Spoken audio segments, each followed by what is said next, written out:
What is up, ladies and gentlemen? Once again, welcome back to the Pubg Mobile National Championship for the Nepal region, brought to you by the Oppo F19 Pro. Book up your fun with the Oppo F19 Pro. This is Super Johnny, joined by Necro alongside with me. And today, ladies and gentlemen, it's day number two of the grand finals of this PMNC, and the excitement, well, it's on its peak right now because yesterday we saw an incredible run made by JyanMaara in the last game. We saw a comeback performance from DRS, and that sort of resulted in a lot of questions being thrown around whether we're going to see ERS dominate again today. So, Necro, what do you think?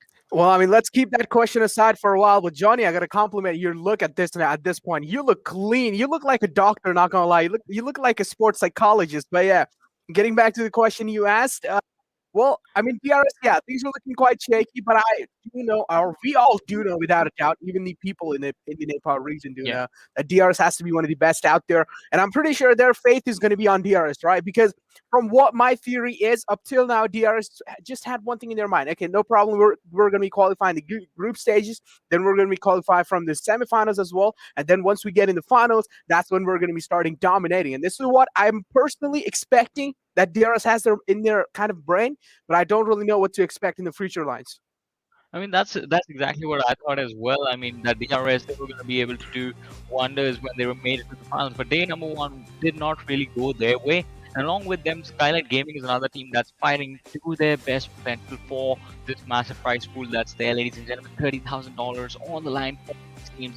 First position walking away with $10,000 for themselves. Second position getting 5,000. Yeah. Third getting 3,500, and 10 to 16 will just be walking away with a mere $500 for themselves. So, I mean, the fight is definitely going to be quite intense. And in that fight, as we did mention, JyanMaara, Raw Official, and PWP, they are doing wonders right now. But again, it is just day one that happened yesterday. Today it's going to be day two, and with day two coming to an end, 50% of the journey for these lads is going to be done. And from tomorrow onwards, they're going to start feeling a lot of pressure on themselves.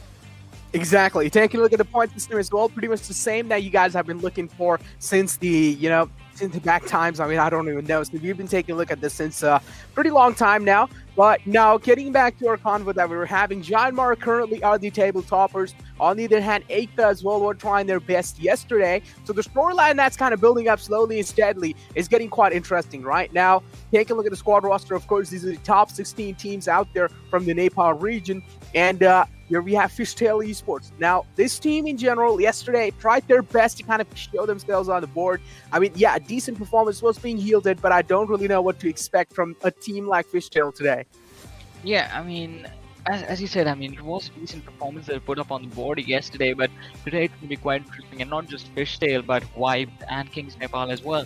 Now, Vibes, we've seen them dominate all this time in the quarterfinals, in the semifinals, but once we make it to the grand finals, Vibes, they're looking really shaky, sitting on the second last position in the overall leaderboard right now. EKTA Esports, they tried their level best, but the team looks like they're playing a different game right now. During the quarterfinals, during the semifinals, EKTA Esports was super aggressive, just destroying Uh-huh. everyone they were fighting against. But over here in the grand finals, we do see them going for those placement points quite often, rather than just going into those fights and getting those kill points. But looking at the schedule right now, there's gonna be a slight change compared to yesterday. So yesterday we had two Sanhoks. Today we're going to be witnessing two Miramars. So Erangel, Miramar, Sanhok, Erangel. Then again, match number 5 is going to be Miramar, and game number 6 we're going to be jumping on that map of Erangel again.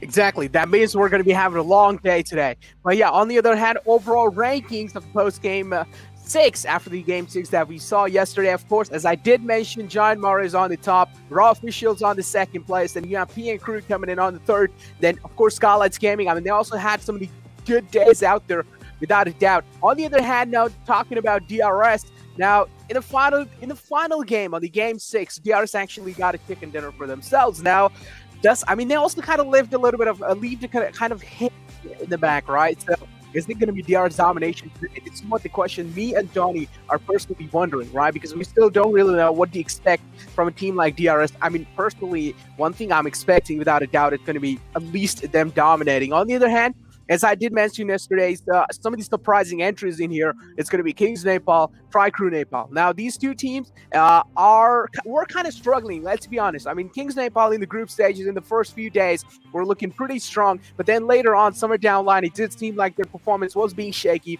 They somehow qualified in the semifinals, and now they somehow made it to the finals as well. But in the finals in the day one, they had quite a decent performance, so I don't really know what to expect coming into the future lines. This is a head-to-head comparison between JyanMaara and Raw. I mean, it's going to be quite interesting because, I mean, there is a massive difference between the two teams, the team on the first and the second position. And we do see the performances in terms of damage dealt and damage received to be quite even. It is just the fact that JyanMaara have been more consistent. But I mean, the interesting thing is going to be the fact that there's more on the line than just the prize money for these teams. There's going to be slots as well. Exactly, slot. Of course, now these are the top two teams without a doubt. I mean, they've just been compared against each other.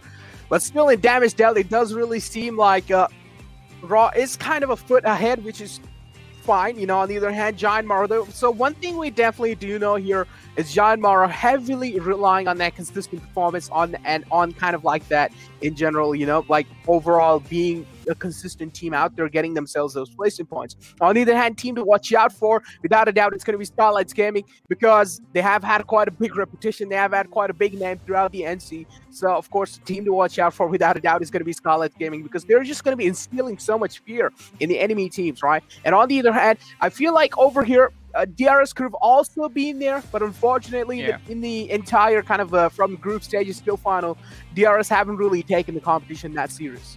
I mean, it's not the same performance that we do expect from the side of DRS Gaming. That's the thing. I mean, if it had it been any other team right now, just making it into the top 8 every single time, every single stage of the tournament, we would have said some different word. Our statements would have been like, all right, this team is actually doing a pretty decent job right now. But considering it's DRS, the champions of Nepal, the team that has always represented the nation on those big international tournaments, this is sort of an underwhelming performance from the lineup, and we do expect them to dominate today and or tomorrow maybe somehow, but at the end we do expect them to finish in the top 3 because that is where they deserve to be, that is where the team is meant to be. And this is sort of a surprise. But talking about Skylightz Gaming, as we were I mean, yesterday's performance was quite incredible, specifically that last Sanhok map that they played, the second last game of yesterday. Incredible performance, 17 finishes coming in for the team, and just an absolute domination. And I believe that was the game that was a main reason why we do see this team high enough in the overall rankings. If they can sort of deliver that sort of a performance again today, twice in the 6 matches that are there, I believe Skylightz Gaming, they're already going to be contending the top 3. Exactly. I mean, yeah. Again, this just brings back to the kind of conversation that I was having about consistency, right? Yeah. So, again, it just really comes down to teams being consistent and getting themselves kind of, you know, in that groove, in that mindset to actually get and conquer the game. But it just really comes down to in the end of the day because I feel like it's going to be the day 2. In the day 1, things are kind of looking casual, but I feel like in day 2, a lot of teams are going to be serious, considering the fact that we also have a team like DRS now. I'm expecting a really kind of try-hard gameplay coming out from the side of DRS. That's what I'm personally expecting. I still don't really know what kind of game plan they have. One thing we fixedly know is that they like to go towards the Asna Polnaya, so that's where they're pretty much going to be dropping. As we do know, of course, PMNC could be the first one to eject because the plane fly part is starting from Severny and ending towards military base. Well, it's going to be quite interesting, as you mentioned. I mean, DRS, they do like to go towards Yasna Poliana. That's going to be their home. But another interesting thing right now is going to be the fact that, again, Vibes is not the only team with a 3-man roster in this game. Ooh. PWP as well. They don't have Orange with them. And that I believe, might just be the thing that sort of is going to be a nail in the coffin for the side of PWP. Although they have managed to put some decent numbers on the board so far. But it's going to be quite interesting to see if this lineup today can actually try and climb inside the top 5, inside the top 4 even. But as we did talk about the trajectory of the plane, P and crew, quite an easy exit for them, just landing towards that Severny area, taking control of the position quite early on.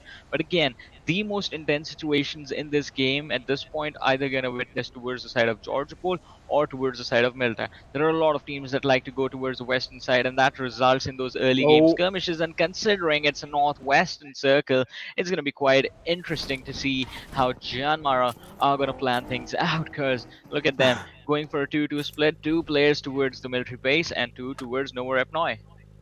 Exactly. Now, it seems like P and Crew this time are in luck because the circle is kind of not shifted. So PA Crew, I'm personally expecting probably them not really moving in their official or initial spot that they have dropped in. This is actually their official spot as well. So Siverny has been their hometown, I guess. It's been a long time. And of course, they do kind of a split between shooting range and Siverny. On the other hand, I do want to see, I mean, one thing, I can point one thing out from seeing how DRS plays. The rotation from JyanMaara now should be above the Yasna region, right? And try and get themselves settled in the center of the circle as quick as possible because we do know if you're not really being quick to position yourself in the first circle, and that means it's going to be pretty much an invitation for your own destruction. Well, let's see. I mean, it's going to be quite interesting, as you said. But on our screens right now, Wayout SATAN on the radar, we do see there's another squad present quite close, and they're going to be moving away from them in the vehicles because early game skirmishes are going to be quite interesting, and it sort of comes down to the RNG factor of the game. Which weapons do you find to be able to take those skirmishes earlier on? But on the other side, the PWP Esports, we do have rules on our screens. The man has displayed incredible potential as far as this the bolt action is considered. I mean, his sniper shots are definitely something you need to be careful about if you are in a game against him. But over on the other side, I mean, his teammates as well. It's going to be quite interesting to see if PWP Esports, as I mentioned, with a three-man roster again in this game, will eventually be able to climb up to the top 5. They need a top 3 finish in this match to have a good start to the day, and if they can do that, then the rest of the day, PWP, they might just be able to cruise through the situations and still be inside of the top 7. If worse comes to worse, top 8 at the end of the day. And moving over to tomorrow, I mean, they are going to be in a pretty decent position to be able to contest the trophy. Exactly. Now, EKTA pretty much just traversing around the area, pretty much getting themselves looted up, geared up to make sure at least they're dominating those late game circles. And well, Chante, I mean, how can you forget about this man, right? Yante and Chante, this pretty much duo works together all the time, right? So when a demand usually lad is usually it's Yante who kind of is the opening fragger for the team. He just straight up rushes inside or at least tries to take the engagements first. And then Chante is there to kind of back him up all the time. He's kind of like the second fragger in the team who makes sure that Yante, even if he's getting taken out, he's there to take care of him instantly. On the other hand, now you also have a team like Skylightz Gaming, and we do know this is a team to watch out from. So, I mean, personally expecting a lot of domination kind of being shown from the side of Skylightz Gaming. But again, hey, we don't really know. You know, sometimes a lot of teams do get unlucky. And, I mean, big teams as well, you know, just kind of falter down. So you can't really say anything confirmed up till this point. So, taking a look at the entire game as well, still nothing, no casualties happening. That means one thing we definitely know: when teams are going to be making those rotations inside the circle, that's when real fights are going to be happening. I mean, it is going to take a while though, because again, the Northwestern Circle, it is going to take a while for teams to actually get into a position from where we might be able to see some action. But in the meanwhile, High Voltage have taken control of their territory of the map. That is going to be the school and the school apartments. And again, the only teams to contest them are going to be the teams towards Rozhok that are going to be moving towards well, just a bit north, or maybe I mean, it is going to be the teams coming in from the eastern side of the map. But I mean, it is going to be quite interesting to see if High Voltage, they're going to be moving in early, trying to contest the center of the circle, or they're just going to hold on to their position, because that has happened multiple times before as well, where High Voltage, they just try and stay inside their compounds, inside their buildings, and they're going to pick off a few individual players during the rotations. Over on the other side, though, Elementrix, again, I mean, their split drops are legendary, and they don't have a problem regrouping early.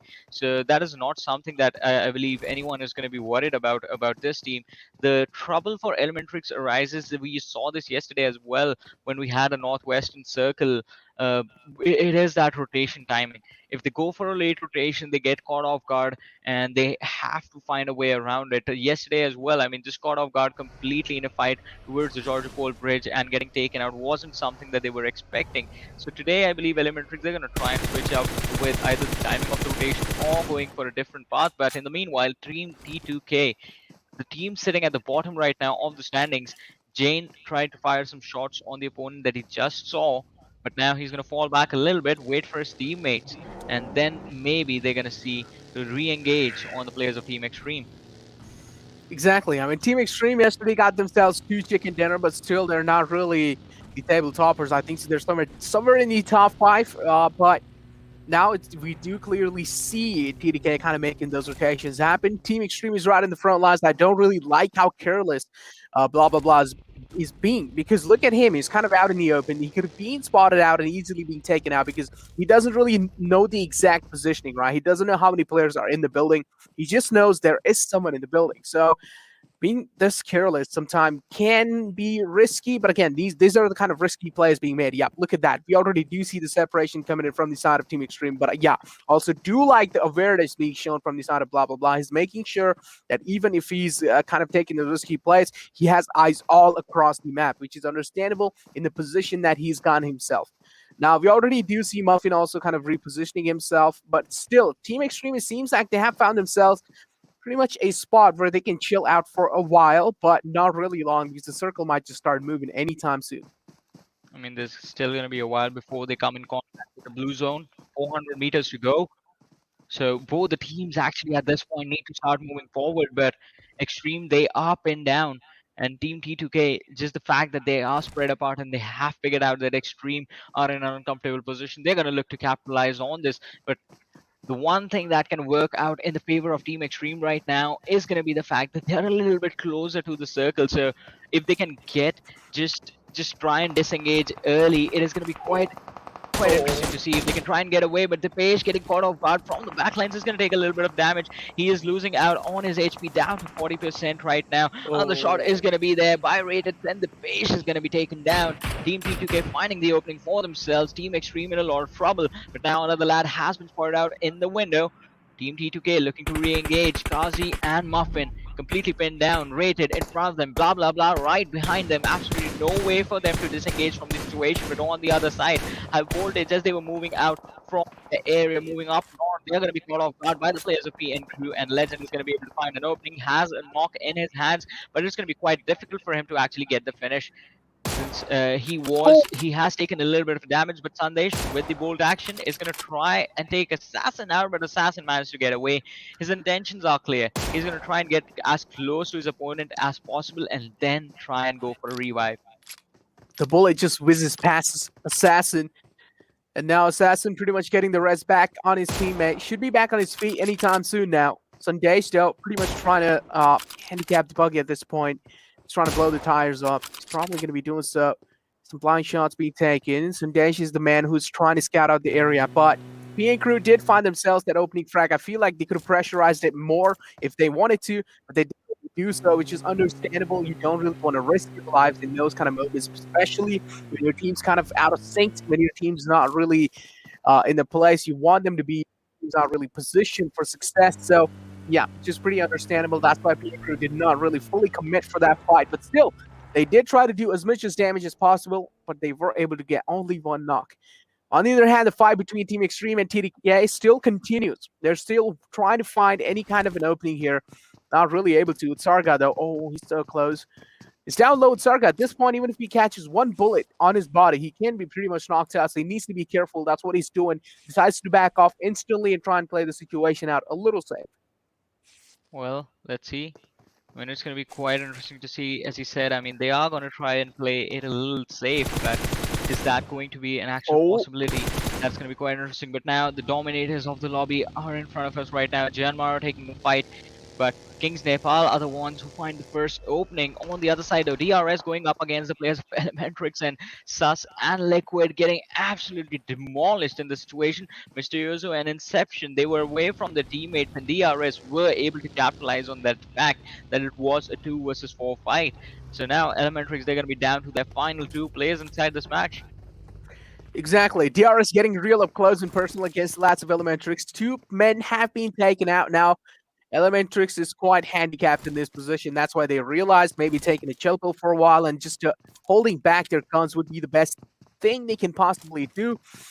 DRS just casually strolling on a summer's day, having a great time up till now. And Elementrix, though, still, I mean, don't really know how things are looking around their compound. So just trying to gather any kind of info they could. Raw, look at this. Now, they're trying to be so sneaky here. Raw, they're not really giving away any kind of clues, any kind of sound cues. They're just being so safe. Bishal as well inside that little shack that he has. JyanMaara Samir has been taken out. He's really lucky, though. He'll be getting the rest back on himself. Kings is the one pretty close to him. Kings also, they don't really want to fully engage. Instead, they decide to disengage and leave the area. I mean, let's see. I mean, they were the ones who started that in that fight, and now KINGsNepal were able to punish them for it. Just the fact that they were out in the open, they were overexposed, and they did not have enough sort of a position to actually capitalize on the fact that KINGsNepal were outside the circle. But with that opening, KINGsNepal do actually find the entry inside the circle, inside the safe zone, and maybe it's the thing that we will see the team eventually capitalize on. Look at that. As I said, Elementrix, they're going to try and switch things up. They're going to try and rotate in early. This time we see them already crossing on the northern island and quite close to the shooting range position. And that might just be the thing that helps Elementrix out. But just the fact that they have lost 2 players already, they have to be extra careful moving forward in this game. Over on the other side, though, we see the circle moving towards the shooting range, and that is going to result in a really bad position for every single team towards the southeastern side of the map. Well, currently central part of the map, but the southeastern side in reference to the circle. Team T2K as well is going to be one of those teams. But in the center, we do see a fight breaking out right now. Raw official taking on the players of Skylightz Gaming. Exactly. Skylightz Gaming, a lot of damage has been dealt onto them. One land was being taken out, if I'm not wrong, and the kill was fully confirmed. Susan now is trying to deal any kind of damage. Still not really able to find any connections there. Backing off instead, refocusing his visual onto something else. Sujin, though, I mean, you got to talk about this man. I mean, yesterday he had a good day. I mean, Raw in general has just been so consistent since the group stages, and this is what I really like. The consistency factor has been shown from the start of Raw. Hopefully, this keeps them continuing even in the future, not just in the NC, some other competitions as well. Now, PN Crew, they have their ground kind of secured. It's going to be the shooting range area, and you don't really want to challenge a team like PN Crew in their own ground or in their own territory because they can be proven deadly. Look at Ayush does spot the rotation happening. High voltage is taking heavy damage or heavy fire. Ozzy ejects out of the vehicle, but he's also out in the open. That means he can take a decent amount of damage. But no, instead, Ayush whiffs all the shots, isn't really able to find any connection. That's going to be a little problematic for PN Crew because I feel like that could have been a free kill, but instead Ayush has completely whiffed all of his shots. On the other hand, you also do see another fight breaking out. It's going to be the Kings now engaging against the last of Skylightz Gaming. Skylightz Gaming again on that receiving end, and this is what exactly happened, right? As I did mention, those late rotations inside the circle can be pretty detrimental. Well, as you said, they are going to be detrimental as well, and I agree with you on that. PN Crew, let's see, they are focusing on the players of high voltage right now. Ayush going for the tap shots with the AK, but needs to be extremely careful. He has another squad present towards his right-hand side. And right now, since both the teams are focused on the players of high voltage, things are looking quite easy for the players of PN Crew, but it's just going to be a matter of seconds before the attention gets refocused on them, since they are also the ones making a lot of noise for themselves. But in the meanwhile, high voltage, it looks like the two-man roster is going to be in a lot of trouble as EKTA Esports are closing in from the backlines. Kuni and Ozzy just hiding out in the open, have the squad in front of them and two squads in front and one squad closing in from the back. So completely pinned out in the open, and I don't think the team is going to survive more than 4 minutes inside this match. But in the meanwhile, the Dream in a lot of trouble as they are going to be caught off guard by the players of Nepal and the players of PN Crew at the same time. 3 players from the side of Team XTREME being taken out. 3 players. Now, this is a massive number in itself. That means now they're going to be left with a lonesome survivor. Nope saying, well, the kill will be pretty much confirmed. Yep. Got played out by the zone there. Unfortunately, now, one last man was alive. He has also been spotted. Muffin, he does realize Sandesh has his eyes locked, sights locked. Pretty much the target has been acquired. It's just a matter of seconds when Muffin peeks out and, well, his head will be probably taken out. He has an SLR. I mean, it's been quite a long time, right? I haven't really seen SLR in action. Finally, it does feel kind of great to see a DMR like SLR finally in action. It just deals so much damage. But on the other hand, Vibes now, well, they have managed to find themselves the first opening thread. It just really depends how they're going to be positioning themselves for the future on upcoming kills. And look at that, McLaren is under heavy fire. And this MP49 might just make a lot of work happen. Oh no, jump straight out. Still is taking a decent amount of damage, but that's a great mind game being played. Now, those kind of puzzle pieces, I really like that, right? First, he challenges a fight in the background and then instantly switches over to the door, which he did not really expect happening. And Jiggle just proving his brain, proves that why he is the IGL of Team Vibes. Well, that is not going to be everything that the man has accomplished. He has been able to find the opening on the players of Wayout SATAN, and now with Zod, the last player surviving, is going to have to absorb a lot of pressure coming in from all the players of the dark in on his compound. He's going to be sandwiched and finished off, and Wayout SATAN is going to be the team to be taking an exit on the 15th position in this match.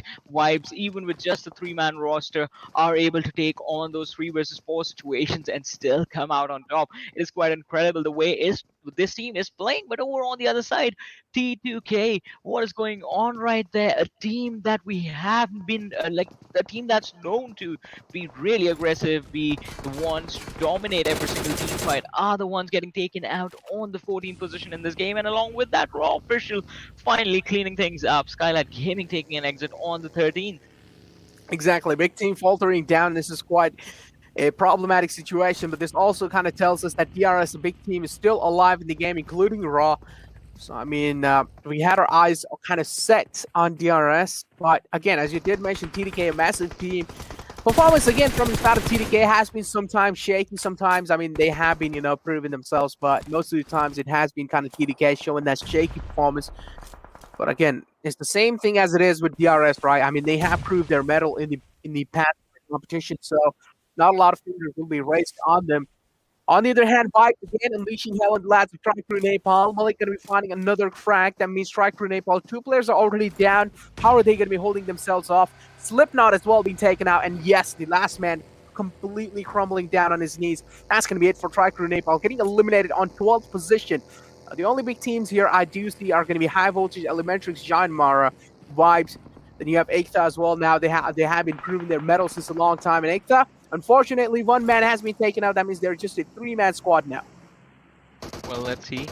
I mean, it's going to be quite interesting to see what the lineup is going to be able to accomplish right now. It's going to be really, really difficult to take on those squads with 3-man just present for the lineup. But JyanMaara down to 2, Elementrix down to 2, and High Voltage down to just 1. Things are looking even worse for these 3 squads.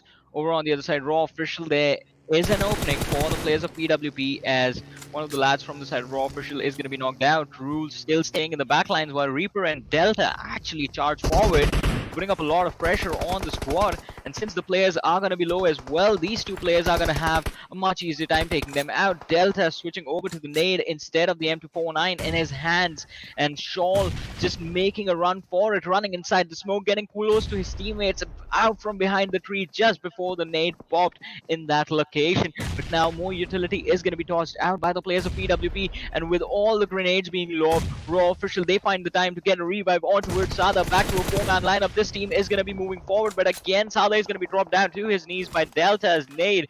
Incredible performance, show of skill being displayed by the players of PWP. Raw Official, they have repositioned themselves, but since Sada is back on his knees, he's knocked out again. This might be the fight that PWP take in their favor, but in the meanwhile, High Voltage are going to be forced to take an exit from this matchup as well. There's a revive on towards Sada by Fragboy. In the meanwhile, Sujan has fallen to the backlines, and this fight is at a complete standstill while the circle moves away from them. Exactly.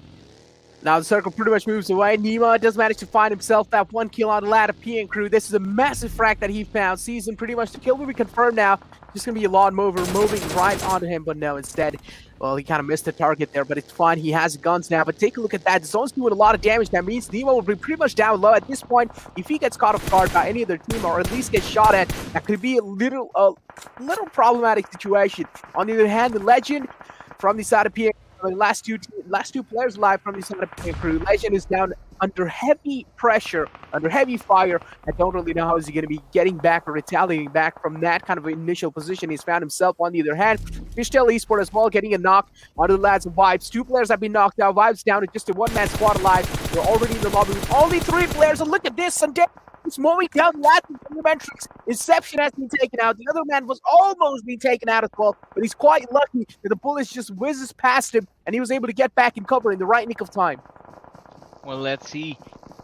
If that is actually going to be a possibility right now. PN Crew Legend moving forward as well. This is two-man roster, but 7 kills secured by this team. 9 teams remaining, 26 players still alive. DRS doing a wonderful job this time, and I guess this could be the moment that everyone was waiting for this team. 6 kills secured, all 4 players still part of the action. Legend going for the shots, but it's going to be taken down. Damage done by the weapon, and finally the blue zone is going to be the final nail in the coffin. AJ being able to secure that kill, and PN Crew also being forced to take an exit, but it's not just them. Let's Go have been eliminated as well. DRS up to 7 kills in this match, also a part of the top 6 right now, but the trouble for them is going to be the fact that they're outside the circle. In fact, everyone is outside the circle at this point. Exactly. But on the other hand, Nishan again from the side of Kings, unleashing hell on EKTA. One man has been taking out, a lot of pressure. Pretty much I can feel it myself. Miracle has been taken down. That means Chante and Spiky have a lot of pressure on their shoulders now. This is a 2-man squad alive. Miracle kind of separated out. Don't really know what was the game plan going inside. But hey, they still need to make it inside the circle. They don't really have any vehicles left.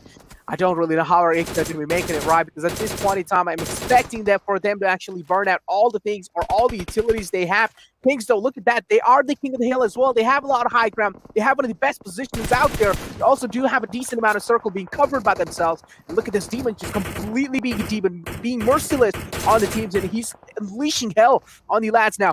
Yara still alive in the game with all players alive. Mafia Ninja's knocked out. They need to get the rest back onto him. It shouldn't really be that problematic factor. They can't get the rest back on the Mafia Ninja anytime soon now.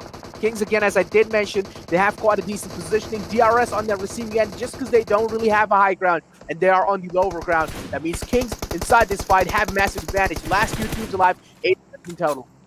I mean, the game in a nutshell has come down to the final battle, just like the movie Star Wars, and Kings having the high ground advantage, as you said, against the players of DRS. Let's see if the lads will be able to survive. Although Mafia Ninja, just the fact that he was able to get himself behind the rock and all the promotion, get himself behind some cover is going to be the game-changing factor right now. So it's down to a 4 versus 4 situation between the squads of KINGsNepal and the squad of DRS, who are looking to shift the momentum back in their favor. 9 kills secured by the team. They have the HP advantage, as well as they were able to dish out the damage onto one of the individuals from the side of KINGsNepal. Look at Nishan right now, has Mafia Ninja right in front of him. The other players on the flank is going to go for 3 tap shots burst of the DP, while Quaid tries to find a flank. And if he actually does manage to get into a position from where he can take down Mafia Ninja and then DRS, they're going to be in a world of trouble, as the players from the side of KINGsNepal are just going to charge forward in their direction. Now, Key White again just caught. Oh my god, Demon White, he just got completely beamed out. This is not really great for the side of KINGsNepal. This means it's going to be buying so much time for the lads of DRS to actually get a breathing space. But again, now KINGsNepal finding an entry just like that. And what was, oh no, Nima pretty much ran his own teammate over because of fall damage. He couldn't really withstand it. On that other hand, a little bit of team imposter has been spotted. Galson was the one, but look at that. Trades are happening back and forth. Kings as well, not really shying behind. They're trying their best to give a tough fight to the lads of DRS, but DRS is always pretty much coming in huge inside this fight. Nima being taken out. Now Kanzo is the man alive. He's trying to kind of even things out. He's trying to kind of even the trades out here and there. Look at DRS. Nemo's down low. Well, Nemo's kill has been confirmed. Mafia Ninja is the last man alive. How is he going to be able to get the rest back on his teammates? Because the last 2 lads are pretty much split away from him. Now, Mafia Ninja revealing his position away, revealing his intentions. Pretty much all Kings need to do here is wrapping around him. And that's what they're going to be doing. But no, instead they challenge an individual fight. They're giving Mafia Ninja a chance to fight back. And you don't really want to see these kind of mistakes being happening in those end circles. Because Mafia Ninja, the last man alive, there's a massive chance now he might just be able to clutch the situation out because Kanzo is down low. Well, as you did mention, Kanzo is going to be down low. Demon White, he is still present. It's down to a 2v1. From a 1v3, he has been able to reduce the numbers, but Kanzo just going into a really bad position is going to be taken out as well, but he still survives. He was trying to get Mafia Ninja into a position from where Demon should be able to capitalize, but now if Mafia Ninja is able to isolate these fights down to 1v1s, he might just be able to take the victory for himself, considering Kanzo is going to be really low. Demon White is stepping out in the open, is going to be taken out. Mafia Ninja still with an HP advantage. And now, I believe DRS, they are moving forward to victory. It's down to a 1v1, 11 kills. That's the 12th one. Kanzo, no heals on him, I believe. That's why he's still sitting at around 15% HP on him. Finally going for those bandages. He's going to try and heal up, but the vehicle is going to be there. Mafia Ninja, just one grenade being lobbed towards Kanzo is going to be able to do the trick, but he's trying to blow up the vehicle right there. And as soon as that happens, Kanzo is going to be out of the equation. Mafia Ninja versus Kanzo, 1v1 situation again and again, going for the sprays, putting up a lot of pressure on his opponent. The vehicle is going to be blown up, a lot of damage being dished out to Kanzo, and he's going to be down to 10% HP again. Mafia Ninja moving to a flank is going to take a little bit of damage, but his opponent is super low. Blue zone closing in from the backline as well. The bandages are being applied, and that's all he can do. That's all Kanzo can do at this point. And Mafia Ninja, he is being really brave at this moment. Just moving forward, both the lads just standing behind the trees. Kanzo with a smoke is going to try and create some breathing room for himself, some space for him to move around. But is that even going to matter, as the nade is going to be lobbed towards Mafia Ninja? He repositions, moves behind a rock, and it needs to come down to that aim duel between these two lads right now. Slowly and steadily closing the distance. Kanzo still being patient, drones down, moves quite out in the open and manages to get towards the edge of the smoke, but Mafia Ninja, his crosshair is going to be perfect. The damage from the blue zone is going to be there as well. Kanzo is down to around 20 HP. Mafia Ninja, he sees him, goes for the shots, but the shots are going to be a bit off, but now Kanzo makes a little bit of noise and his position is going to be revealed. Mafia Ninja, he's going to be readjusting his aim and almost on top of Kanzo. Another shot does connect. The few shots remaining down to the very last pixel. Despite we know where it's going to go. Mafia Ninja sitting with a massive HP advantage on himself is going to charge forward confidently. Just one more shot and there it is. DRS securing an amazing chicken dinner at the start of the day. And well, incredible performance. 13 kills secured by this team, 28 points coming in, and from the 8 they jump to the top 4. Well, I mean, this is pretty much back-to-back chicken dinners, right? Yesterday in the final game they got one. Today in the first game of the day, the second in the day two, they got the chicken dinner. Pretty much back-to-back 2 chicken dinners from the side of DRS. And as I did mention, was that previous day kind of chicken dinner a hint of the DRS domination? I mean, already starting the day off on a good note. DRS is looking absolutely fine. The 13 kills, as you did mention, points 28 in total. Damage being dealt is going to be 2,201, and the overall ranking of #4. Now, that's a massive lead being taken from the side of DRS. But still, teams like EKTA and teams like PN Crew, they tried their best in the end, but unfortunately weren't really able to succeed, which is completely fine though. But still, I mean, props should be given to the lads of KINGsNepal. They have been doing quite a great job. Even though being the underdogs inside this entire competition, they have made it quite far. I mean, they tried the level best to sort of clutch out the situation, but again, if it was a 1v3 situation, if had all the players just ran towards Mafia Ninja together, they would have taken that fight in their favor.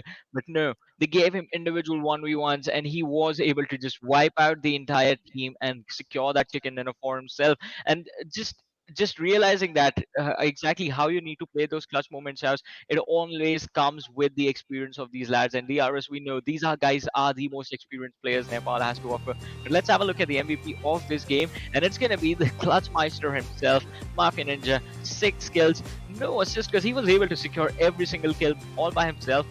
781 damage, 27 minutes survival time, and 163 healing done.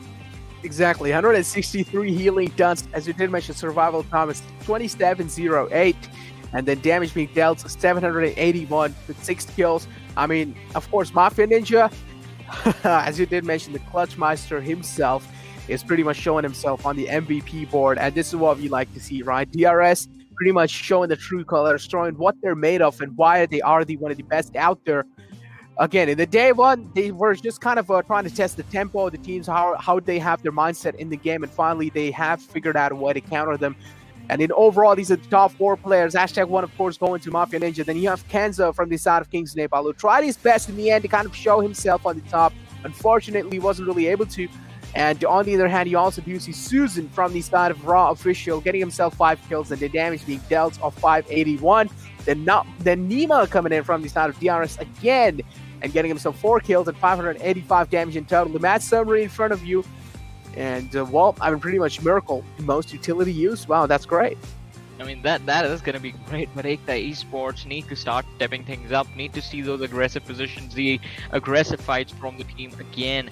And I mean, if they fail to deliver, I mean, it's going to be quite interesting to see where they eventually end up as far as the overall rankings are considered. Raw official as well, they tried the level best to get a high finish in this game, but considering, I mean, they were too focused in on that fight against players of Skylightz Gaming, that sort of delayed the final push towards the circles a little too much, and that is the reason that Raw official were caught completely off guard in the final few moments. But still, managing a top 4 finish is nothing to scoff about. 9 kills were also secured by just the fact that they were too focused on that fight against Skylightz Gaming. So it in the end does work out for the team. But again, the most impressive performance in this matchup has to be by DRS. 13 kills, the clutch in the end to finish it all. KINGsNepal as well, 8 kills secured, 20 points coming in, nothing too shabby. Exactly, nothing too shabby. TDK again, shaky performance from their side. EKTA as well, not really able to show themselves on the board. Vibes, unfortunately, was being kind of handicapped. But yeah, getting back to the latter half, Freescale Esports on the 9th position. PWP as well, not really able to show themselves up. A lot of the big names, right, in that previous game got eliminated quite early off, including Skylightz Gaming, Team XTREME, High Voltage, Elementrix as well. We saw them getting eliminated. PWP as well. So a lot of big names got eliminated quite early on, but still, I mean, it's just the first game of the day too. There's still 2 more days to come. That means each and every single day, as I did mention, has 6 games. So this is just the first game, right? We still have 5 more games to come. Yeah, we still have 5 more games to go, and the next one is going to be on Miramar. So there's going to be a little bit of a breathing room for these lads before the match actually starts. I mean, in terms of the early stages of Miramar, we know they're going to be quite slow, but these are just the match rankings. What sort of an impact these match rankings do have on the overall standings, that is something that we are going to be looking forward to as well. Because Skylightz Gaming, again, they were doing so well for themselves yesterday, but then last game onwards, we did see a fall off from them. Let's have a look at the Oppo F19 Pro moments of this match as well. So KINGsNepal, they were part of the action from the get-go, just taking on the players of JyanMaara in the early stages, and in the end, just taking on the lads of DRS. Exactly. I mean, the Oppo F19 promos are here to kind of refresh our memories and just tell us how exactly things went around. Again, Jiggle, I mean, not really just taking a casual approach, wrapping around all the way from the back line in that fight. General just Jiggle proving his or showing his brilliance in the game. But again, yeah, Crew, this is how things really went south for them. They decided to fight the real soldiers and got completely obliterated. On the other hand, Kings, they had a little advantage, gotta say, in the fight, but unfortunately, DRS just had a lot of zone cover, and this was kind of an interesting moment, right? Nima got taken over with the McLaren, unfortunately, got knocked out as well. That could have been a little bit of throw moment from their side, but hey, I mean, DRS managed to kind of even Steven things out, you know, managed to kind of trade things out there, so which kind of in the end did get quite good for them. Well, it did work out for them, as you mentioned, but this was a moment where everything changed. Just Mafia Ninja going for that 3 versus 1 situation, and in the end just finishing things off to secure that chicken dinner for his team. But look at the damage histogram, and it's the 2 teams that made it to that final fight who were the ones dominating the entire lobby the whole time. 2200 and 1 damage from DRS, but 23-6 damage from the side of KINGsNepal.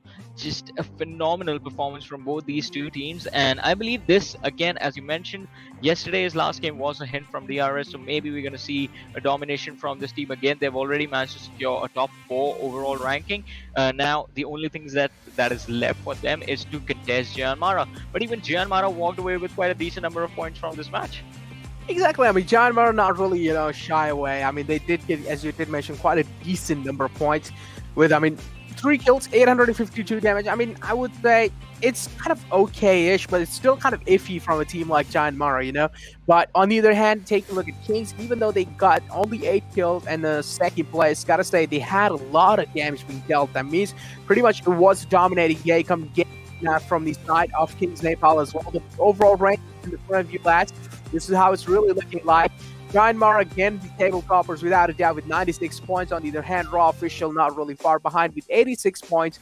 Not a lot of difference between the points, gotta say that. PN Crew, a questionable game was there from their side, so that's why DRS has moved in quite close. DRS only needs 3 more points to kind of surpass PN Crew. It really just comes down to that, you know, next game, how PN Crew is going to be playing that.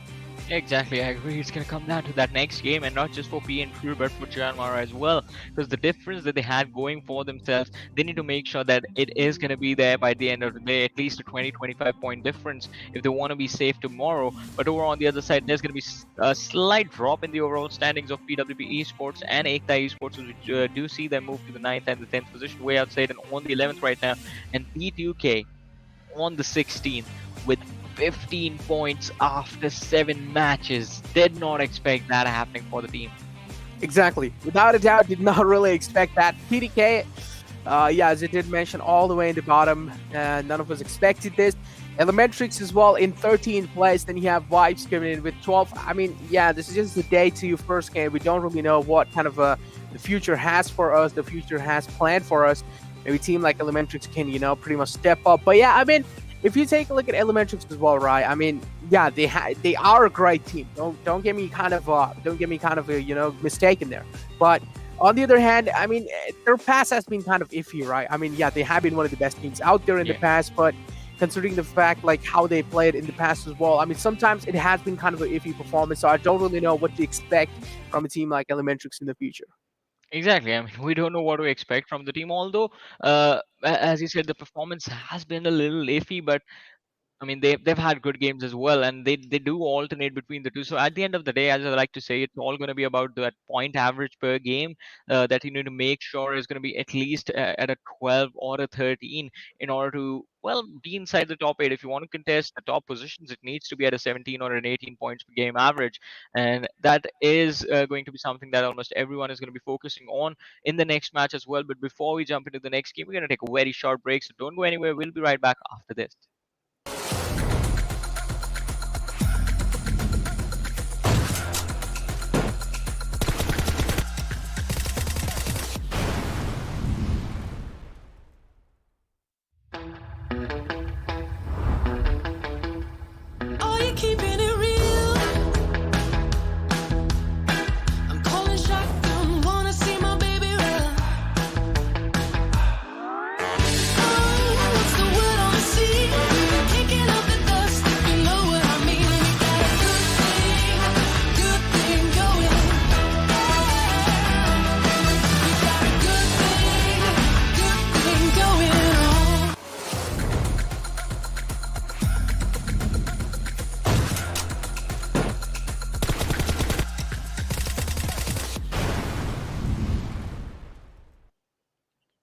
What is up, ladies and gentlemen? Once again, welcome back to the Pubg Mobile National Championship for the Nepal region, brought to you by the Oppo F19 Pro. Woke up your fun with the Oppo F19 Pro. Once again, this is Super Johnny, joined by Necro alongside with me. And now it is time to jump into the deserts of Miramar. It's going to be quite interesting to see what sort of performance DRS is going to deliver. Are we going to see another domination from them, or is another team going to be walking away with the points from this game? And if yes, then will it be JyanMaara? That is going to be one of the questions right now.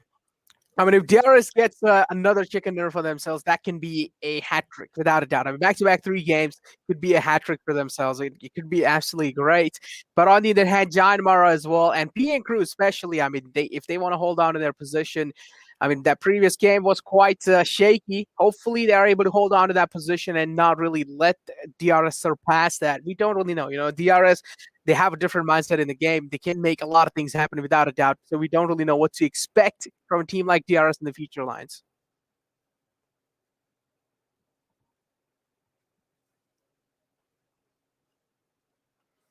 Exactly, but without a doubt, on the other hand, if you also talk about a team like if you also talk about a team like DRS, now of course we have had a little bit of kind of issues with the DRS as well, but we don't really know what to expect from the future lines. We don't really know what to see in the game too. Without a doubt, it can be an interesting affair because DRS started the day off on a good note and as well ended the previous day off on a good note as well. So don't really know what to expect, in the future lines. But without a doubt, talking about another teams, right? Talking about teams like if you have Kings, they pretty much did mess up quite a lot in the previous time.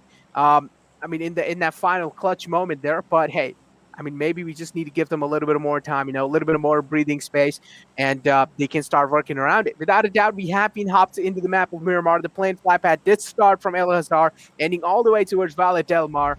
And well, I mean, yeah, already officially Esports in ALS our area. So I Yeah. do want to see how things are going to be looking like for the lads of King. I mean, it's going to be quite interesting to see what things are going to look like and where the circle is going to be. And yeah, I mean, it took me a while, but I have managed to board the plane and finally just be here on on this map of Miramar along with all these lads. But it's going to be quite interesting to see what sort of a situation it is going to look like. And whoa, it looks like we're going to be moving towards Minas Generales and Graveyard as P and crew find themselves back in the middle of the circle at this point. Los Leones, it is going to be contested Wayout SATAN along with the players of T2K who have gone for a little bit of a split drop situation. And we do have the players from KINGsNepal landing towards the southern side as well. And EKTA Esports going towards Elementrix is looking quite interesting because now this team is going to have to move northeast of their position. And there are a lot of teams that they will have to definitely go through if they want to find an easy entrance into the circle. Otherwise, a longer rotation is it just might be the thing that works out for the team. They can move along southern routes and then just enter the circle from the southeastern point, well, just north of Fort Gracia. Exactly. Now, high voltage again, as you did mention, they are quite close to Minas Valley. But on the other hand, now Los Leones, two teams in that kind of initial spot. Of course, you have Wayout SATAN coming in, then the TDK as well. KINGsNepal just right below them. I don't really know where they exactly want to head towards. It does seem like they have stopped, or at least one player has stopped near the Los Leones area. I don't really feel like going there can be a great choice. Instead, I feel like the main kind of game plan here for them, without a doubt, is going to be to head towards Puerto, or at least that's what I think they want to do. But on the other hand, take a look at the side of San Martin, right? So many teams there, including JyanMaara, Elementrix, then you have PWP as well, just kind of accumulated in that San Martin area. So we might just see early brawls happening because yesterday we did see early brawls in the map of Miramar. Well, I mean, it's going to be quite interesting to see if the possibility of the early brawls, as you mentioned, is actually going to turn out to be true right now this time. Skylightz Gaming quite close to the edge of the circle, just barely 70 meters away, and the players are going to be starting their game. I believe it's going to be, again, a slow start for these lads, as we did see teams quite close to them, but still, priority number one on Miramar is always going to be to find some good cover for yourselves. Don't want to be out in the open to get peeked out from a random ridge and get taken out with no possibility of a revive in those early stages. So based off of that, Skylightz Gaming, since the players are split apart from each other as well, they're going to go towards these small little factories and just find whatever loot they can for themselves along with those vehicles, which also will be the number one priority. But over in the city of Los Leones, we do see the early skirmish. Well, not really in the maximum level of engagement right now, but the players from the side of T2K have spotted out the lads from Wayout SATAN and are keeping an eye on them. Let's see if they decide to engage into this action or not. Exactly. Again, now, I mean, not really any skirmishes happening up till now, as we did see the same thing in the map of Erangel happening. On the other hand, can Team XTREME just trying to scout out their area that they have in the close lines? You don't really know what's going through their minds at this point, because they're just trying to scout out their areas. Because Team XTREME yesterday had quite a great day, I would say. 2 chicken dinners they got themselves in day 1. So I mean, they did start off the kind of day on a good note. But in the day 2, in the first match, it did seem kind of shaky. So I don't really know if that's going to be affecting their mindset in the games going in forward. But hey, only time can answer these questions. Now, Ayush right below the lads of Team XTREME. I'm pretty sure the info has been given away, but it's a 2-2 split being shown from the side of Team XTREME. That means Ayush is in a lot of danger. Well, let's see. It is going to be quite interesting to see if Snopesang does actually eventually find the knock. And as he mentioned, Ayush was going to be in danger, but the fact that he wasn't aware about it is the thing that helps Snopesang out. Quite an easy finish for him right there. Instant knock, instant finish, and Team XTREME opening things up for themselves. The first kill of the game. Exactly, the first kill of the game. The opening thread has already been found. The opening thread has been found. I do want to see how things are going to be looking like. So TDK now still pretty much chilling around in the area of Los Lunas. Oh, is lucky that actually landed straight, or else he could have without a doubt taken a decent amount of damage. But now on the other hand, take a look at this. We already do see TDK kind of traversing around in the Los Lunas. They still haven't really decided where they want to go because Los Lunas isn't really a decentralized location in the Los Lunas area. So TDK, I'm pretty sure they will need to find themselves a comfortable spot. They do have a man kind of scouting around the Los Lunas area because making sure that at least his team has a little bit of safety cushion. On the other hand, JyanMaara as well in the clotheslines in the entire San Martin area. Now, JyanMaara needs to realize there were a lot of people surrounding San Martin, including PWP as well, so I don't really know how they're going to be approaching the game in future lines. Well, let's see. As you said, I mean, it's going to be a complete X factor to witness as to how the team's approach to the game is going to be like. But Team T2K sitting at the bottom of the standings once again, quite a surprise for everyone that's cheering for this team right now. We do expect sort of a similar run by Team XTREME to what DRS is doing right now, so there is a possibility of a comeback, but it's going to be quite interesting to see exactly what the team is going to do to make that happen. Right now, the first step for them was just to disengage, or well, not even engage in a fight against the players of Wayout SATAN and just let them leave the city of Los Leones spot-free, while Team XTREME take control of the southern edge of the circle, the southern edge of the Los Leones city, from where the players of KINGsNepal are moving in fact.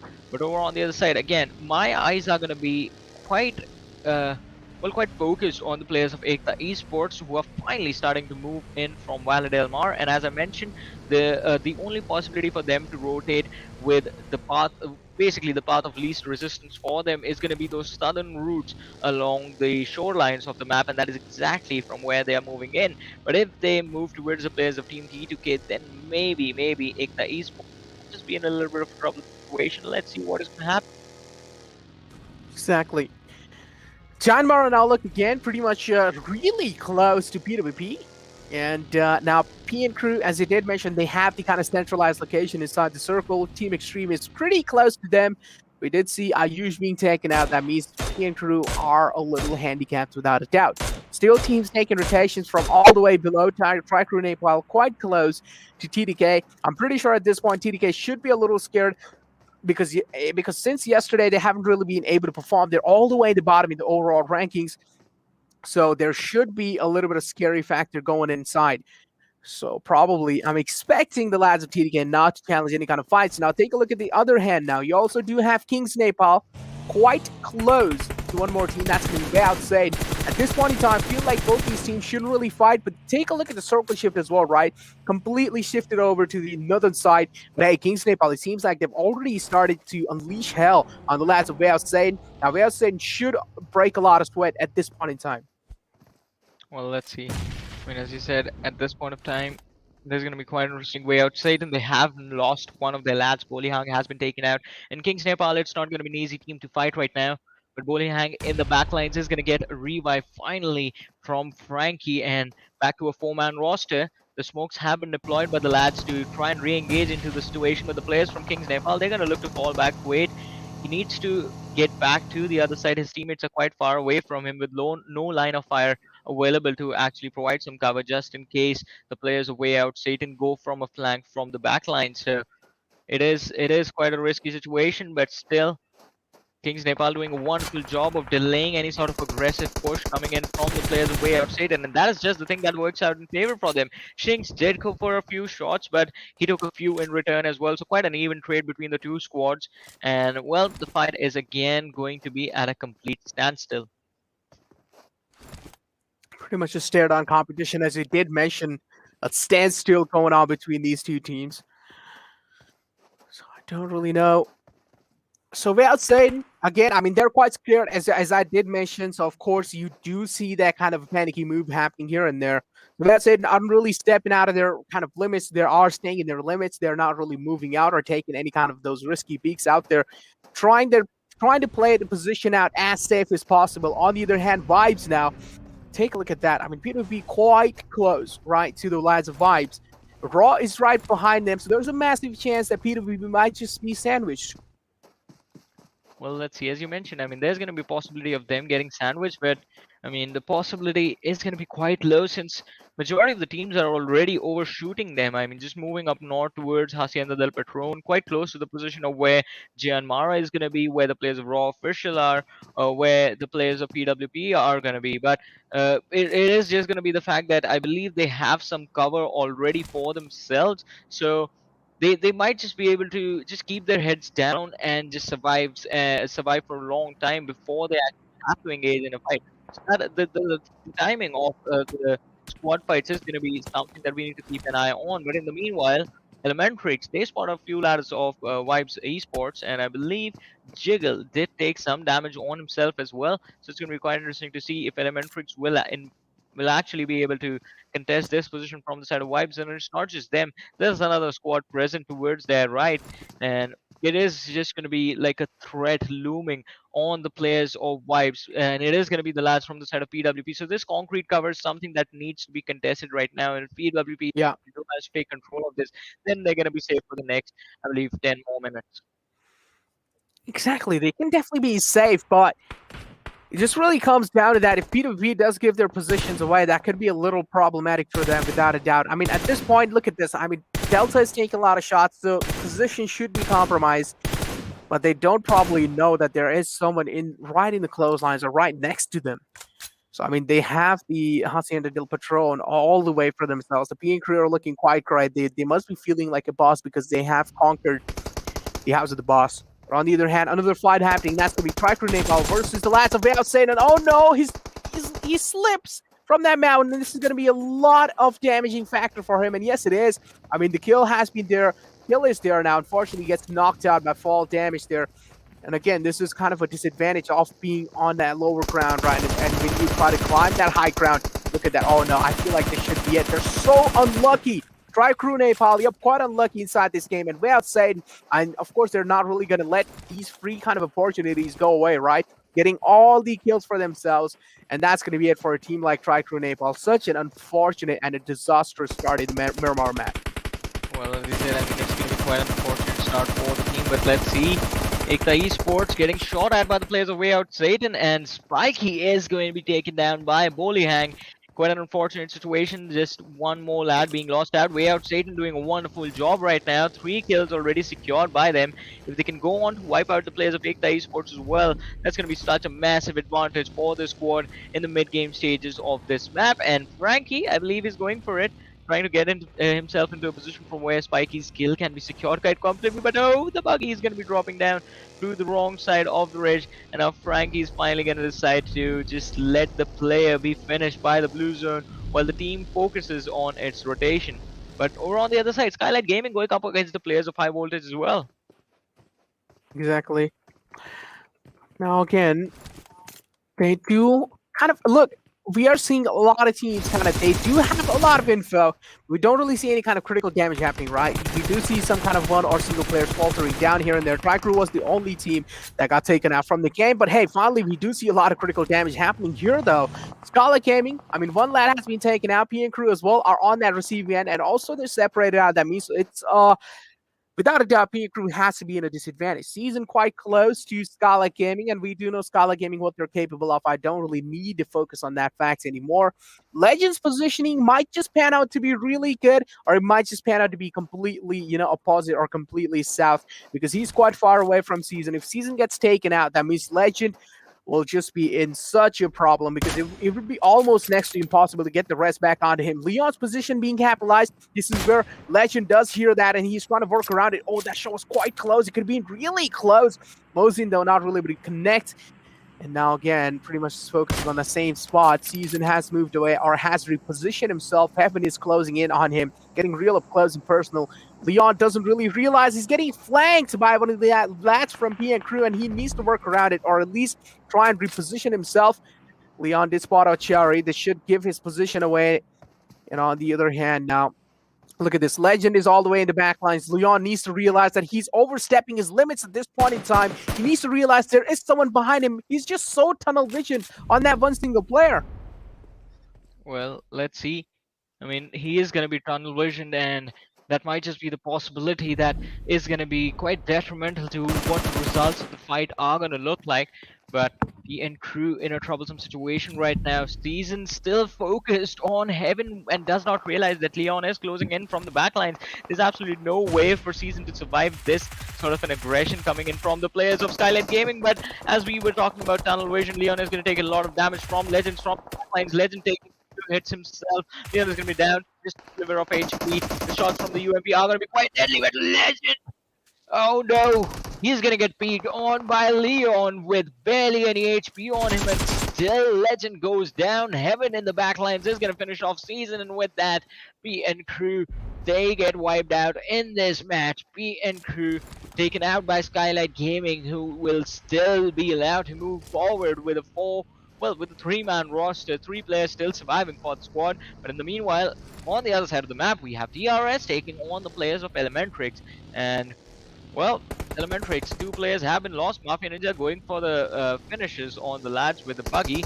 His teammates are just cleaning things up as well. So Elementrix is going to be down to, I believe, just the last 2 players. Or maybe it's just one, as Inception is going to be taken down. It's just last player, Inception, being finished off by the players of KINGsNepal. And AJ from the side of DRS Gaming sees the players of PWP moving out in the open on the fields.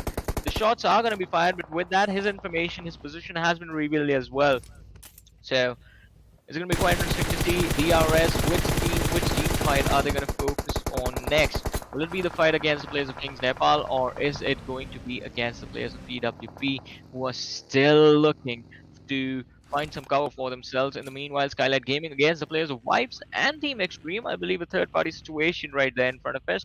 But T2K on the other side in some trouble, as one of the lads has been knocked out, and it is EKTA Esports, or well, whatever remains of EKTA Esports, whatever players remain from the side of EKTA Esports that are looking to finish the team off. High Voltage is going to be finished off as well. Nope Sang going for the nades on the players of Skylightz Gaming. 1 kill is going to be secured by him. Chari is going to be the last player surviving for the squad, just hiding behind that bus and the smoke. Exactly. Now Chari is looking quite great, but Nope Sang, it seems like he does have kind of an impact over here. Chari did decide to kind of fall back for now or suppress himself down, but Vibes is pushing against that one lad, Nope Sang, which is quite close to the entire squad. But now, so do have XTREME kind of closing in. Look at that. Vibes as well on that receiving end for now. Malik as well is down low. Vibes, this is the main problematic factor for them, that there's just a 3-man squad, or just a 3-man squad, inside the game. Well, look at that. Praveen did catch 1 man apart. This can be absolutely huge now. The man advantage here might just be equalized, and yes, it has been. Kazi, he has a lot of pressure on his shoulder, or a lot of burden on his shoulder, I would like to say. Still being confirmed. That's a great nade, a fantastic nade to confirm the kill. On the other hand, Praveen now wrapping around in the back line. It's going to be confirming the kill on Nope Sang as well. Kazi there in the clothesline, still kind of, he has a decent cover now. It just really comes down to how is he going to be repositioning himself inside that little compound. This also means this is going to be limiting his breathing space, but on the other hand, the blue zone is just dealing so much damage on the lads of Vibes. They need to work around it as quick as possible. They need to take down Kazi if they're not really able to do so successfully. I'm pretty sure Kazi is going to be pressuring them over and over again. I don't really like this position that Kazi has got himself. This is quite questionable, but instead Kazi finally decides to go back in the shack again. Well, let's see. As you mentioned, his position is definitely not looking too good. Stand to a 1v1 between these 2 lads. Malik is the last player surviving for his team. Is going to decide to disengage. And Kazi, he's still completely pinned down. Malik is moving forward in the blue zone, but he's going to be finished off by the blue itself. Now Kazi is going to be in a troublesome situation. Gets in the buggy, takes quite a lot of damage. Is going to be down to barely any HP to survive any fight that is going to be coming in his direction. But over on the other side, talk about fight Wayout SATAN being pinned down by the players of Let's Go. OG Lord, he sees Kazi in the distance as well, and just the flick on Kazi, he is going to be finished off instantly.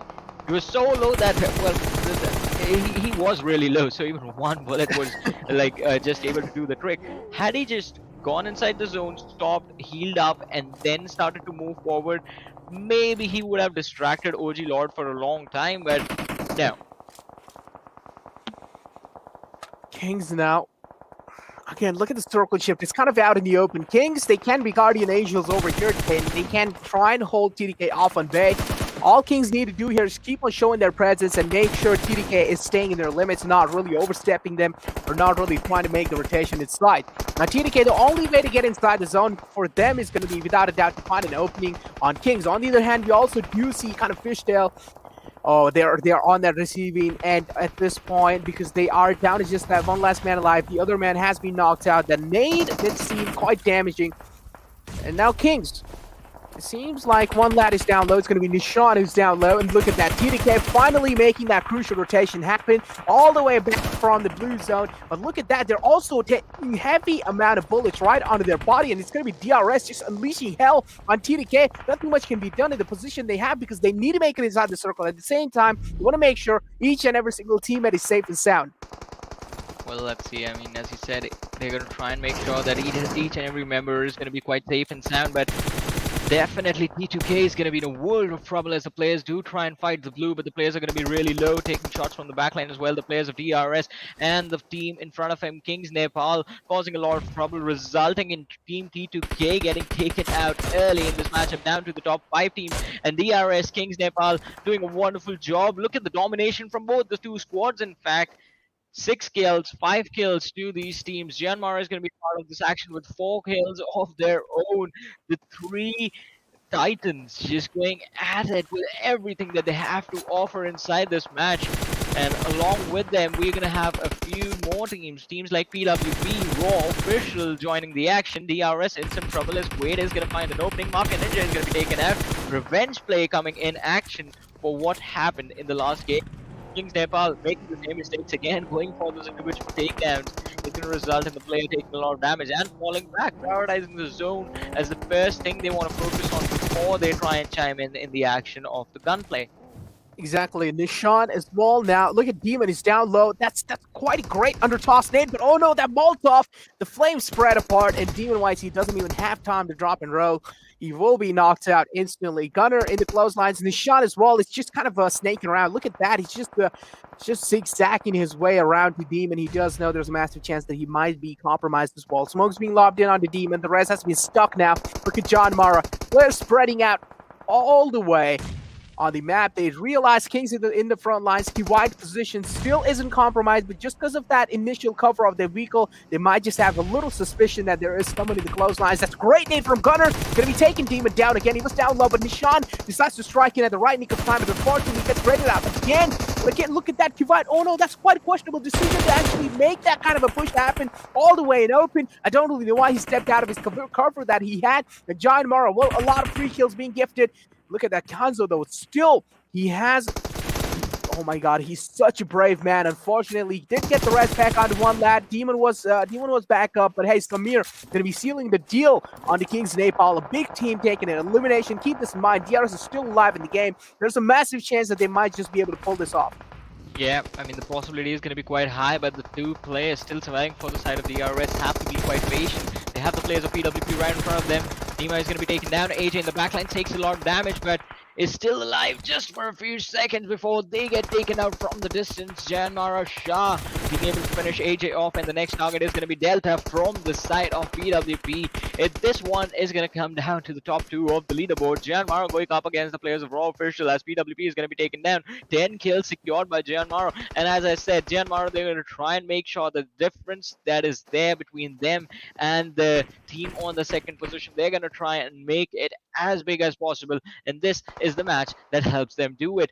4 versus 3 advantage to the players of JyanMaara. Shah going for the airdrop in this final fight, dropping a Molotov just to stop the push. Sees Shada in the distance, but is going to have to heal up before he peeks for the shots. Look at Sujan with a UMP. Is going to make sure that Samir is going to be, well, quite low before they try and engage, and on the action, Sniper is going to be there with his teammate as well, so Sujan can't really force anything in a situation like this.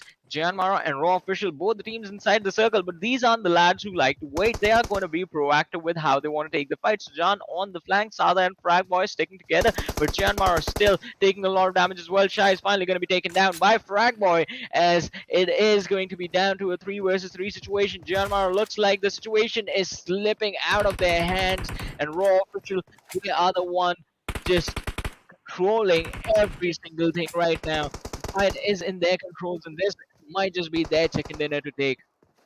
But I mean, still, JyanMaara does have an advantage inside the fight because they have the high ground, and also at the same time, they do control a lot of the part of the zone. I mean, it's kind of 50-50 divided between both the teams, but JyanMaara, they just have the higher ground. This might just give them a massive advantage. But JyanMaara's team's kind of scared here. Look at that. They're not really peeking out. On the other hand, Raw, they're just hustling all around the place. They're just moving around. They're trying to take those peaks. They're taking those fights as well if they are, getting challenged for those. On the other hand, JyanMaara just not peeking out of their cover, being so safe, playing so safe. They're just not moving around anywhere. Snipe YT as well. I mean, not really taking those risky peaks. And on the other hand, nades being lobbed in from both the sides. That's a great smoke to block any vision off. And again, Snipe YT getting caught off guard. You try to take those risky peaks, but they're just so active. On the other hand, Raw is just being so active. They're moving around here and there. The press is being shown throughout the entire circle. Oh no, Samir decides to strike in, but he gets instantly shut down. A lot of whip shots here and there. But hey, again, I mean, Raw Yeah. being consistent as always, getting themselves a chicken dinner. I gotta say, DRS as well is quite consistent throughout. And JyanMaara, well, that was a great game. Well, that was an amazing performance from JyanMaara as well. But Raw officials still managing to steal away the chicken dinner, I believe, is something that's gonna, well, it is going to be quite interesting to see what JyanMaara's reaction is going to be like to that. But it was quite interesting in that final fight. They had the man advantage, they had the higher ground as well.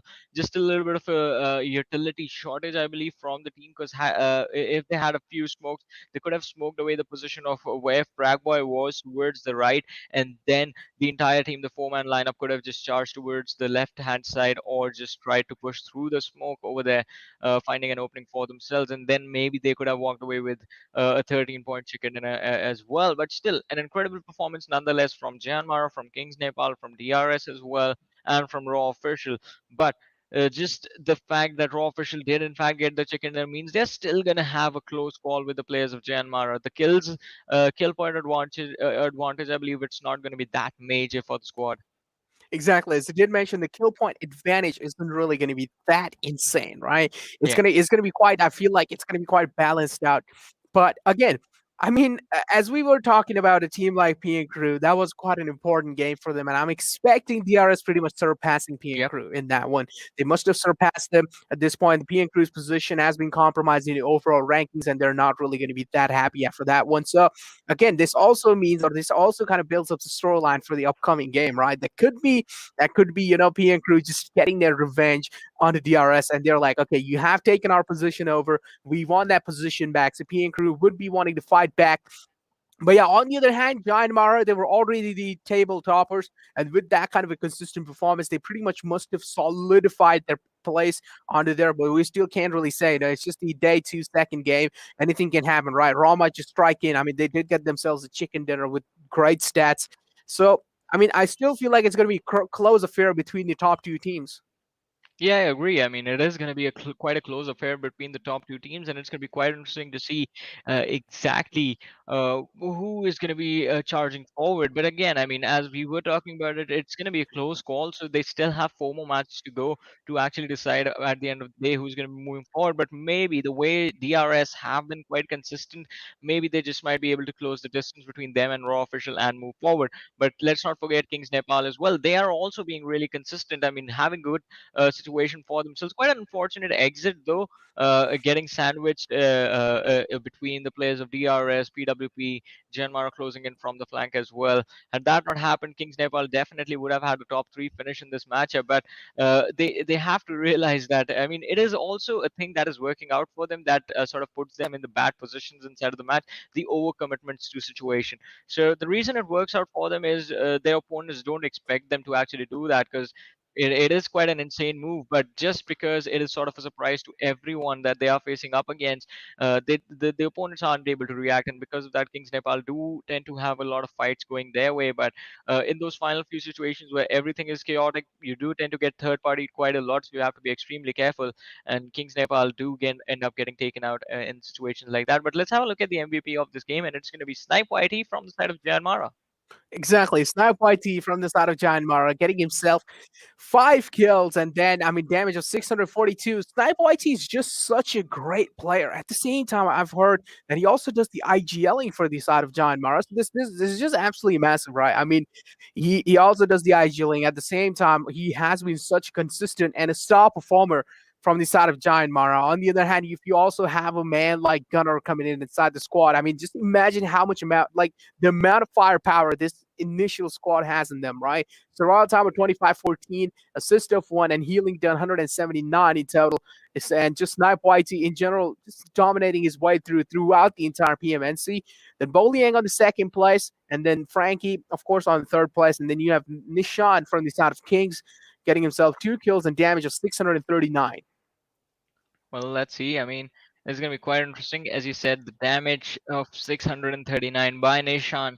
KINGsNepal, he's definitely quite a key player for his team, but Demon White, he as well is one of the lads that is always put up an impressive performance for Kings as well. Wayout SATAN, they had quite a lot of fights for themselves in the early season. Because of that, we do see the players show up in the top 4 players, but just the fact that, as I said, mid game, early game was sort of the situation that Wayout SATAN were able to capitalize on. They weren't really part of the late game action.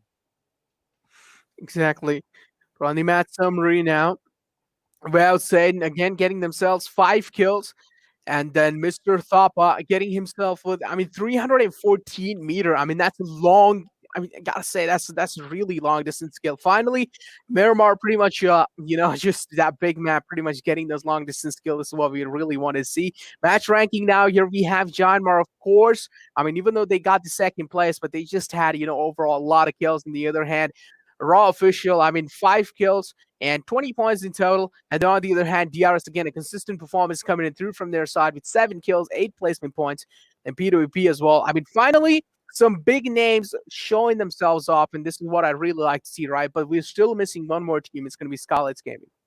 Yeah, Skylightz Gaming is a team that we do not see in the top 8 this time, and that's going to be quite unfortunate. 2 games back to back, quite an unfortunate finish for Skylightz Gaming. Vibes as well. Vibes were able to clear up, I believe, a few kills. Yeah, 3 points coming in, 2 for kills, but still not a position that we expect from the team. Although I still have to say, I'm still surprised. What is happening to T2K? I've been asking this question since yesterday because even Skylightz Gaming, PN Crew, Vibes, EKTA, Esports, High Voltage, Elementrix, all these teams have at least shown up in the top 4, in the top 5 once, not if not twice since yesterday's match. But T2K consistently finishing on the second page. The team needs to step up. It is going to be too late if they start performing tomorrow. But let's have a look at the Oppo F19 promo of this matchup. Exactly. Oppo F19 Pro. Oh, this was such a unfortunate starting for PN Crew. As I did mention, this had a massive role in the kind of their position being compromised, easily. Now one team is going to be rolling it over. Leondo in that fight just so lucky he's able to survive. He's such a sliver of health, but still, Skylightz Gaming overall, they were missing in the top 4, kind of what that previous, in general, kind of a previous match rankings. So this was a great name from his spot as well. Just dealt so much damage and confirmed himself a kill. This fight over here, Vibes, they were trying their best to kind of flip the tables out, but I just feel like the fight was going on for such a long time, and that was a little bit of a problematic factor for them. KINGsNepal, this was where things really went south, and DRS, or actually JyanMaara, completely pushed over them and obliterated them. Well, as you mentioned, the obliteration that was there from JyanMaara, the third-party situation, and KINGsNepal just got completely off guard, and the same thing happened to DRS and PWP as well. But JyanMaara, in the end, it was just Fragboy from the side of Raw Official who kept his team inside that fight and made sure that they came out on top in the end. But as we were talking about it, domination in this game was by Raw Official, JyanMaara, the squad of DRS, KINGsNepal, and Wayout SATAN. Everyone else was just there to bear witness to what these Titans were going to accomplish in this match. Exactly. But now again, as you did mention, Wayout SATAN, things have been looking good in that previous game, but they're lacking quite a lot on that positioning points or on those placement points. That's why, I'm not really expecting a massive lead being taken from their side on the overall rankings. But yeah, this is a decent performance from their side without a doubt. PMPL Esports, as well with a decent performance. But King, as always, I mean, gotta say they're being really consistent when it comes to dealing that damage. They have been a really dominating team throughout, and I just really like this synergy, the coordination is being shown from their side. It's absolutely brilliant. Now, this is where Kings have found themselves the 8th position. As I did mention, PMNC's position is pretty much gonna get surpassed. This is why DRS has moved up all the way to 3rd, and PMNC now have moved down to 4th. Skylightz Gaming, a shaky game. Previous game was quite shaky. That's why they're going to be sticking in the same spot they had. Team Extreme moving down to 6th place. Well, Team Extreme, as you said, I mean, there's going to be a drop in the standing, being the overall standings, but DRS just closing in on Raw Official and JyanMaara. It's definitely a big threat to these lads moving forward. On the other side, the look at KINGsNepal, they have managed to bring themselves inside the top 8 PWP as well, moving up to the 7th position. And with these teams moving forward, I mean, the top 8 is already looking quite interesting, but High Voltage, they're not too far behind. There's a difference between High Voltage and EKTA Esports. That is where the next set of the division of the leaderboard is going to be 10 to, well, let's just say 10 to 13, because, well, Elementrix sitting on the 29th position. It's going to be a while before they are able to challenge the players of EKTA Esports. But now, looking at the bottom 3, Elementrix, Nepal, and Team T2K. Quite surprising to see some of the biggest names being in the bottom 3 at this point. Yeah, exactly. I mean, some of the big names in the bottom. I mean, Nepal, yeah, a shaky entry in the finals without a doubt. So, I mean, up till now, shaky performance as well. In the 15th place, they had their shiny moments, but nothing really flashy being shown from their side. But on the other hand, the same thing goes to Skylightz Gaming. Skylightz Gaming, I mean, they have gone themselves, in the top board, but that previous game was quite inconsistent, I would like to say. They didn't really perform that great. They were trying their best, though. But hey, I mean, maybe the upcoming game, this is where they will get their revenge. Maybe, but before the next match, we're going to take a very short break, so just stay tuned, keep watching. We'll be right back after this.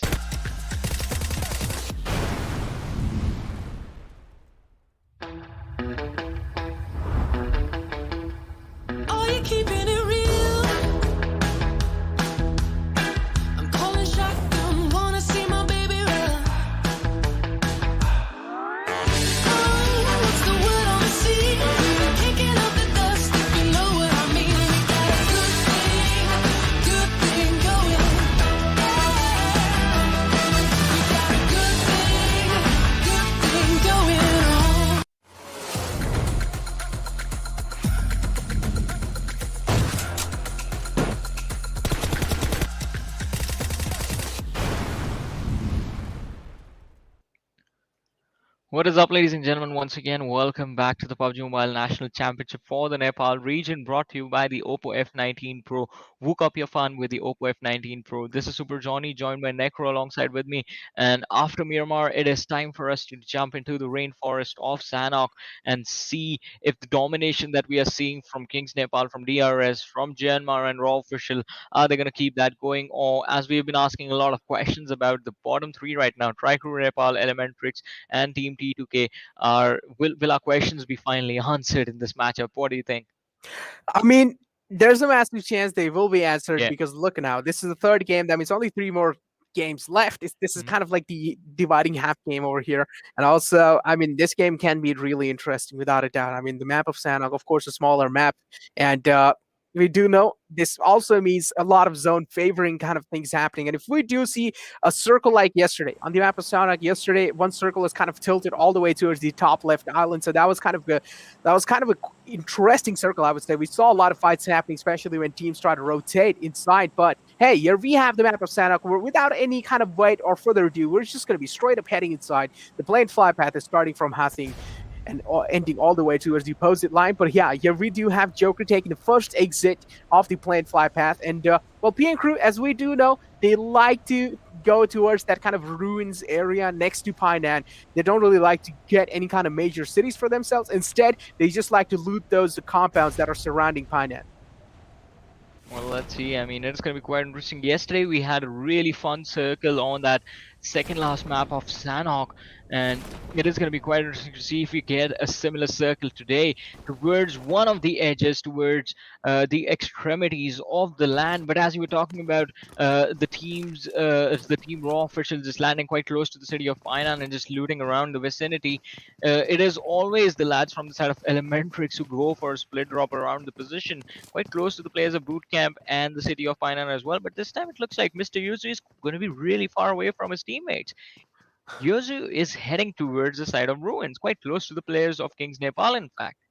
Exactly. As you did mention, he's heading towards the side of that. But on the other hand, Team Extreme quite close to EKTA.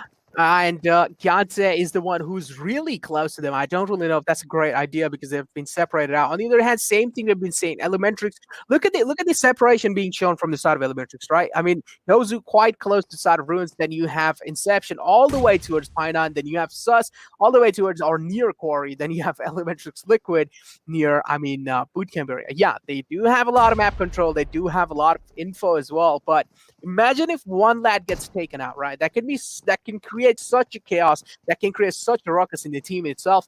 But on the other hand, now Extreme has his eyes set on lads of Triangle Nepal, trying to find out any kind of info. Slipknot just jumping around, trying to spot anyone out. Slipknot now wrapping around from the back lines. Extreme, still so much danger on his back. He's getting pushed. He does realize that he's getting pushed. He had the M249, but hey, couldn't really make it work. The nerf M249, man, in the close ranges. Sometimes it does hit quite good, but hey, most of the times it does kind of fail. Well, let's see. As you said, I mean, most of the times it is definitely, it looks like it's going to fail, but in the meanwhile, Dipen from the side of Tricrew Nepal has taken a lot of damage on himself. And talking about damage, I mean, the circle just heading towards the western side of the map might just be the thing that results in a lot more damage being dished out. But high voltage, they're going to be at a disadvantage. Praveen from the side of Vibes just drowning out in this game. What is going on? The first finish, Praveen just getting taken out and by himself. In fact, no one being responsible for his situation. Exactly. Now, depend also. Well, here we have Tricrew Nepal, kind of in a no man's land. Just kind of have a good time, take as much as their time they want, looting at the same time, being comfortable overall in general. Skylightz Gaming, on the other hand, close to in the boot camp area, looking quite great, looking strong, pretty much dominant throughout this map, and he also has the AKM in close range. Now, Johnny, I had a question for you, right? So, which gun do you actually prefer in the close range? I personally love the AKM. Well, let's see. It is going to be quite interesting to see.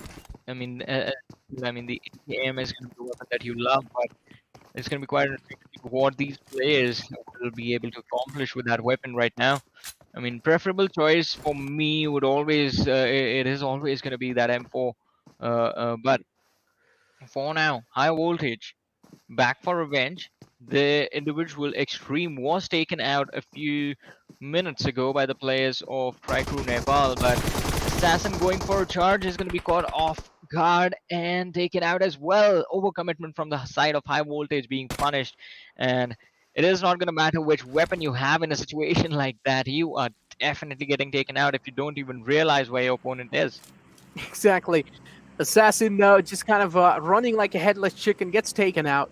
Bunny's going to be the man who strikes in. Assassin out in the open. The kill should be confirmed anytime soon. Yes, it has been. The QBZ, though, making it work. I mean, I've been seeing, QBZ just being utilized so much. It has a great fire rate, without a doubt. And utilizing the QBZ in the map of Sanhok, I've been seeing it being utilized by so many players, which is quite understandable.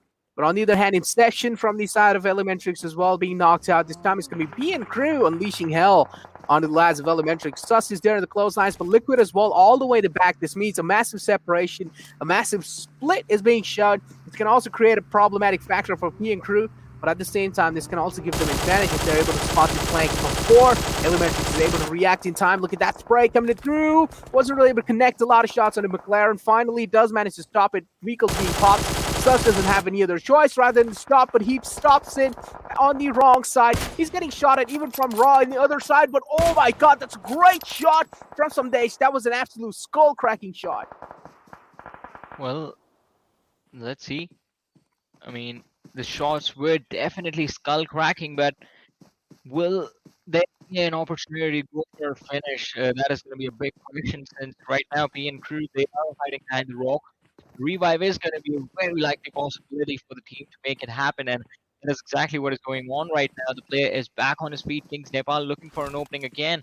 The four-man roster is quite split up, and that might just be the thing that works out against them, as we do see Skylightz Gaming closing in from the back lines, but they have to finish off Liquid from the side of Elementrix first before they move forward. And Liquid is going to take down two of the lads from the side of Skylightz Gaming. Heaven from the back lines is going to finish him off, but Heaven takes a lot of damage. And Elementrix, even though they are taken out, Skylightz Gaming, all the noise, all the commotion that they made in the distance, is definitely going to pull up a lot of attention from the side of KINGsNepal. Exactly. Now, other hand, you also do see KINGsNepal again trying to work around. Skylightz Gaming, as you did mention, on that receiving end. At the same time, PN Crew is right in the front lines. Kings, though, I mean, they have just been so dominant throughout this entire day, right? This is the third map, actually, the map of Sanhok. And this is where Kings, they do realize, I mean, they are doing quite a great job up till now. I'm going to say they have been one of the most consistent teams out there in the entire finals. But this is the time to kind of notch your gameplay up. If you want to get yourself the top 3 kind of finishes, right? This is the time to kind of tune yourself even more. KINGsNepal have been able to do a lot of damage on the teams. They have been able to get a lot of kills. But I feel like at this point, they need to realize that placement points are equally important.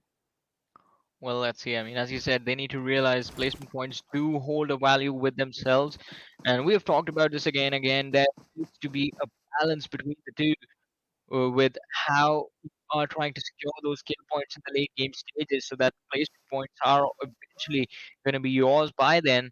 But it's going to be quite interesting. PN Crew Sunday is hiding behind the rock, trying to see if he can dodge the attention of the players of KINGsNepal. In the meanwhile, Ayush was literally trying to run away, and he is going to be finished off. Nishan with the shots of his own, along with his teammates supporting him from the backlines. They do manage to find an opening, but the distance between the squad, between the lads, is going to be quite a lot. So it's going to be quite difficult for them to actually secure the kill, or, well, maybe the kill could just be stolen by the players of Skylightz Gaming from the backlines.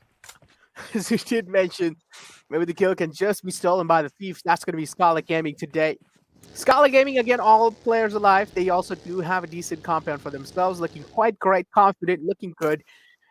PN Crew, on the other hand, 2 players have been taken out. Sandesh and Season are the only 2 men alive. Oh, that could have been close. So lucky. The bullet whizzes past him. Sandesh now does realize, okay, it's time to take a little chill pill and maybe not peek out. But the main problem here is Sandesh doesn't have anywhere to go. He cannot move. He's been pinned down behind this little rock. Don't really know how he's going to be finding himself a way out unless he has some smokes to kind of build himself a smoke pathing. But utilizing the smoke passing this early in the game, I don't really feel like that's going to be a good idea, right? Because that means you're going to be utilizing most of your utilities that you have in the backpack, which is not really a great idea because late games is where you need the most of the utilities. Well, as you said, I agree with that.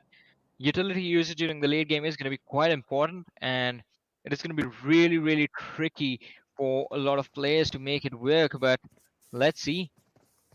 Heaven right now still just holding along with his teammates the compounds that they have for themselves for cover, but finally deciding to go indoors as they realize they're being surrounded from every single direction.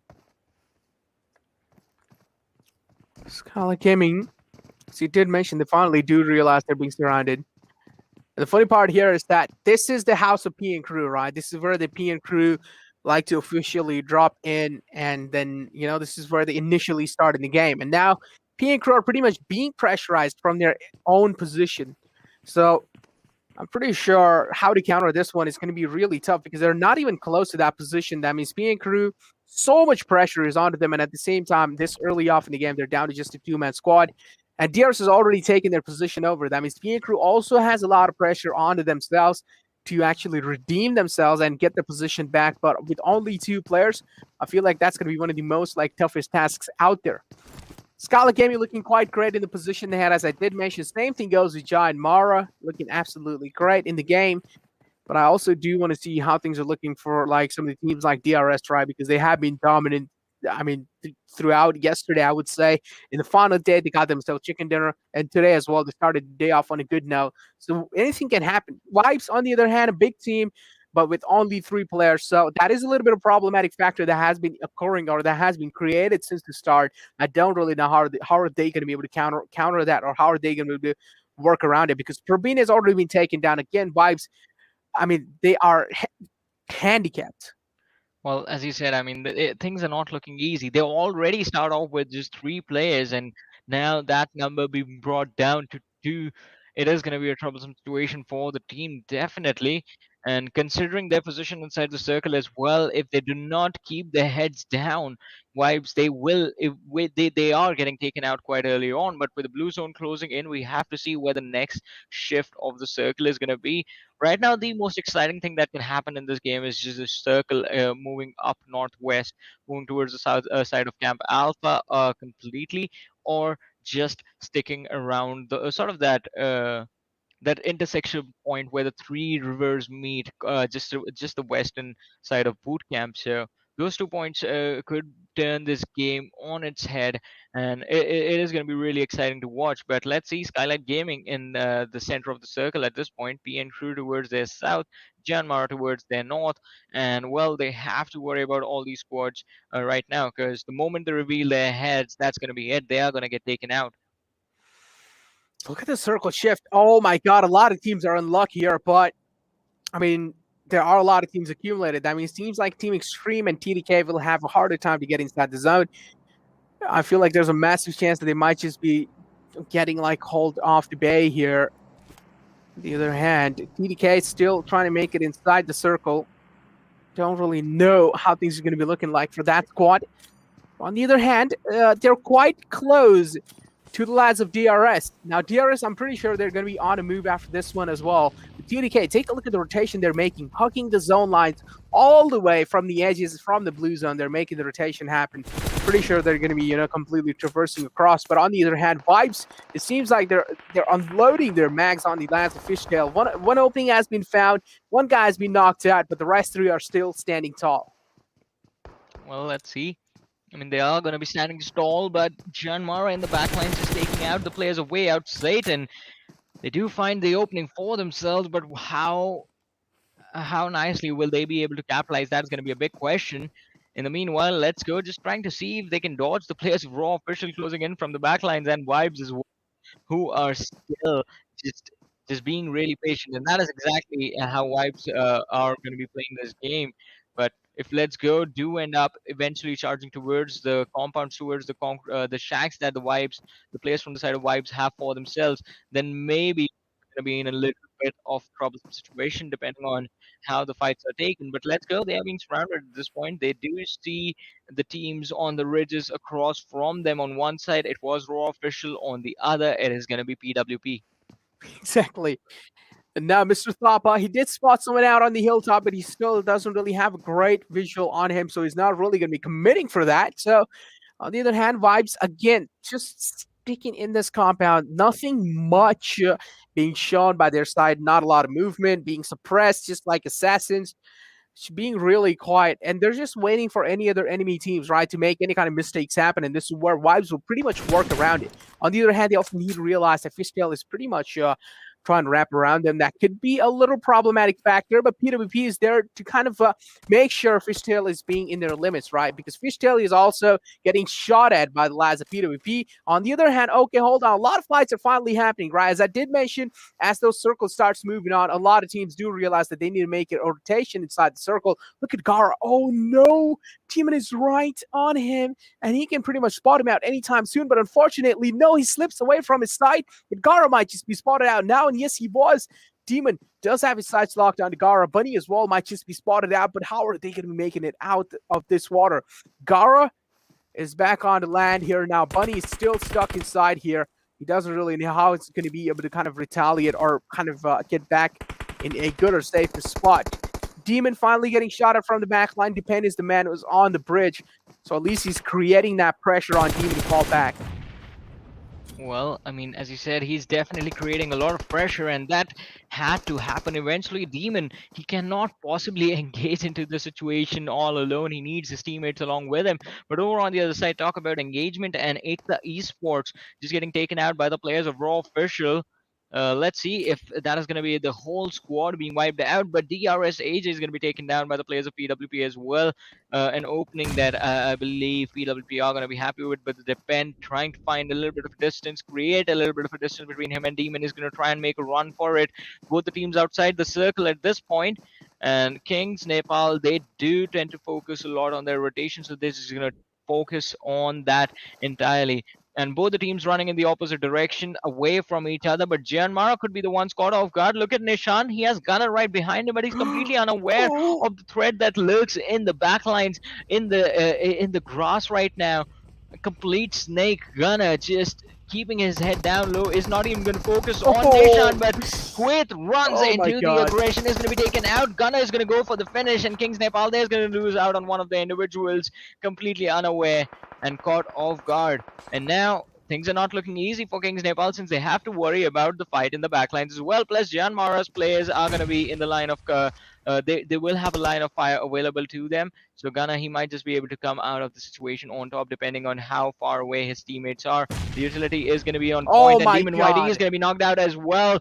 Gunner doing a wonderful job, but will he be able to secure this kill? That is going to be a really big question. And Kazdo, as Kanzo and Nishan do find themselves in a position from where they do get the knock on Gunner, and after they finish him off, they'll be back to a 3-man raw, because JyanMaara just able to secure 1 kill from the situation. Exactly. Look at Snipe as well. He's pushing in now. Nishan is taking a lot of damage, but Snipe, oh no, out in the open, a little too, I would say, overeager to push and try and save him, or try and save Gunner. I feel like he could have stayed behind the cover and then maybe, you know, try and hold him off at bay. But look, entire squad of JyanMaara is committing to this fight, but still they do manage to come out on top. And wow, you gotta say, these lads are pretty brave. Out in the open, just had so much confidence overall against King. And guess what? Kings that have been consistent throughout the day now have been taken out early off in the game. Team XTREME, I mean, Elementrix as well being taken out early. Now, these are some massive woes right here. Team Elementrix, I mean, I had a lot of expectations going in forward, especially a man like Inception. I mean, since the semifinals, he has been proving himself quite well, but Elementrix now in the finals are being pretty shut down, or easily shut down. Nepal as well on that receiving end. Take a look at that. So much damage being dealt onto them. Reaper with a great positioning. No one expected him to be in the clotheslines, but Reaper is just making so many things happen here. And Nepal, just like that, get completely eliminated out the game. Reaper should get the rest back onto orange. And yes, he will be finally back on his feet. Team XTREME on the receiving end against the lads of Raw, pretty much unleashing or raining down death and destruction. I don't really know how to counter that. Well, as you said, I mean, there is no counter available for the sort of pressure that was put on the opponents right there. But Raw Official, they're going to look to counter, or maybe we just finish off the players of T2K right now. Shawl, he knows exactly where blah blah blah is, but what about the rest of the team of T2K? The rest of the lads might just be able to put him under a troublesome situation. Blah blah blah, running out in the open along with his teammate Rated Sir. The spray is going to be connected by Shawl, but not enough damage to get a knock or anything significant, but it is still going to be quite interesting. JyanMaara in the backlines, 5 kills have been secured by this team right now. Looking to move inside the circle, it is going to be quite interesting to see, because they have to clear up the position towards the left, and then maybe they're going to have an easier time rotating inside the circle. Otherwise, Skylightz Gaming might just be able to take them out as soon as JyanMaara think they're safe. But Skylightz Gaming are already engaging in a fight against Wayout SATAN. 2 men have been already taken out. Skylightz Gaming, oh no, one last man was alive. Sandesh, well, pretty much seals the deal onto him. JyanMaara, 3 players alive, looking pretty strong. It's a 3-man strong squad. Gunner gets shot at from the back lines. He's getting shot at in the back. He's getting backstabbed at this point. At the same time, he's also getting pressure from the front lines. He doesn't really know where to move. That's why he's going to be getting confirmed instantly. PN Crew did manage to take 1 man out. I mean, the man advantage now is pretty much evened out. It's a 2-on-2 affair going on. That's a great nade from Season. That might just be able to connect on the Shaw. Yes, it does, but not really dealing any kind of critical amount of damage. So that's why Shaw is looking quite confident up till now. But that's nade. But this nade might just be really close. But no, instead, it kind of overshoots there. That was actually a smoke. Blooms in his smoke, kind of by himself, decent amount of time to kind of reposition himself, because he did realize that his position had been compromised. But at this point in time, repositioning would probably be the best choice he can do. This is why DRS versus TDK, a massive fight happening, but instead PN Crew is going to be the one to actually get eliminated out, because PWP joined the fray. Well, PWP, they're going to be part of the action. T2K finally stepping things up, being a part of the top 8, taking on the players of DRS right now. They have a wonderful opening. The blue zone is going to be helping them out as well. Blah, blah, blah. Securing another kill for his team. Nima in the backlines is going to be taken out as well. But the revive from AJ might just be the thing that helps DRS out for a little while longer. In the meanwhile, AJ is going to be taken down. EKTA Esports taking an exit. Sarga is going to be caught from the flank, and he is going to be finished off by the player Malik from Vibes. DRS Nima is going to be the last player standing for his team, and with the third party that happened from the side of Vibes, the situation between them and T2K has been made even. From having an incredible man advantage, T2K are just down to blah blah blah, the last player surviving for the team. As I did mention, TDK are just down to blah blah blah, the last man alive for team. Same thing goes with DRS. Nima is the last man alive as well. He's kind of healing himself. He's kind of doing a heal battle. He does realize blah blah blah is in the front line as well. He's doing the same thing. I feel like he still has a decent amount of time to actually move inside. So Nima can actually try and make it inside the zone. Same thing goes with the lad of TDK, but I don't really know if that's going to be the intention that they want. Now, Raw, again, being consistent throughout the game, have all their players alive. That means they probably have one of the highest rates of winning the game as well. But instead, the main problem here is they need to move inside the circle. So this can be a little problematic factor because most of the teams inside the game do get caught off guard when they want to try to make those rotations happen. But PWP, a team that was being suppressed throughout the finals, it seems like they have managed to step themselves up. They have found the key for success, and they're able to unleash upon teams. Now, Raw is probably going to be their biggest opponent here because it's a 4-on-4 affair. Well, let's see. As you said, a 4 versus 4 affair between the two squads, and I believe this is the game that allows Raw Official to close in on the players of JyanMaara. The difference between the two squads wasn't that much, and now after this matchup, JyanMaara, they might just go down to the second position as Raw Official 6 kills secured.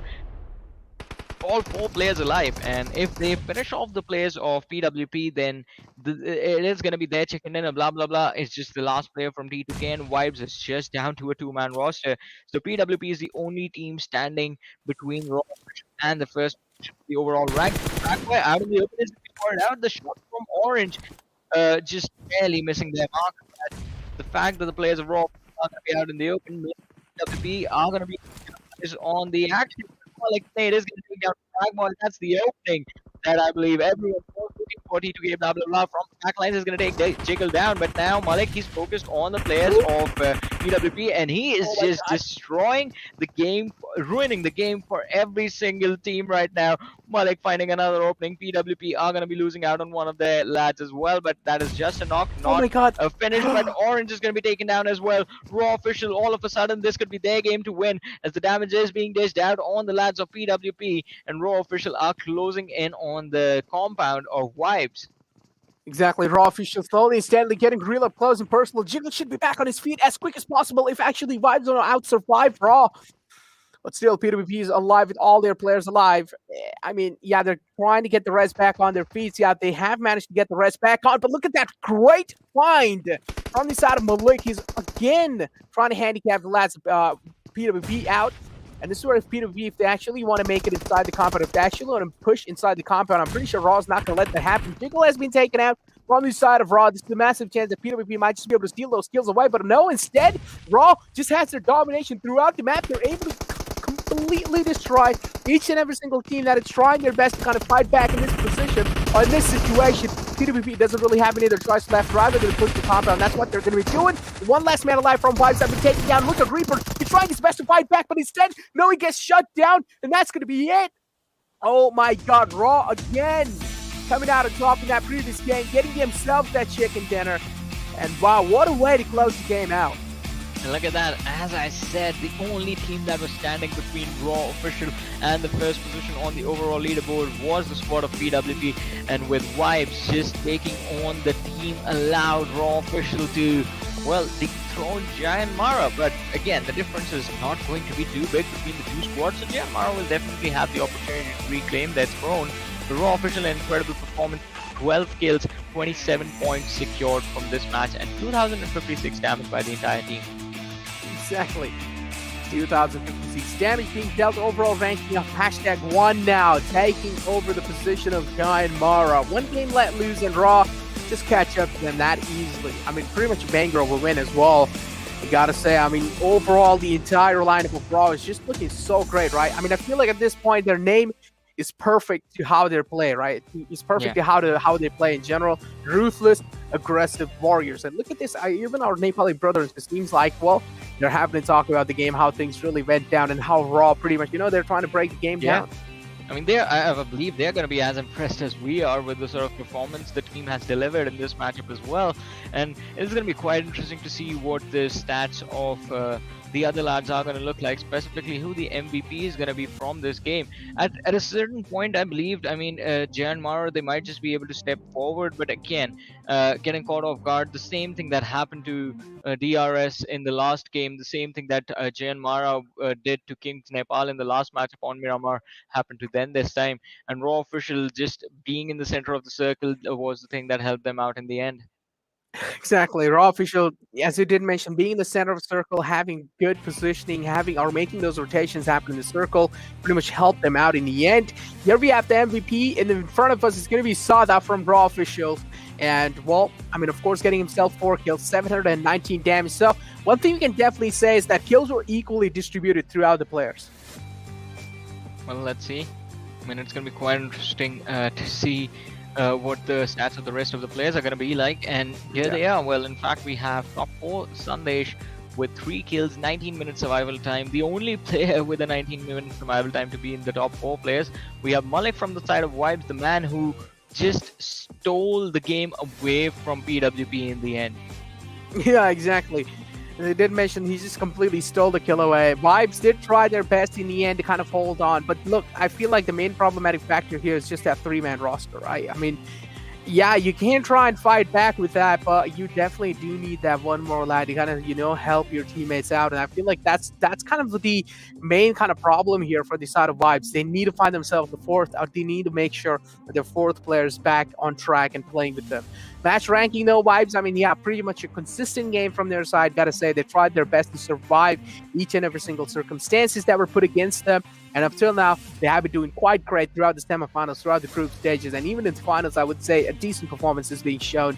But still, they're on the latter half of the overall rankings, so I don't really know how or what kind of performance we're expecting. EKTA, on the other hand, yesterday, started the day off on a good note, and it seems like today they're not really able to show themselves. Well, I agree. I mean, today not really showing up, and it is going to be quite interesting as we talk about it. I mean, EKTA Esports, what really the team is going to deliver, in fact, and how far up in the standings will we see a bounce from these lads. But over on the other side, I mean, it's not just going to be EKTA that are failing to deliver today. Elementrix, again, is a team that did really well for themselves. Well, they put up a decent performance yesterday, but today it is a consistent underwhelming performance, even in this game, sitting on the 13th position.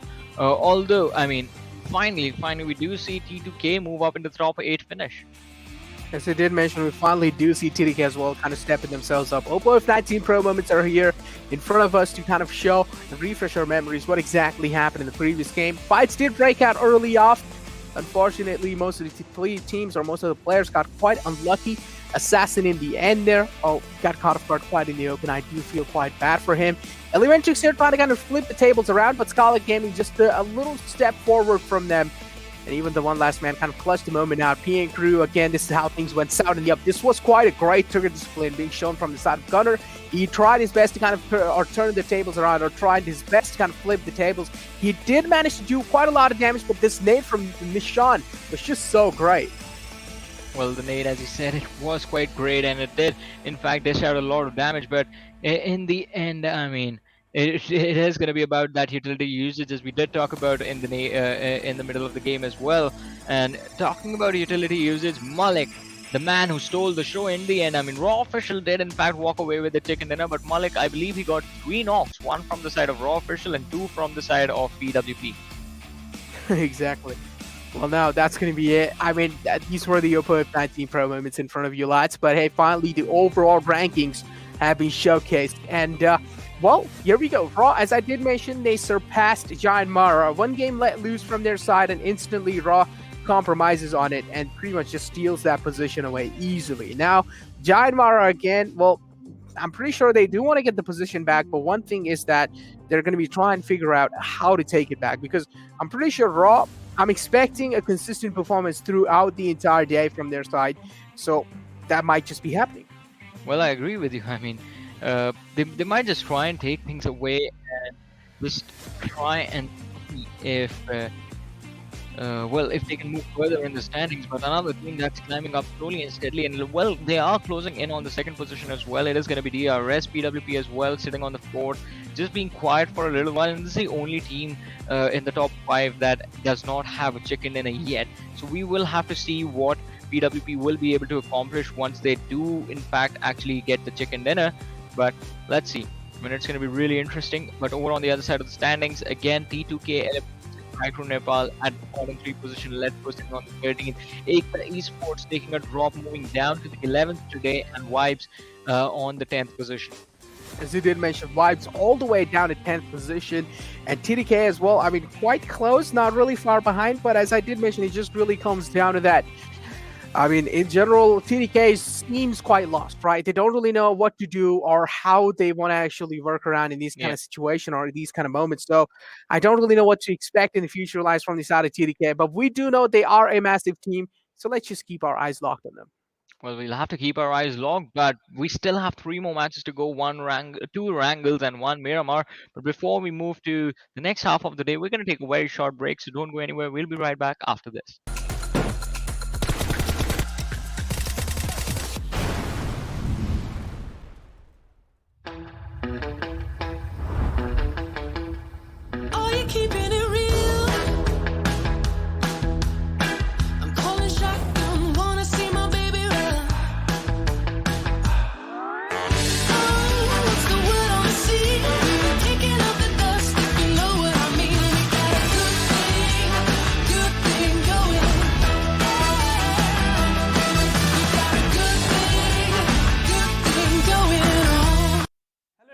स्वागत छ fun भिडियोमा। मेरो नाम अंश। आज हामी केही प्लेयर्सहरूलाई बोलाउनेवाला छौँ अनि जान्नेवाला छौँ उनीहरूको ड्रिम लाइनअप। बट हामीले ट्विस्टको रूपमा चाहिँ एउटा शर्त राखेको छौँ, जहाँ उनीहरूले आफ्नो करेन्ट प्लेयर चाहिँ सिलेक्ट गर्न पाउँदैनन् भने जति पनि खेलाडीहरू उनीहरूले सिलेक्ट गर्छन् त्यो सबै नेपाल रिजनबाट हुनुपर्ने हुन्छ।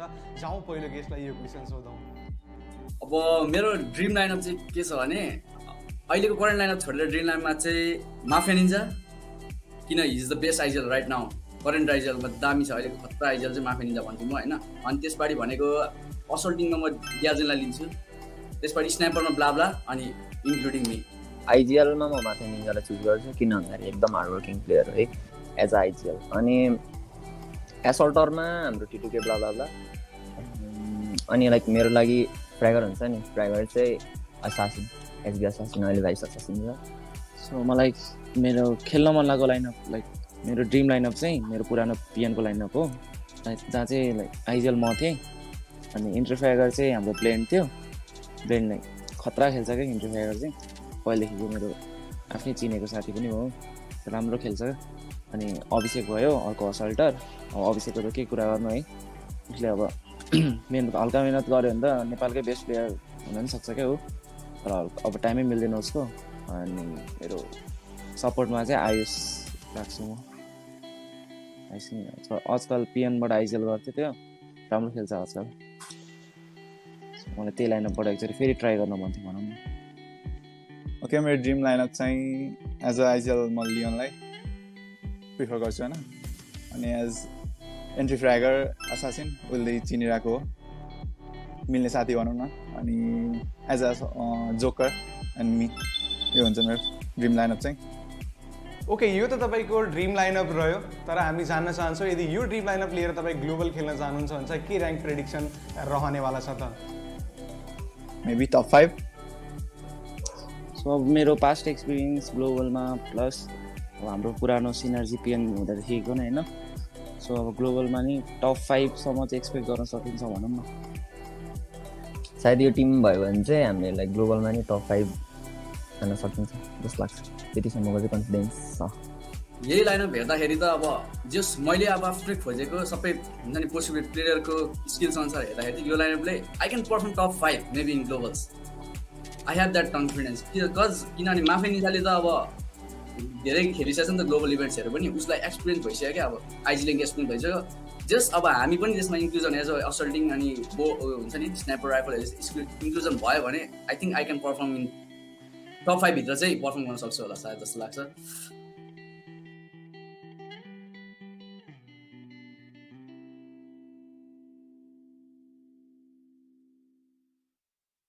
Hello everyone.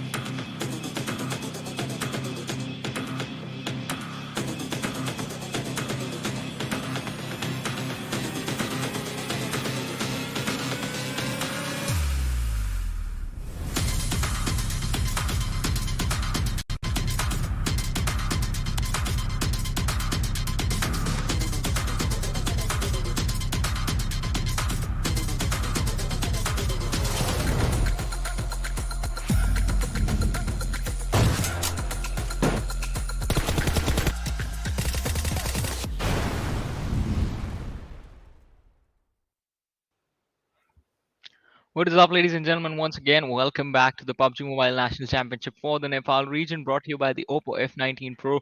Woke up your fun with the Oppo F19 Pro. This is Super Johnny, joined by Necro, and now it's time for us to jump into the action of Erangel once again. And what a wonderful day! I mean, to be a fan of Raw Official, 2 back-to-back chicken dinners, and finally the team has taken the top position on the overall leaderboard, just stealing away the first position away from JyanMaara.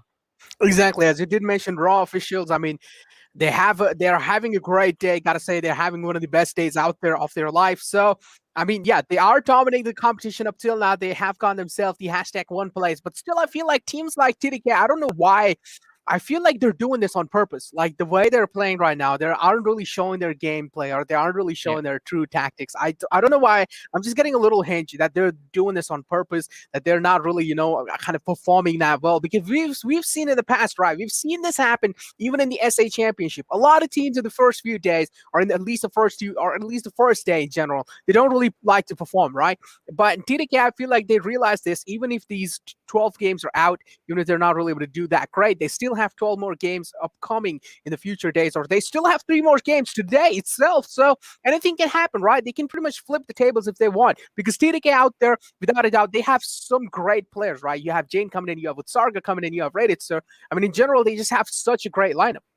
Exactly. I mean, the lineup on paper is actually incredible, and we've seen incredible performances from them as well. And I agree with you. I mean, this is not the sort of performance that we do expect. We expect from the team. We always expect them to be at the top, competing for either the top position, or maybe just comfortably be inside the top 5 at least. But right now, just sitting at the second last position. I mean, they were last before the last game, but now have moved up to the 15th position. It's still not looking quite good for the team. Let's see, 2 more days to go, 12 more matches remaining. Right now, it is going to be 15 more matches, because 3 more today and the 12 for tomorrow, 6 for tomorrow, and day after tomorrow, there's going to be 6 matches as well. They still have an opportunity to sort of bring themselves up to a decent position, but this catch-up game is definitely going to be quite tricky. They're going to need a lot of chicken dinners to make it happen, and the rest of the performances, the matches in which they do not get the chicken dinner, they have to be really, really consistent. But talking about the matches, let's just jump into the action. Game number 4 of day number 2, ladies and gentlemen. Oh, The match on Erangel. It is going to be live in front of us, and this is going to be a trajectory leaning heavily towards the southern side of the map. yeah, exactly. An interesting play and fly path, without a doubt. Starting from Nova Rupnoi, ending all the way towards Gatka. I mean, close to Gatka. But yeah, now, Noah Rupnoi, I would say teams would definitely do want to go there. TDK, they like to go towards Milta, so that's where they're going to be dropping. Yep, same thing goes with EKTA as well. You know, they're going to be dropping towards Milta Power. That's what they've been doing since a long time now. But I would say TDK, I mean, they have quite a massive chance of winning this game at this point in time, because taking a look at the play and fly path, I'm expecting a little bit of southern tilted circle. But what do you think, so? Well, let's see. I mean, if the circle is going to be towards the south, then I mean it's going to be quite interesting. But now, I believe every single time we have seen circles go towards weird location whenever we have the plane part towards the extremities of the map. I believe again we're going to have somewhere towards the northern side or the western part of the map. But let's see. So far, I mean, because of how the playing path is, the team that I am going to be worried about a little bit is going to be this the squad of PN Crew, who we have seen go towards the side of Severny again and again, but this time that's going to be the location furthest away from the trajectory of the plane. So they are going to have to adapt just a little bit, and that thing can be quite tricky. And as I said, either towards northern side or the western side, and we do get a western circle again. Exactly, as you did mention, we do get a western circle again. And now, well, I mean, yeah, the circle, I feel like over here, the 20% of the circle is actually out in the water. So, I mean, it's a decent circle, I would say. I'm expecting some early fights as well, because imagine the teams that are all the way on the right side, right? Teams like EKTA, teams like PWP, TDK, you have Nepal, DRS, Team XTREME, Kings, Vibes. Overall, all these teams that are all the way in the right lines, I'm expecting a lot of fights happening, because when they try to make it inside the circle, they will have to rotate right through them. So on the side of schools as well, we did see some early engagements happening here and there. Vibes, I feel like, are probably the one who opened the fray up. And no, instead, Vibes are the one who got damage dealt upon them. Malik being subtracted out of the squad early off. Well, let's see. I mean, Malik is finished off the three-man roster of Vibes in a world of trouble at this point. Just 2 more surviving. But talk about trouble, and we do see the players of PN Crew running away from the lads of Let's Go, but they do find an opening, as well as 2 of the lads from the side of Let's Go are going to be taken out. Tesla is going to be knocked out as well. Ale trying to get away in his buggy, but the players from PN Crew, they're trying to reach the summit, and once they do, then maybe Ale is going to be in a world of trouble as well. Tesla's kill is going to be secured. Ale still holding the high ground. Legend is going to be quite close to him. It's the rock separating the 2 lads, and Ale is going to be shut down. Let's Go. I believe the team is going to be let go from this game, as just 1 player remains, OG Lord, and he's running for his life right now. Exactly. Let's go. I just that Uzi completely shredded him in those close range. The fire rate just coming in through. Such a great gun, you know, in those close range engagements, especially if you do have an extended mag for that, then yeah, you're pretty much graced early off with that gun. OG Lord now, pretty much as he did mention, the last man alive, and oh no, he's being chased. No! He's being chased by PN Crew. What can he do? Just have some mercy, please. And no, it's going to be the answer. Instead, Sandesh just being completely merciless, being cruel. But also that means they gathered a little bit of attention from the side of Raw. Shots being taken here. Stujan's the man who actually did manage to do a little damage. Legend's down low. 1 more bullet on Legend, and that means Legend will be taken out of the game as well. But hey, instead, he's looking quite safe. And this is what PN Crew realized, that, okay, now making back their initial drop spot, getting looted, and getting inside the circle and getting themselves a centralized location is probably one of the main important things that they want to do. That's why now PN Crew, already a lot of time has been given away. Now PN Crew are making their way towards their drop location. Well, let's see, as you said, it is going to be quite interesting to see what this team is going to be able to make happen in this game. Legend is going to be down to a sliver of HP, but still is looking for those first aids. Look at that. No armor, no helmet, just has the guns on his back and no first aid. Finally finds some bandages for himself, but will that be enough? That is going to be a big question. I believe he's going to be back up to around 50% HP, but anything beyond that, he needs the first aid. He needs that first aid. He needs those boosters to see if he will be forward and be a part of the action in the later stage of the match. As you did mention, now Nepal, taking a look at the squad, all the way down to 16th position. TDK did manage to move themselves up a little bit. That means at least they're not all the way at the bottom. Instead, Nepal have a lot of pressure on them, and they only have total amount of 11 kills and only 28 points secured. That's quite a questionable place, right? These are the top 8 squad in front of you as well. Skylightz Gaming on the 6th position, Team XTREME on 7th. Started the day 1 off on a good note, but then instead completely faltered down. Raw official, if you can take a look at their rank, of course, on the #1.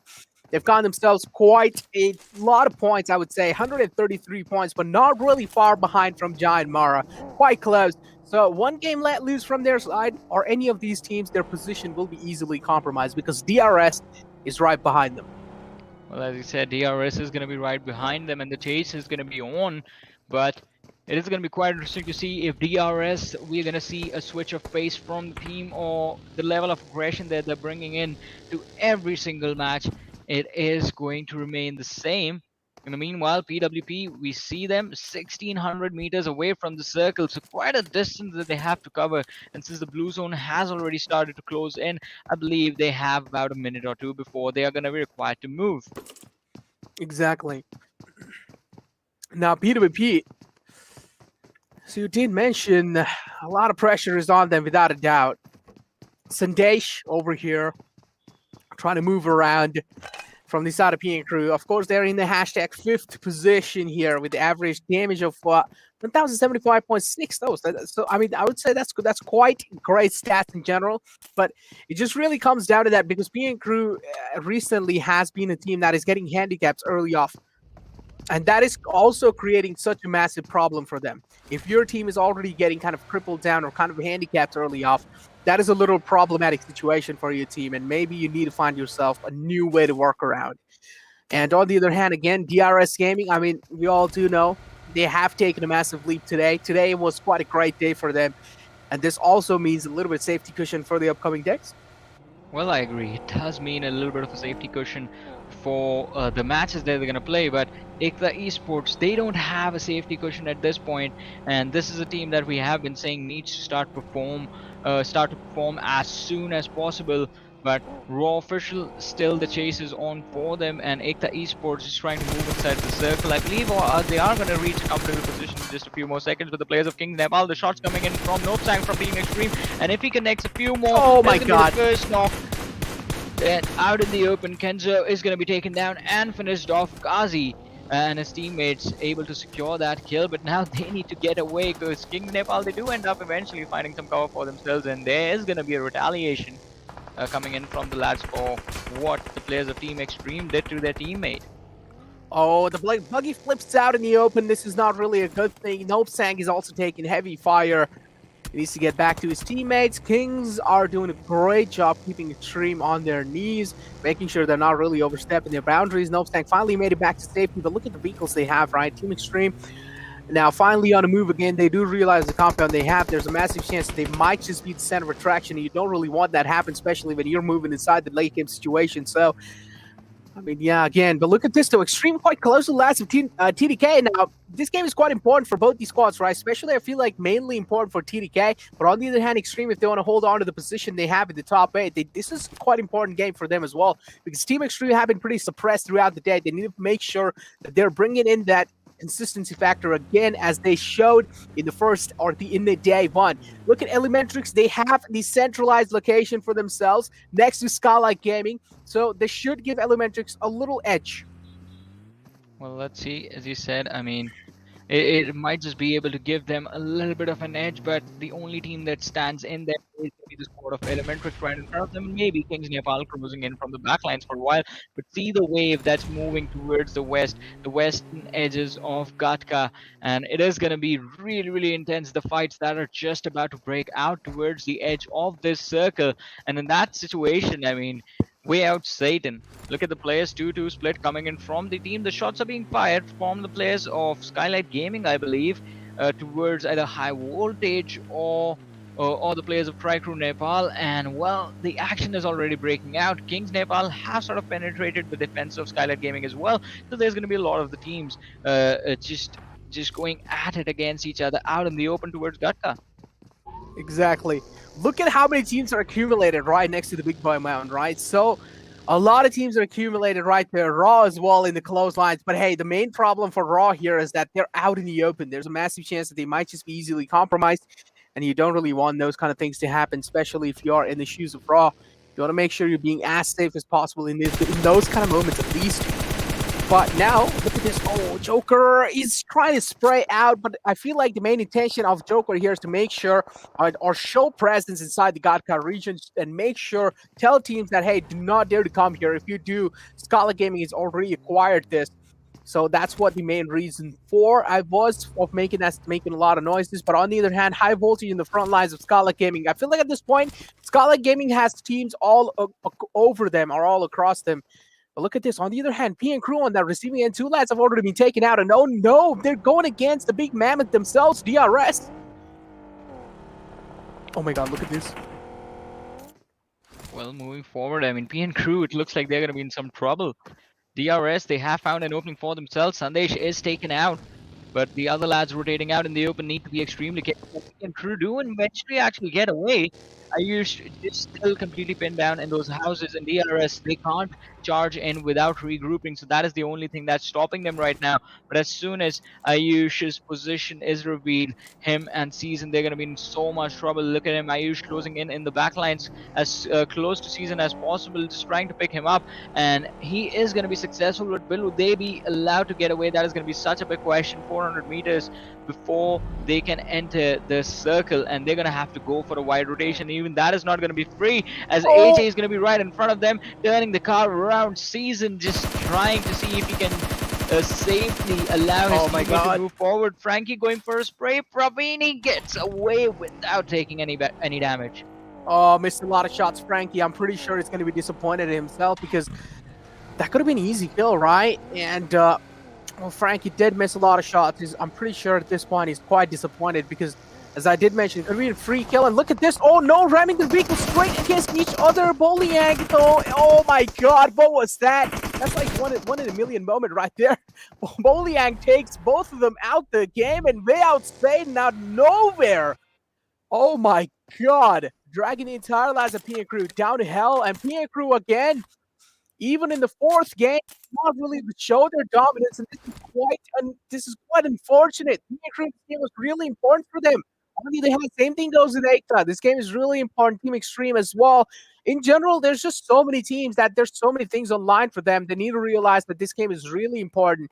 Wayout SATAN, wow, one entry from Boliang, man. I gotta say, that was one of the most heroic kind of battles I've seen. Yeah, definitely it was a heroic battle, but the war is not over right now. I mean, the rest of the lads are still surviving. Look at that, just two teams being eliminated inside this game, and the circle is out in the open. DRS is managing to take control of the Everest position for themselves, is going to result in such an interesting situation.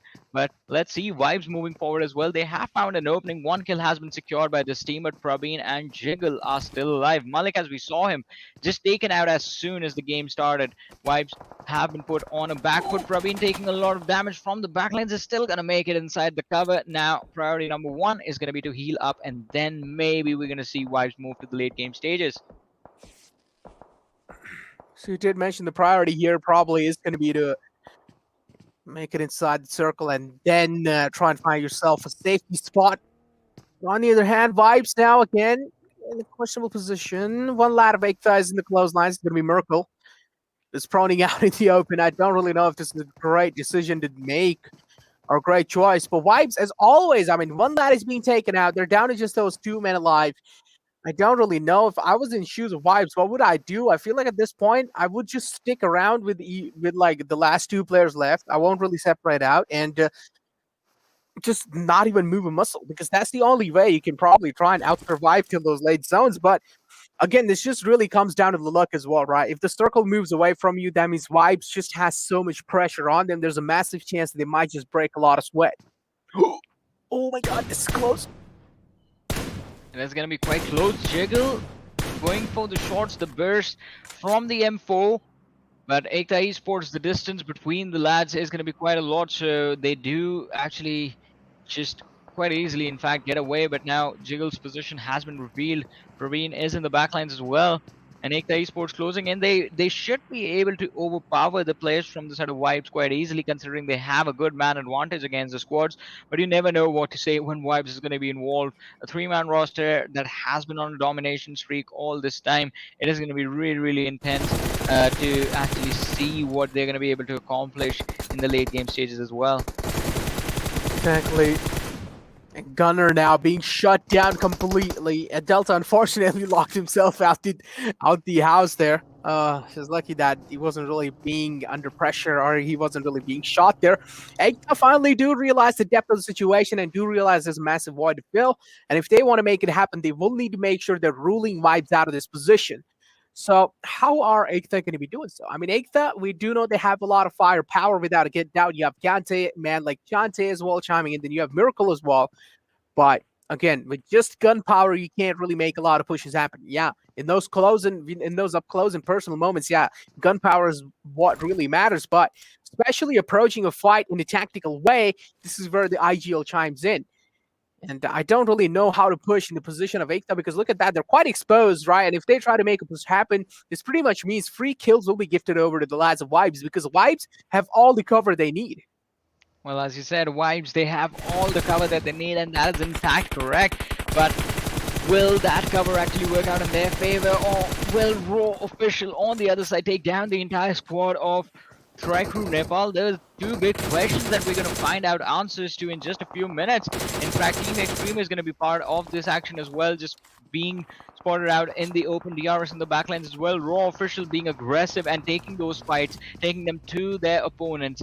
This time, TriCrew is under a lot of pressure, considering there are two teams that they have to worry about. Raw Official on the high ground towards their right, and just right in front of them is going to be the squad of Team XTREME. But over on the other side, Skylightz Gaming trying to close in, or in fact engage in on the compounds that are in control of the players of high voltage.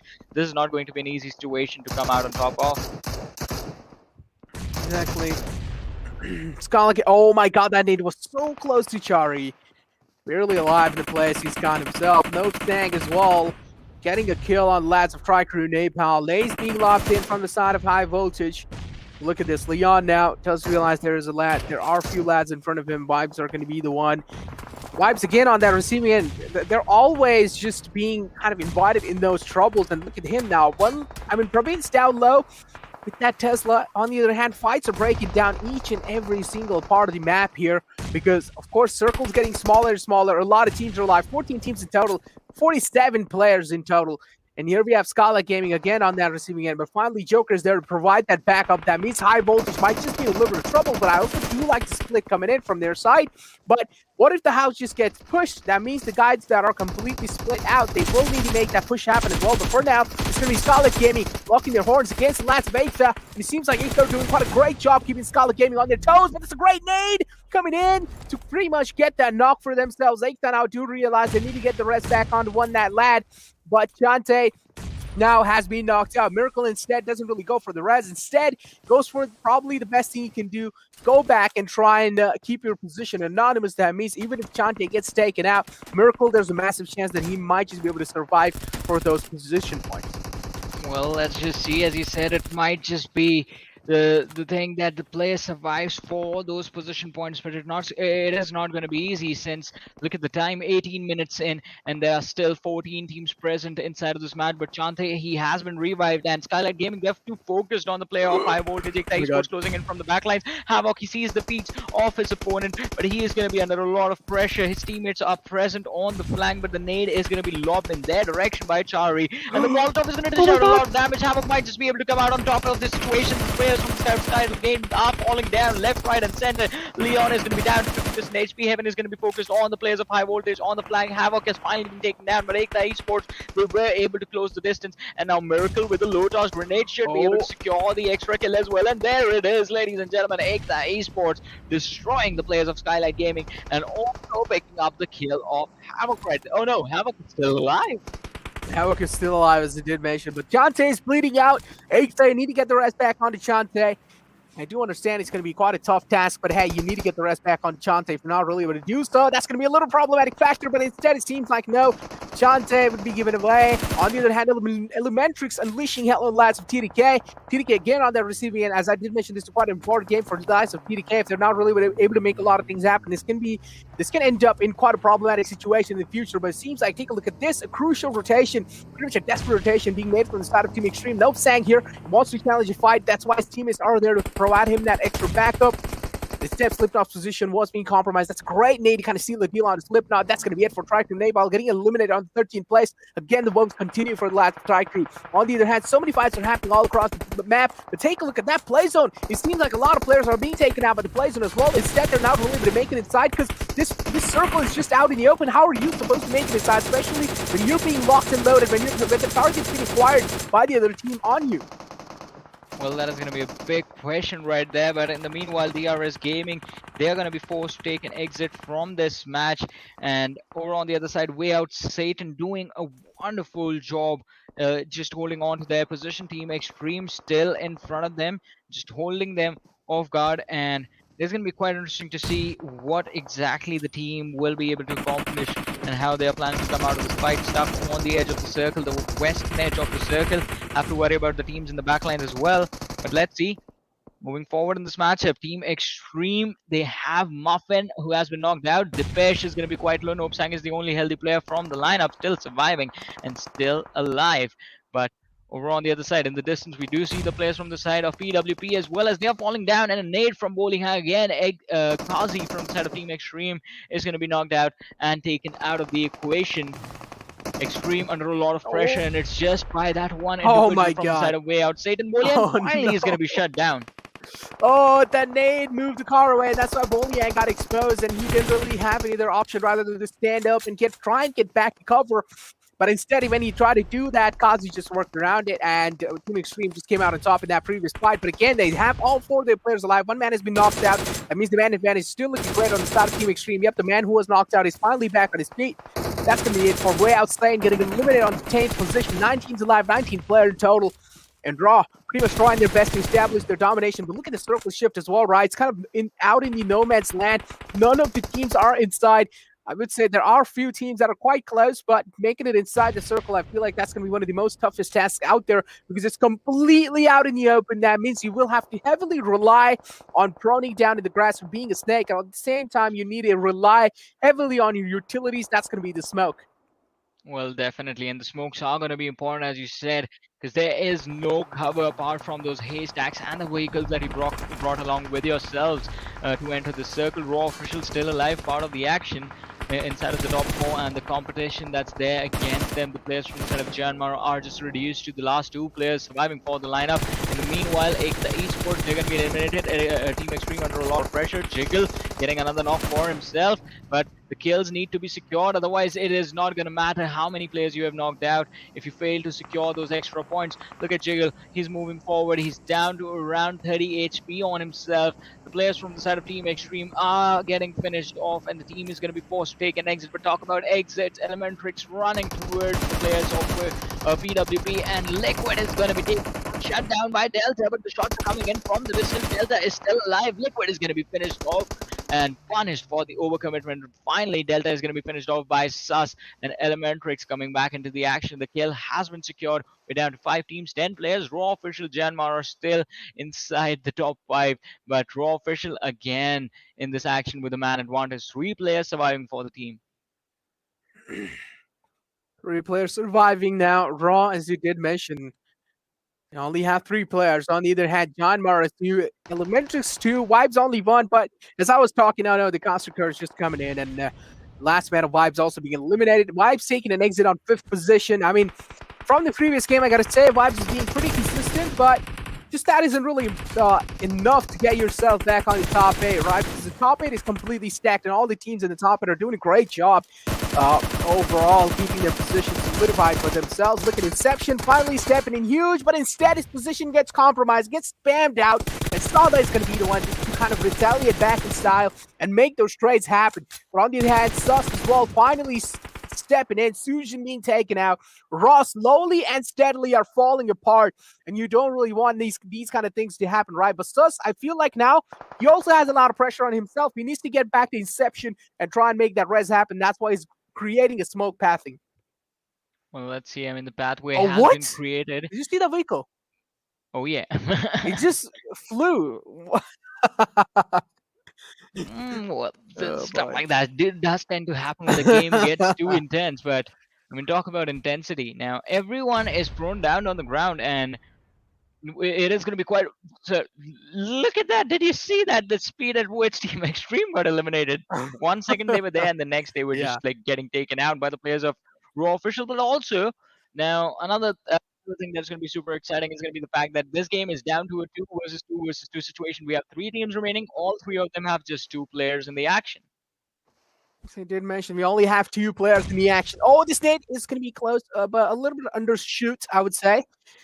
JyanMaara can pretty much easily take out Elementrix if you just overshoot a nade. And Shot, I feel like he should give another try for that nade, because if he does, I'm pretty sure Elementrix would be in a big trouble.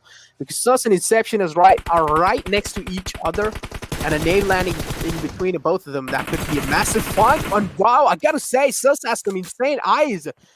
Pretty much just getting himself a kill, spamming through the grass, getting himself that kill. That's a great kill. Shaw again lobbing in that nade. A massive find. Inception being found out. Now Sus, pressure again is upon him. Another nade being lobbed in. I'm expecting that nade to be really close. Another nade. This is going to be close, I would say. Sus needs to move away. And yes, he does in the nick of time. The damage was being dealt. But hey, it seems like, well, Inception, well, the kill will be confirmed. Another nade. Just completely a barrage of nades coming in from the side of JyanMaara. But hey, Snipe YT was also being taken down, but Shah is there to provide the cover for Snipe YT. Snipe YT will be getting back on his feet, and I feel like there's a massive chance that JyanMaara just be able to, get the chicken dinner in their back. I agree with that. I mean, the possibility is looking quite high considering Elementrix and Raw Official are just down to those one individual players surviving for the lineup, and JyanMaara is still present with two, Shah and Snipe, still surviving in the action. But it's going to be quite interesting, because if JyanMaara are able to take this chicken dinner, if they have enough kills, they might just be able to topple over the players from Raw Official again and steal away the first position in the overall rankings. But it's going to be really, really important that Raw Official get taken out before Elementrix, but Shah with another good grenade. It looks like it's gonna be quite perfect, quite close to Sus, but no, it overshoots him. And Sus, the fact that he's moving forward, the distance between him and the players of JyanMaara is just the thing that's working out in his favor. Sus still thinks that Sus is gonna be quite far away, Oh but my no, God. this one is gonna be Oh, on yeah. point, and Yeah. there it is. The deletion. Sus is gonna be finished off. Suzanne in the back lines, just sticking close to the blue zone on the edge of the circle. JyanMaara 2 versus 1 situation. As long as the players stick together, they can make happen. But if Sujan gets those individual 1v1s, we're going to see a hat trick from Raw Official. They have gotten 2 chicken dinners back to back. Let's see if this is going to be the third one in the row for this team. As we did mention, they've already got 2 back to back. And, well, if they do manage to get another one, this could be a hat trick in their back.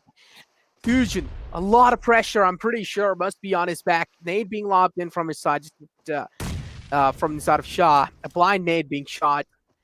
Snipe YT doesn't really know where to expect Fusion to be at this point.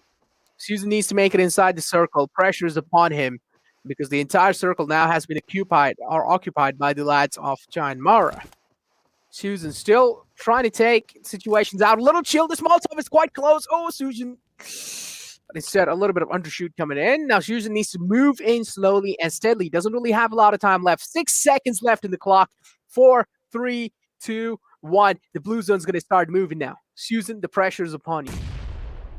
Well, the pressure is definitely going to be there, but utility is continuously being lobbed by the players of JyanMaara. And based on how that last Molotov was thrown and the nade as well, I believe they have sort of a hint exactly where Sujan is going to be. But Shah, his shots are in the wrong direction. And with that, Sujan knows the information as to where one of the lads from the side of JyanMaara is going to be. Snipe YT behind the cover as well. Oh, Shah's head is going to be spotted out. Sujan knows exactly where to shoot, but now both the players, they start taking him out, and just the bait is going to be perfect. They bait his shots, and as soon as they get the information, they finish him off. So the hat trick is not going to be there, but JyanMaara, look at that. They close the distance, but they're still on the second position. Just the fact that they did not have enough kills. I believe Raw Official had 9, and JyanMaara, they just settled for those 8 kills, 23 points in total coming from this game. Man, the competition is being neck and neck between the top 2 teams, and I'm pretty sure, as I did mention, JyanMaara is not really going to be happy just because Raw has taken over their place. JyanMaara do want their revenge back. Unfortunately, they did get the chicken dinner, but not really enough points. Maybe a few more points, I would say. Maybe like 5 or 6 more kills would have been, game-changing completely. They would have gotten their position on the #1. But hey, I mean, still Raw gaining that lead. Raw being consistent overall throughout the game. JyanMaara somewhere down line, one game was let loose. That's why Raw caught up to them. And now the consistency is being shown over and over from the side of Raw. It just really comes down to that kind of Raw, hoping that either JyanMaara screws up or JyanMaara hoping that Raw screws up so JyanMaara can take over the spot again. I mean, definitely. I mean, it's just those mistakes that are being capitalized upon. Everything else is pretty much on point with these lads. But it is going to be quite interesting to see where will this, or in fact, what the storyline is going to look like at the end of the day. Because at this point, neither of them seems to be letting go of the fact that they want to be the ones leading the charge, moving towards Yeah. the last 2 day of the finals, and that is going to be quite incredible. But also, we did in this match, in fact, see a comeback from Elementrix as well, as they were part of the top three and also did in fact walk away with a decent number of kills. Exactly. Elementrix, as you did mention, walked away with a decent number of kills. So, gotta say, Elementrix in general did quite a great job as well. But here we take a look at the MVP of the game. It's going to be Shaw from JyanMaara, getting himself 5 kills, 698 damage in total, 28-3 survival time, and then assist of 2, and healing done 134. I mean, JyanMaara throughout the game, they did seem quite dominant without a doubt. They had kind of like the fear being instilled upon inside the enemies. And I gotta say, JyanMaara, I mean, I've mentioned this in the past as well, they just have such a massive gunpowder. Like, the gunpowder they have, I feel like any other squad inside these entire finals, it's gonna be tough to match it, right? Because JyanMaara single-handedly have one of the most talented players out there, and their ARs are pretty much on point, right? You have a man coming in like Gunner, you have a man like Shaw, and you have a man like Snipe All these three players are just so great when it comes to like utilizing those ARs and handling those AR well. Snipe on the other hand, is just such a flexible player, right? IGLing at the same time, being the assaulter for the team, and at the same time, he's also kind of, doing a great job IGLing. He also is a great sniper. But now taking a look at the top 4 players, Shah as well, of course, on the top. We saw that Susan going to be the one to actually be on the #2, getting himself 4 kills and damage of 771. Then you have Nopesang coming in with 4 kills and then damage of 790. Then you have Snipe again chiming in with 3 kills and 535 damage. Well. I mean, it was quite an impressive sort of stats on display by the top 4 players, but look at this, the match summary in front of us, and it looks like JyanMaara and Team Extreme were the only ones performing. In fact, from Team Extreme, it was Nopesang, 790 damage, highest damage by the individual inside the server, most utility used as well, 26, and maximum assist by Nopesang as well. But talk about highest skills, we're going to have Shah from JyanMaara, and longest distance kill is going to be by Snipe 306 meters. Well, it makes sense, right? His name is Snipe, so when walking over the longest distance kill in game is going to be something that we do expect. But let's look at this. So it's just a 2-point difference between JyanMaara and Raw Official as far as this match is considered. And had JyanMaara, I believe, had 12 plus kills, they would have toppled Raw Official over, but still there is a difference. That means the standings and the overall rankings between these two teams, they are going to be even more closer now. As you did mention, the standing and the overall rankings, without a doubt, between these teams will be really kind of close. So JyanMaara, of course, getting that chicken dinner again. I mean, the Raw being really close. DRS again, seems like they started the day off on a good note, but it seems like now they're slowly, steadily fading away. TDK still not really able to shine in through and do a great performance. On the other hand, you still have a team like High Voltage coming in who are doing quite a great job. And then Skylightz Gaming again, same thing. So I would say big teams like PN Crew, DRS, KINGsNepal, TDK, High Voltage, and Skylightz Gaming, all these teams are one of the most like well-knowns out there, and they're really not able to perform that great in that previous game. But I feel like they're just taking their sweet little time, right? They don't really want to rush in through. They want to take their sweet little time, making sure their mentality is also being intact. Now, this is where I really feel bad for Fishtail. The entire squad just got taken out early off the bat. They didn't really have any like guns going in. They didn't really get any vehicles as well. So I do kind of feel bad for them. I mean, I agree. I mean, just getting wiped out in the open as soon as the game started, and I believe even they're going to be feeling bad after this match, but there is going to be a possibility for the team to recover. And look at this PN Crew just engaging in fights out in the open like that. Plus, also in the early stages, there was a lot of pressure being put upon them by players of DRS as well. So, just the fact that when they had to just disengage and just run away from the action, they decided to stop and take a fight against Wayout SATAN was the thing that led to their demise. EKTA Esports just capitalizing and third-partying the players of Skylightz Gaming over there was quite incredible to watch. So. As you did mention, yeah, it was without a doubt quite incredible to watch. But Now, I mean, in the end, if you take a look at Elementrix as well, just looks so. I mean, things were looking so close, and this nade over here. Wow, the Inception, I feel like that nade right there was without a doubt game-changing. If Elementrix had their players alive in the game for the late game as well, I mean, JyanMaara, I feel like they wouldn't have been able to secure. And this bait, as you did mention, this bait was pretty much on point. Yeah, I mean, it was incredible. And we do witness situations like that in the backfire as well. I mean, if you remember the matchup on Erangel where DRS were able to walk away with the chicken dinner, even that was supposed to be a bait play right there. But just the fact that they didn't realize that there was a vehicle quite close to Mafia Ninja that was able to sort of give him cover from a different angle from where they were actually trying to take him out, was the fact that it worked out in their favor. This time it was a fight out in the open, absolutely no cover available to the last individual from the side of Raw official. But as we do have to look at the damage histogram in front of us, look at that damage, 2050. Raw official just doing a wonderful job match after match, game after game. And well, they do deserve to be on top right now, but the difference is just 3 points. Yeah, just 3 points shy. On the other hand, though, DRS and JyanMaara, there's a massive difference. It's like, it's 51 points different in general, because DRS has 100 points, and then JyanMaara all the way on 51 points difference. That means DRS have quite a lot of work to kind of catch up there. Maybe in the upcoming, 2 days, they will be able to do so, or maybe in the upcoming games as well. You never know, right? Maybe JyanMaara and Raw will just have the worst games of their life, and they might just fall down. Nothing much can be said, nothing really can be said, especially in the game of PUBG. But yeah, Team XTREME as well on that 5th position. I would say Team XTREME have been quite consistent since past 2 games, so I'm going to let that slide away.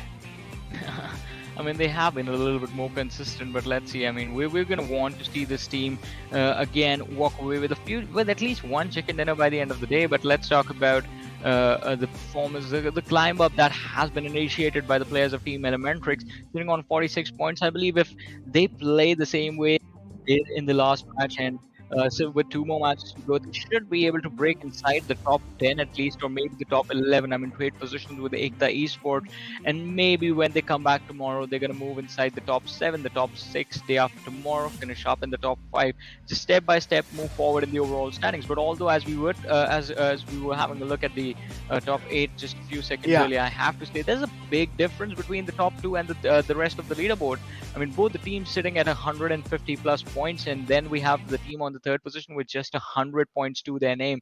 So just an absolute domination being displayed by Raw official and JyanMaara in this tournament right now.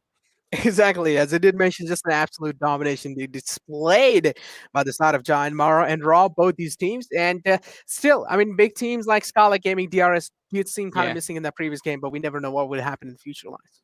Exactly, because the next one is going to be Miramar once again. But before that map, we're going to take a very short break. So just stay tuned, keep watching. We'll be right back.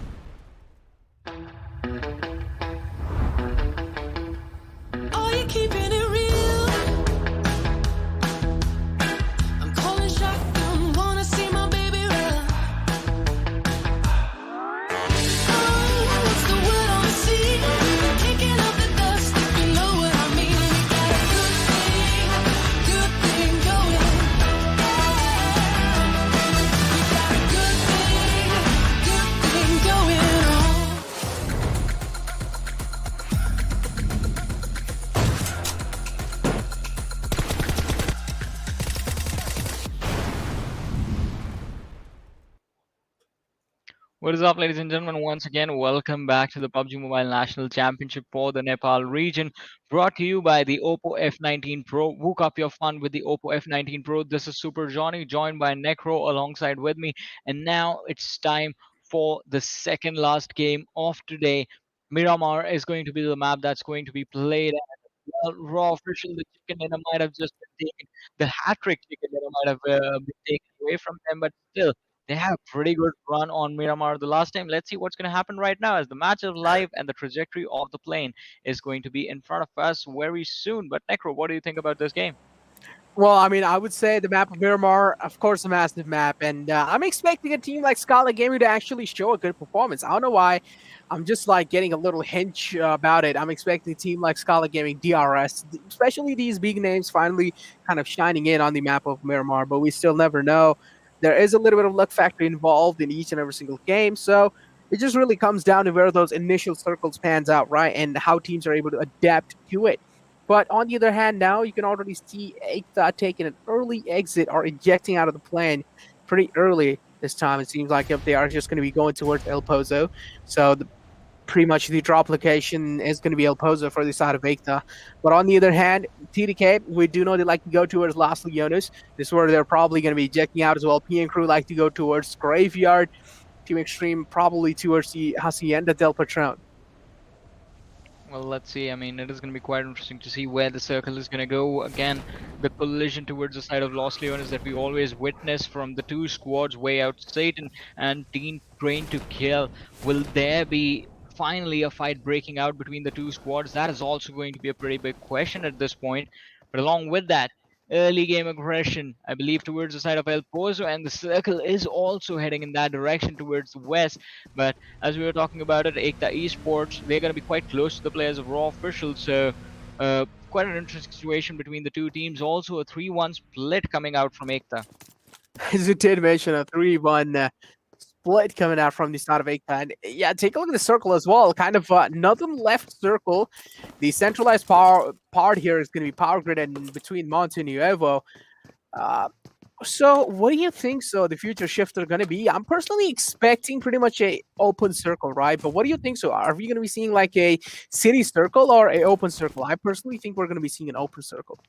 I believe, I mean, I would love to see an urban finish. So maybe if it actually does end up going towards the side of El Pozo, that is going to be quite interesting because urban finishes on Miramar are really, really intense. But again, it is Miramar, so there's going to be really high possibility of the fights just breaking out in those open ridges, especially in the western side of the map. We do have Jane on our screens right now in Los Leones as we do talk about the players of T2K, quite close to the other lads from the side of Wayout SATAN, so have to be extremely careful. And also quite close to Jane is going to be Zod from Wayout SATAN, so if anyone spots him out, if his information is given away, that might just be the leak that can sink the entire ship of T2K in this match.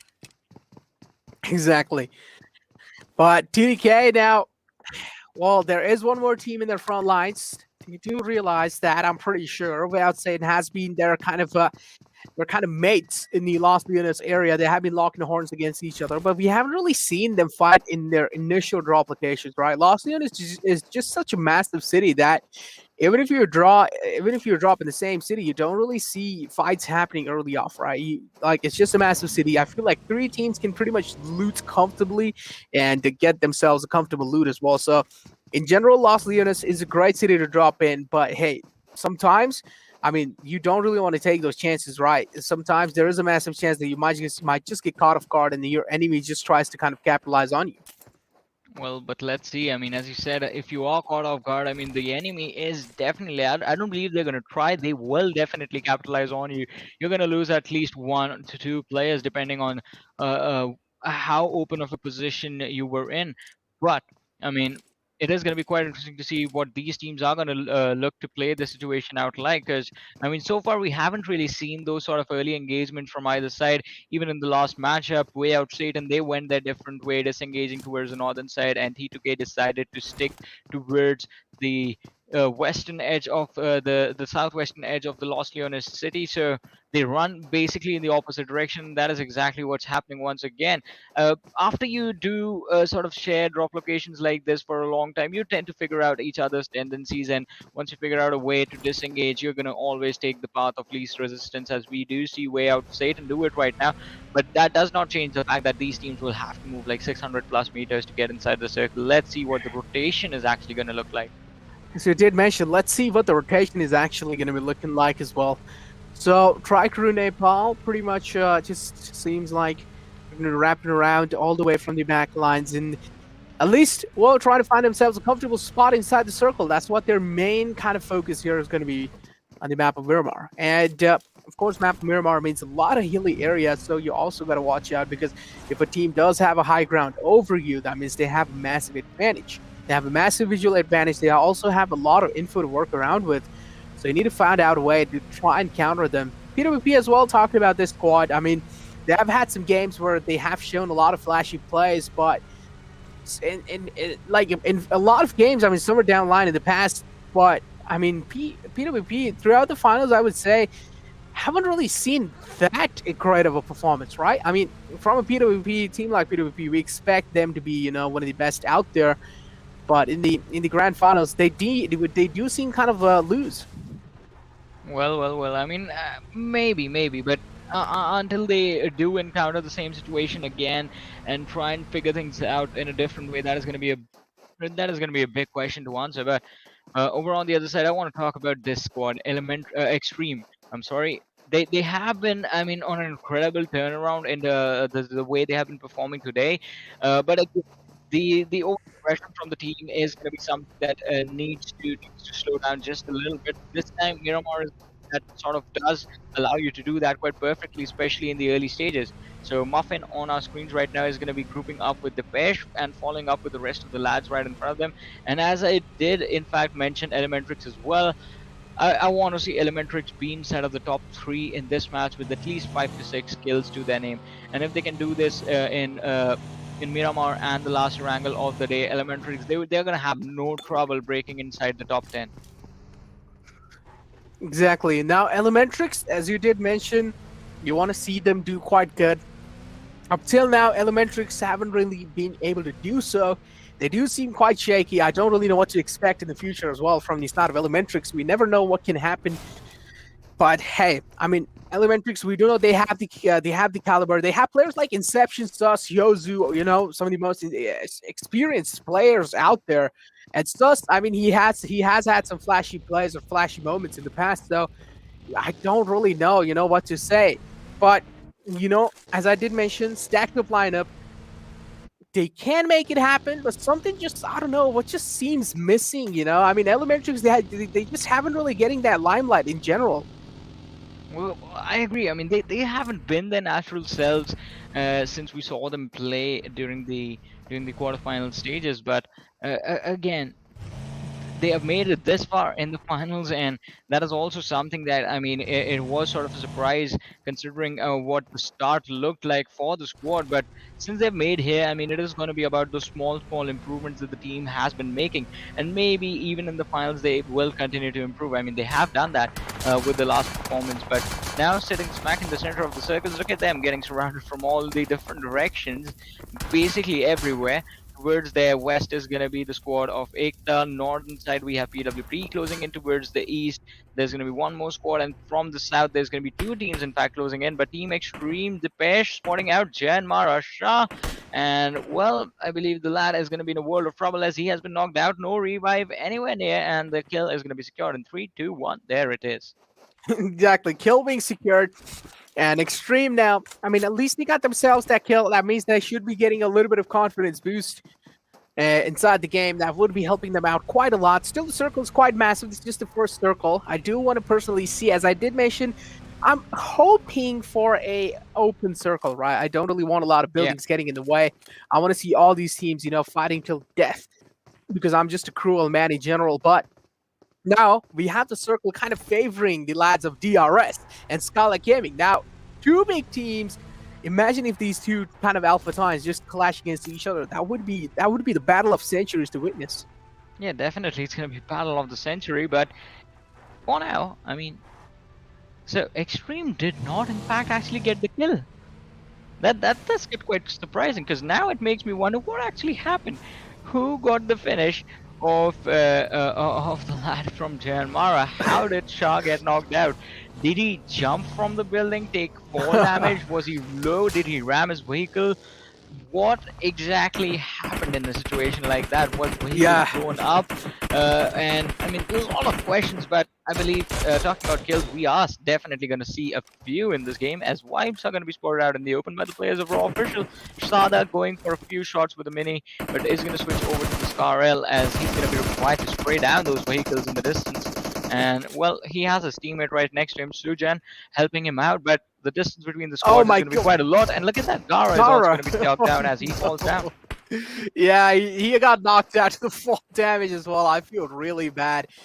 Oh boy, it's some unfortunate moments do happen like that in the game, but hey, you just gotta work around it. You got to get used to it. So I mean, we've all those unfortunate moments. But Johnny, I mean, I don't know about you, but if that kind of happened to me in general, I would have been tilted. But what about you? Like, I would have been raging at this point. I mean, you can't really do anything about it. There's no point in getting tilted. It was your own fault. So, Yeah, but over on the other understandable. side, I mean, you have to rely on your teammates to come in for the revive, and uh, it is going to be quite interesting because based on where you are inside on the map, if you get knocked out like that, there's going to be possibility that you can get away scot free. But if you are part of the action and something like that happen, because Miramar, we have seen that, especially on those cliff fights, people just the foot slipping up, the stick being just one more pixel, 1 second, 1 millisecond extra towards a single direction, and you just fall down the cliff, get knocked out, and you just instantly put your team in a very bad position. So. Yeah. This just can be quite unfortunate, but this time I believe the team is going to be allowed to get away with that mistake. Yeah, teams definitely are going to be allowed to get away with that mistake. But yeah, Johnny, as you did mention, there's no point in raging, right? But I mean, it's just that competitive nature in me, it just kicks in. My ego just can't handle those kind of things, Yeah, I gotta say. But yeah, in general, you're just a calm, cool, collected person. I've been knowing you for a long time. But yeah, getting back to the game now, a lot of teams have been accumulated all the way in the center. That's a splashy color right there. Look at P and Crew moving close to the lads of EKTA. Now, this might just bring a little bit of problematic factor. I mean, P and Crew pretty much, they were having problems throughout the day. And if they move towards EKTA, they're going to be having another problem on their name. And yes, as I did say, another problem on their name. And this is what exactly happens. Invitation for their own destruction has been made from the side of P and Crew. But they also don't really have any other choice, right? They need to make it inside the circle. There's no other safe route. Well, as you said, there is going to be no other safe route, but it's not just P and Crew closing in. Look at the backlines. I mean, PWP are moving in towards EKTA Esports as well. We have Let's Go just entering the circle from the blue zone, Oh my from the God. northeastern side, and the circle is going to be moving Out in towards the open. Montenuevo right there, between Montenuevo and Power Grid and Ladriela. So, a lot of teams, and as you said, I mean, the fights are going to be out in the open, definitely, but before those fights, before the final few fights, Wayout SATAN and Nepal towards the south, and towards the northwest side, and Crew EKTA Esports going at it as well. So two fights that need to happen before before these squads are actually allowed to move inside the safety of the circle. Exactly. And now Nepal, look at that. Boliang, the entire squad of Wayout SATAN right in the front line. Slipknot is scouting around. Frankie's in the front lines. They do spot him. On the other hand, you also have Merkel from the side of EKTA getting those kills for himself. Shink's down low. He does spot Gara in the front lines. I don't really know how Shink's going to be working out now. But oh no, Gara is preparing to nade, and this might just be well cooked. Yes, it was. Shink's just down low. The damage has been dealt, but we are not really seeing any pushes being made. The Nepal do realize they haven't really been performing up to the mark, so maybe this is going to be kind of like an important game for them. If they make any kind of rookie mistakes happen now, they won't be spared. But look at the approach that Wayout SATAN is bringing inside the game as well, right? They're completely wrapping up Bunny single-handedly, but the rest of the Nepal lads are all the way kind of separated out. Nade being lobbed in inside the house, but that's not where exactly Bunny is. That's why Bunny will be safe for now. Smoke pathing being created for Bunny. He wants to make it outside this tricky situation. He wants a little bit more breathing space, but it seems like Wayout SATAN is not going to let them go out. Like, Wayout SATAN's like, oh, there's no way out, baby. Well, definitely, and there is not going to be a way out, but it is going to be Wayout SATAN just going for a rotation, allowing the opportunity for the opponents to actually just get a little bit of a breathing space as well. Prioritizing the rotation towards the circle is definitely something that will work out for the team in the long run, but I believe over there they could have just actually secured the kill, had a few extra points before they decide to move towards the circle. But over on the other side, T2K taking on the players of KINGsNepal, and well, this is also another fight that's going to be at a standstill, I believe, since there is no incentive to force anything between these two squads. Both the teams are going to be inside the circle right now, and well, as long as you're not fighting to take over control of the cover that your opponents have, things can actually just be all right if you just hold on to your position. But over on the other side, EKTA Esports going up against the players of PWP, T2K have lost one of their own as well. EKTA Esports did in fact find a few openings for themselves, but now Chante is going to be taken down, and Rules is going to be there. Orange, look at him with a nade being lobbed, but it's going to overshoot by quite a lot. And EKTA Esports, they're going for a charge on towards towards Rules and his teammate, while Delta is just being held off in the backlines. Exactly. Delta just being held off in the backlines now. Rules as well. I mean, the rest was being found on him. He was down low, but hey, no one expected him to be right there in the below lines. That's why EKTA catches the lad of PWP completely off guard. Did not really expect the lads of EKTA just to sit there and camp around.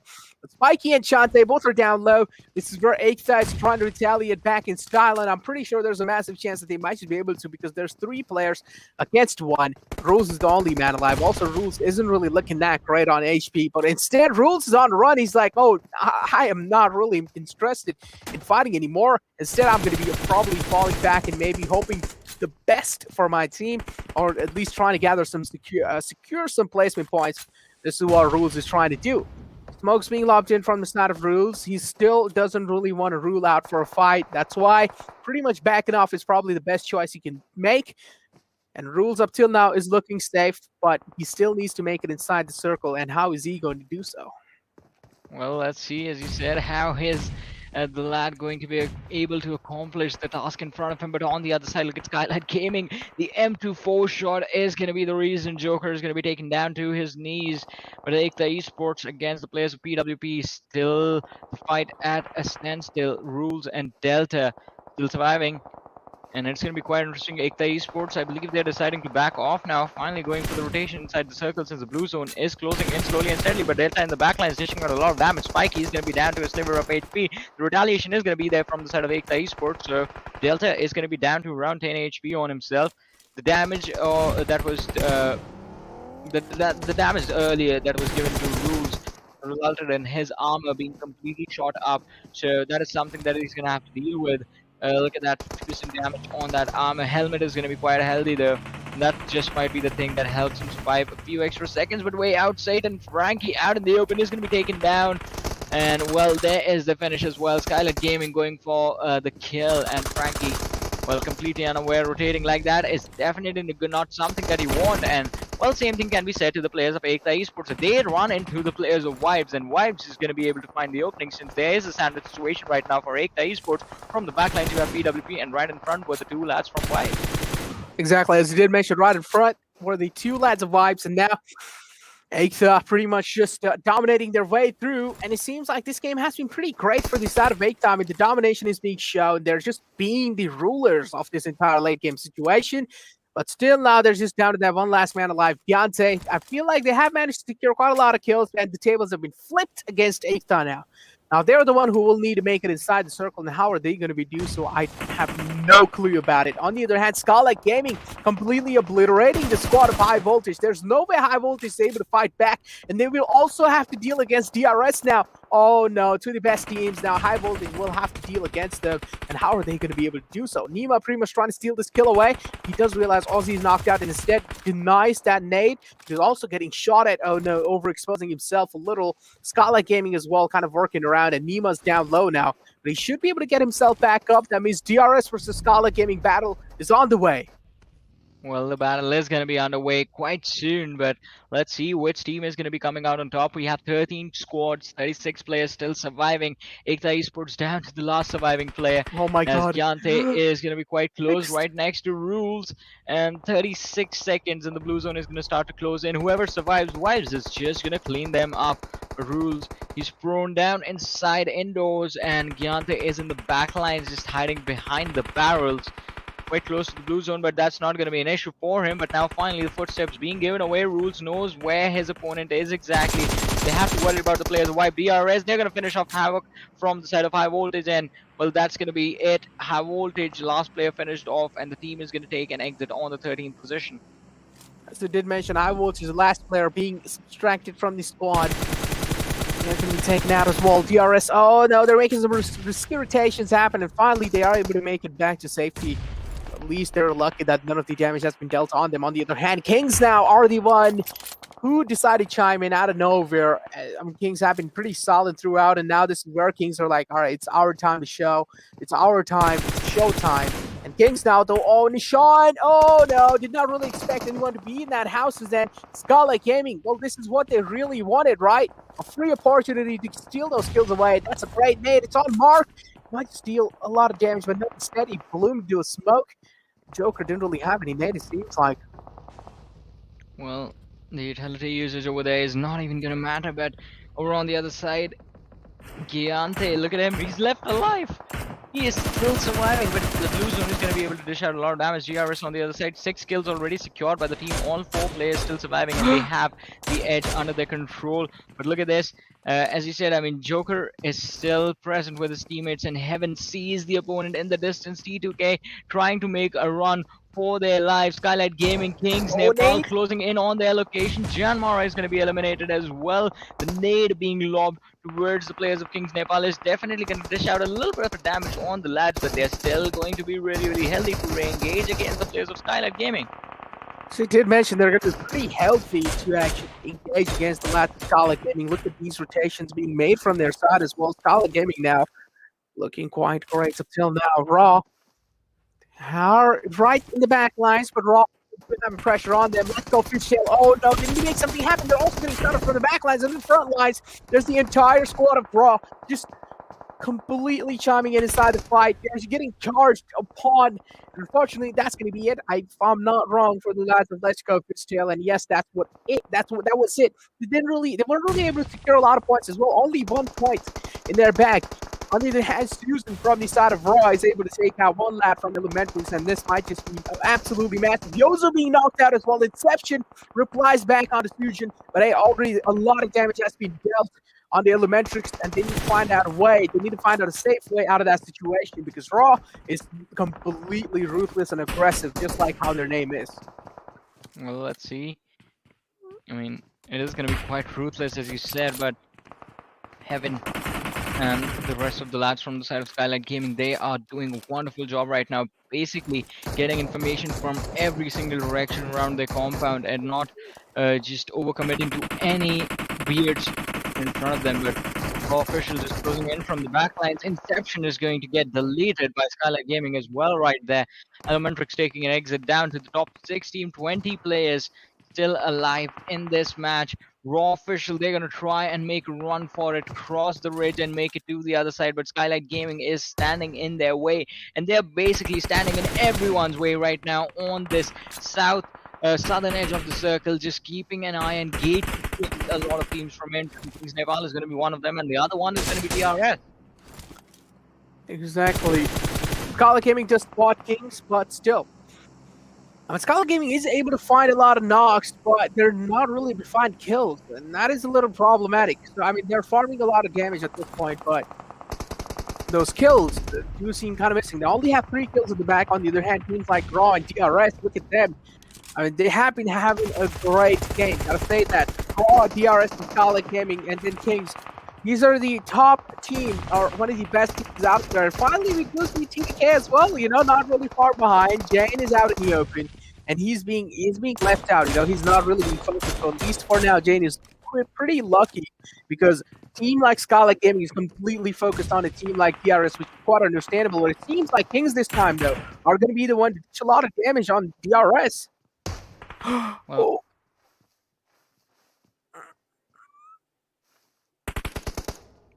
Let's see. I mean, closing in. Jane thrown out in the open. He does see Chari right there, but still deciding not to take shots. Even Leon's position is compromised right now. But Jane is completely sandwiched. I don't think he's going to be able to accomplish anything. The moment first shot, the next few are going to be upon him, either from Raw Official or Skylightz Gaming. Does not even matter, but Jane is definitely going to get taken out. T2K, they managed to make it into the top 5 in this game. 2 kills secured, but I believe that is going to be it. Blue zone is upon him, along with the sandwich situation between Skylightz Gaming and Raw Official, as we did talk about. Oh, he is ADSing quite perfectly towards Leon, but still not taking any shots. The pixels are going to be visible now. Going for the headshot might just be the thing, but let's see. But he's the only man alive from the squad. You want to have a trigger discipline in these kind of moments, or in these kind of situations, because imagine if he does shoot out, that means the entire squad of Skylightz Gaming will be focused on him. At the same time, the squad of Raw will also be focused on him, but these are 2 free kills. He can actually wrap these kills up if he wants to. Oh my god, I'm pretty sure he might be getting greedy, man. I'm pretty sure he might be getting greedy. His fingers are sweating at this point. He wants to shoot. He wants to fire, but he's not really doing so. The sticker discipline might just give him a lot of advantage in those future rounds. Oh my god, moves out and finally decides to shoot. Strikes in, but no Leon. He has that perfect sound sense. He senses them out and takes them out the game. On the other hand, you also do see Circle taking a heavy shift towards Skylightz Gaming. That means Raw will have to make it inside. Vibes, one last man alive, Malik, but for how long is the question? Well, let's see. I mean, as you said, how long, that is going to be a big question right there. But along with that, I mean, I have to say that had to be a perfect spray transfer from Jane right there in order to get those 2 kills and just secure a few extra points for his team. But as you said, Leon with the perfect game sense chiming in, and Raw Official, look at the team. As I said before the match started, the hat trick might have been taken away from them, but they are going to continue on the domination. 11 kills secured, all 4 players alive. The man advantage is going to be there. They're going to take on the players of the DRS as well. Galton is going to be taken down, but Shawl is going to be traded out as well. Raw Official down to just 3-man roster, but DRS is going to be under a lot of pressure since Skylightz Gaming is going to be on the flank, available to take them out. Mafia Ninja going for a spray is going to miss everything, and Raw Official Sada is finally going to be taken down from the backlines. And all of a sudden, Raw Official, who were looking so good a few seconds ago, are finally starting to crumble. But DRS, they switch things up and they start focusing on the lads from Skylightz Gaming, who I believe now are just going to be down to their last surviving player. In the meanwhile, Sean, who was knocked out, is going to be revived. But Raw Official, they don't have enough time. The blue zone is moving in, and I believe DRS is going to be walking away with the chicken dinner in this matchup. They already have 13 kills secured. If they can secure the last 3 as well, it's going to be a 16-kill chicken dinner. And DRS and Raw Official, well, it's going to be quite interesting, because now that what is that going to be like? 2 chicken dinners for both these teams today. Yeah, exactly. But still, I mean, take a look at the circle shift, right? It's quite close to the lads of Raw. They might just be able to sneak inside. That means DRS are going to be the one to actually make it inside the circle, or at least try and go for those risky rotations. But look at Gelson. He's already managed to sneak in. Do they have any clue where Gelson has situated himself? Spot Susan, takes a lot of shots. While the knock has been found now, Raw, they're sweating quite a lot. And yes, one last man was alive, but hey, it seems like DRS just has some inhuman eyes. Pretty much just those eagle eyes, you know, catching him off guard. And DRS getting another chicken dinner off the day with 16 kills and 31 points in total. Oh my god, with 2,530 damage. Oh boy. An incredible performance from DRS Gaming. 16 kills, as you said, 31 points, but still sticking on the 3rd position in the overall standing. Then that's all because of the difference that JyanMaara and Raw Official made for themselves. But this might just be the thing that helps DRS catch up. If not to Raw Official, at least to JyanMaara. And if they can climb up in the top 2, then maybe they will be able to capitalize on a few mistakes that were made by the players of Raw Official as well, or the mistakes that are going to be made by the players of Raw Official in the matches tomorrow and day after, and maybe they might just be able to take the 1st position away from them. Exactly, as we did mention, this win is going to be helping them to actually catch their opponents, and that was quite a great win as well. 16 kills and 31 points in total. I mean, yeah, that's a massive lead being taken. But yeah, I also got to understand that JyanMaara didn't really have a great game in the past.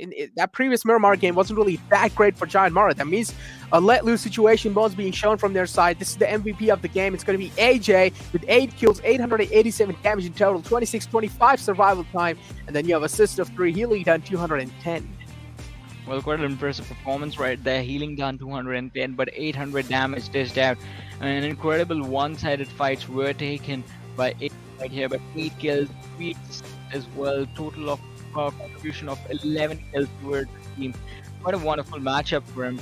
But not just him, I mean, DRS Gaming, we did talk about the comeback that was initiated by the team in yesterday's last performance, and with 2 chicken dinners today, I believe it is already quite a success. But it's not just going to be them. Raw Official are still climbing in the standings. Even Raw Official had a lot of kills in this game, 7 to Sultan, and 4 kills in the hands of all, 790 damage, 734 damage, 702 damage on Nima in the list of the top 4. So these 2 teams were just performing phenomenally in this matchup. As I did mention, these 2 teams have been performing pretty much phenomenally throughout this matchup, without a doubt. But yeah, take a look at the match summary as well. You have, again, DRS AJ, of course, with the highest amount of kills. Then you have coming in Joker with 311 long-distance kills. Finally, on the map of Miramar, we're seeing a lot of long-distance kill, right? But again, you have AJ coming in with the highest damage. Then you have, again, AJ with 18 most utility used. And then Fragboy over there with maximum. Wow, he got 7 assists. I mean, I gotta say, someone from the Raw side, especially Fragboy, he has to be the one who has been getting so much limelight, I mean, throughout the NC. Well, let's see. I mean, it is definitely quite interesting, as you said. I mean, throughout the NC, it has been quite interesting. But looking at the rankings for this game, so 31 points BRS and 25 to Raw Official, 13 kills, 16 kills, just 3 kill difference, 3-point difference as well between the two teams. But Skylightz Gaming, look at them. Also an interesting performance from Skylightz Gaming, a sort of comeback being initiated by them as well. 14 points. Team T2K, 8 points. Finally, just getting those middle of the table finishes time and time again. So T2K, I expect them to move up in the standings as well. Elementrix with 5 points from this game. Not really the performance I wanted to see, but hey, 5 points, it's better than getting 1. Exactly. They did mention 5 points is better than getting 1 point. And the Elementrix until now have gotten themselves, I mean, as you did mention, only 2 placement points in that previous game. So Elementrix, again, a let-loose situation from their side. Still, the woes continues for big teams like those. On the other hand, you have JyanMaara coming in that previous match ranking. Then you have PWP as well. As I did mention, not really a great game from the side of JyanMaara. We're only able to secure 3 points. That means a let-loose situation was being shown, and this gives a lot of working space for DRS to catch up against JyanMaara. Well, let's see. I mean, as you said, I mean, it is going to give them an option to catch up against the players of JyanMaara, but even JyanMaara, I mean, the team has a habit of getting that one good game, and that game is going to be so good that it helps them instantly catch up with the rest of the competition. And right now, the only team in contention in comparison to JyanMaara, it is going to be Raw Official. But with this match, I believe there's going to be a bit of a difference between the two squads. So if in the last game of the day, Raw Official do end up taking an exit early and JyanMaara do end up surviving for a little while longer, then maybe JyanMaara, we might see them move up in the overall standings and, well, at least be quite close to the players of Raw Official at the end of the day. Well, for now, let's have a look at the Oppo F19 Pro moments of this match. And Wayout SATAN just rotating like that. That was something that I did not understand at all. Yeah, exactly. As you did mention, just rotating like that out in the open. As you did mention, you didn't really like that. It is pretty understandable. On the other hand, though, if you take a look at the Let's Go Fishtail lads as well, and this moment right here, Jane, I mean, I can feel his pressure at this point.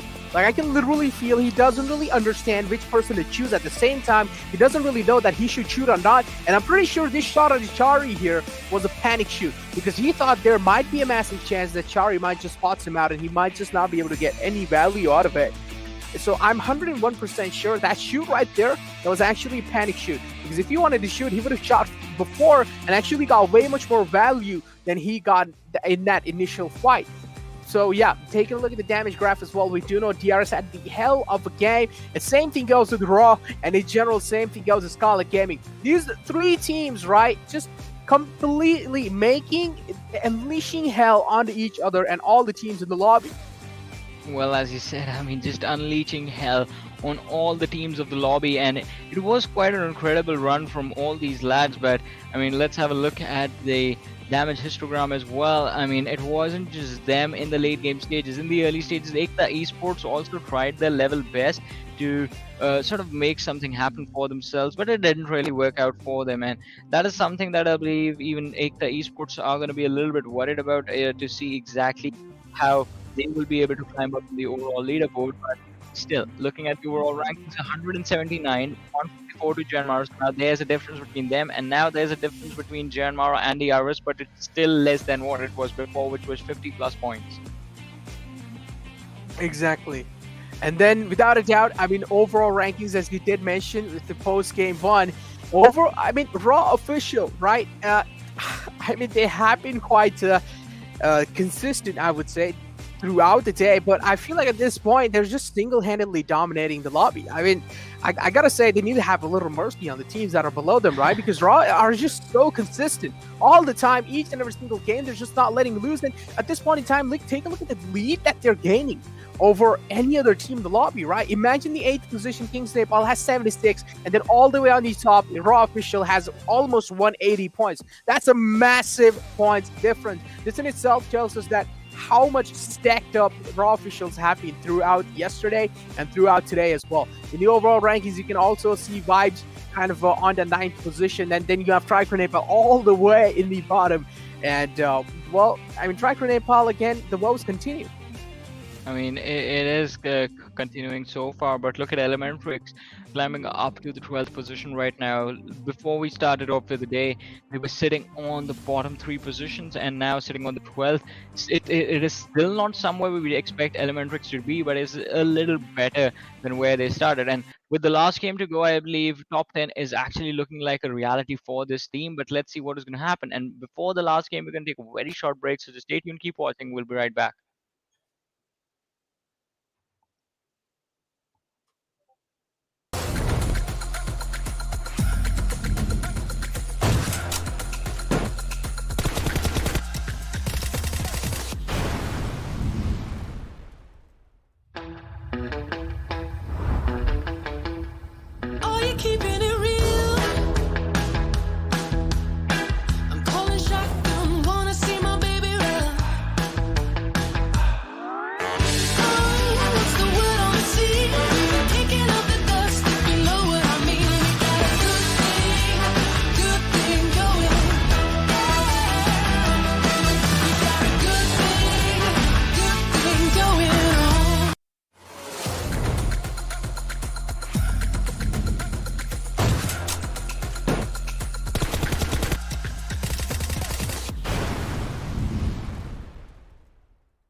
What is up, ladies and gentlemen? Once again, welcome back to the PUBG Mobile National Championship for the Nepal region, brought to you by the Oppo F19 Pro. Woke up your fun with the Oppo F19 Pro. Now it's time for the last game of the day, day number 2 of the Grand Finals. It's me, Super Johnny, joined by Necro alongside with me. And the last map, it is going to be Erangel once again. But Necro, as you've been saying, I mean, Raw Officials domination. Do you think it is going to happen once again in the last game, or are we going to see DRS take the 3rd chicken dinner of the day? We might just see Raw Official dominating again. I mean, they just have been so consistent at this point. I trust them. At this point, literally, I trust them. Each and every single game, I feel like they're just providing a safety cushion here, because this just shows that Raw Official in general realize that there's a massive void to fill. There's a lot of things online that do realize a lot of moolah, a lot of money is online at the same time. A lot of bragging rights are on the line as well. Well, as you said, I mean, there are a lot of bragging rights on the line, and especially, I mean, if you finish on the first position, $10,000 the prize money for this tournament. So it is going to be quite a big deal for a lot of these teams to walk away with that big amount. And also, along with that, I mean, the opportunity to play with the big boys again on the big stages. So that is something that I believe everyone wants to make happen. But for the second time today, Necro, we're going to see the trajectory of the plane leaning heavily towards the southern side. Starting from Milta Power, well, the southern edge of Milta Power, and going all the way through Ferry Pier, just on the edge of Primorsk. Exactly. And completely southern, I mean, we have seen the same kind of plane fly path in the previous Erangel as well. So, I mean, the circle is completely left-sided tilted, but what do you think, so? What kind of circle will it be? Are we going to be seeing Deja Vu happening again, or are we going to be seeing something else? Well, let's see. I mean, it is going to be quite interesting to see where in fact the circle is going to be like. But look at this, already things are starting to take a switch up, as we do see the player T2K blah blah blah dropping towards the side of Novo Repnoy. JyanMaara heading towards the military base, which is going to be quite standard. EKTA Esports on the side of Milta, but T2K split drop. Now that is going to be a big question. Is that going to work out for the team? Exactly. I mean, we don't really know if that's going to be working out for teams or not, but hey, JyanMaara is always going towards the Sosnoka military base, and you have TDK towards Dover. I mean, now, blah, blah, blah, that's a massive split, like, right? And this is a curveball being thrown as well. So, circle, I would say this is perfectly centralized circle. The Potato Hill is going to be the central part, which is quite great. So, I'm pretty sure teams would want to kind of contest around the Potato Hill area, especially I feel like teams like High Voltage will have a lot of advantage because School has been their main kind of a drop location, right? On the other hand, as I was saying, Yeah. TDK kind of throwing a curveball inside the game, blah blah blah, dropping it towards Nova Reply. Now this is absolutely huge because TDK have been dropping towards Milta throughout the day, and out of nowhere, if blah blah blah is going to be showing us such a curveball, it's going to be quite interesting. Well, it is going to be quite interesting, as you said, but I mean, majority of the teams are already going to be inside the circle, and I believe that's going to result in a really slow early game. But it is going to be quite interesting to see what exactly is going to happen. But right, so as I said, I mean, why was expecting a slow early game? But DRS and High Voltage going up against each other, and DRS is just going to be driving over the players. Wayout SATAN is going to lose out on a few of their own in the early stages as well. Havok is running around, but with the pistol, I believe Havok is going to be finished off as well. Skjalzen is going to take a hit from the fist, but that is not going to be enough. And DRS securing the 4 kills as soon as the game starts. Exactly, DRS securing themselves 4 kills. But hey, here we have DRS. I mean, as you did mention, as soon as the game starts, they're just looking really dominant, even in the start as well. Now, AJ, I mean, they did get themselves a kill, but they still haven't really confirmed it, or they still haven't really racked up the kill completely. So, High Voltage Assassin is the man. If they do manage to take Assassin out the game, this can be a massive, I would say, a massive turn of events for them, because Assassin has to be one of the best players out there in the entire Nepal region. And already, I mean, if you are taking out such a big threat out the game, that means, well, at least it should be a little helpful in the future lines. Well, I mean, maybe it is going to be helpful to them in the future, but I mean, DRS moving forward, it is going to be quite interesting to see what the rest of the teams are going to do to react to what has just happened right now. Wayout SATAN are left with just 2 lads for themselves, High Voltage as well, and no weapons on them. They're just left to scramble. And look at this, the direction which Zord is running, Praveen in the distance, and since he has a few compounds under his control, I believe he's already going to have weapons, and he's going to be waiting for these lads to show up. So many players are just on their feet, right? Even saw the same thing going in for High Voltage. Now, same thing goes for Wayout SATAN. So many free kills just running around the map here. But Kings, though, one thing we definitely know that they're going to be looking really great, because the entire Pochinki area is on their name. And, well, we do know Pochinki is stacked up with quite a lot of loot, so we can expect them to come out on top with comfortable loot, or as much as loot they want. We can expect them to be really geared up. But at this point in time, we do know Kings have been pretty much consistent, I would say. Not really as consistent at Raw if you compare them to that, but yeah, in their own kind of world, they have been really consistent. So I would say Kings are a equal competition, or an equal threat to the teams on the top. So they would want to watch out from a team like Kings as well, because there's a massive chance, especially a final game of the day too. That means a lot of teams would want to end the day on a good note. Well, I mean, everyone wants to end on a good note. You never want to end on a loss. I mean, Oh my when god. DRS did that, it is going to be quite interesting to see what exactly the team is going to be doing to move forward in the day. I mean, because the next day's momentum is going to be established with the finish, and with a good finish today as well.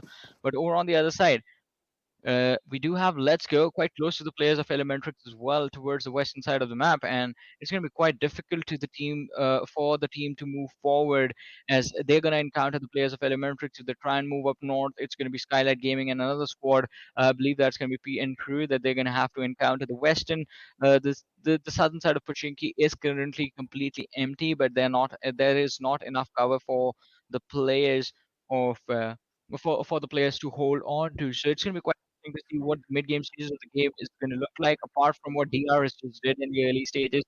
Now I actually do expect the mid-game stages, well, the early stages of the game to sort of be a little bit of a dull moment, and not enough fights, no incentive for the players to fight, apart from JyanMaara and Elementrix maybe, as Liquid is going to come quite close to the players of JyanMaara, and I believe he's just hiding inside his compound right now, so JyanMaara are just going to pass them by, and they're going to be on their way towards the cover. As you did mention JyanMaara, well, they're probably just going to be passing them by, and that's what they do. Samir, though, again, now take a look at that rotation being made. Liquid, he does realize his team throughout the day has been quite shaky, so maybe challenging fights like these wouldn't really be a good choice. But Look at Gunnar, though. I still feel like there's a massive chance that Elementrix might just kind of strike in and be able to kind of secure these kills for themselves while teams are trying to rotate. But Elementrix, again, they're just so scared that they're not really in a mindset to actually get those kills or rack up those kills. Because at this point, Elementrix, they aren't really able to perform that great throughout the finals, and they do realize it. So I can already imagine how much pressure is mounting up on them. Well, let's see. I mean, there is definitely going to be quite a lot of pressure, but it is going to be quite interesting to see what exactly the players will be able to accomplish. And I mean, dealing with the pressure, it is not going to be easy. There is definitely a switch up that's going to be required from the side. What that switch up is going to look like, it is quite interesting. But again, this is the first time I've seen this inside the game, and Zord is just going to find a weapon for the first time. There was a gun right there. Go back and pick it up. Yes. Oh yeah, that's what he does finally. M16 A4 in his hands. So it's looking quite good. But now again, KINGsNepal, as I did mention, this has to be one of the teams who have been looking great or strong since the start or throughout this entire game as well. But teams like Wayout SATAN, they're in quite a problematic situation.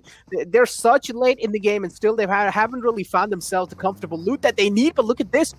Skylightz Gaming might just lock their or cross their horns or cross their eyes against the lads of Skylightz Gaming. Leon, I'm pretty sure he's spotting the lads of King, making those rotations happen, but still, he doesn't really want to know if he wants to take the risky fights. Oh, I'm guessing he's going to be shooting. Yes, he does.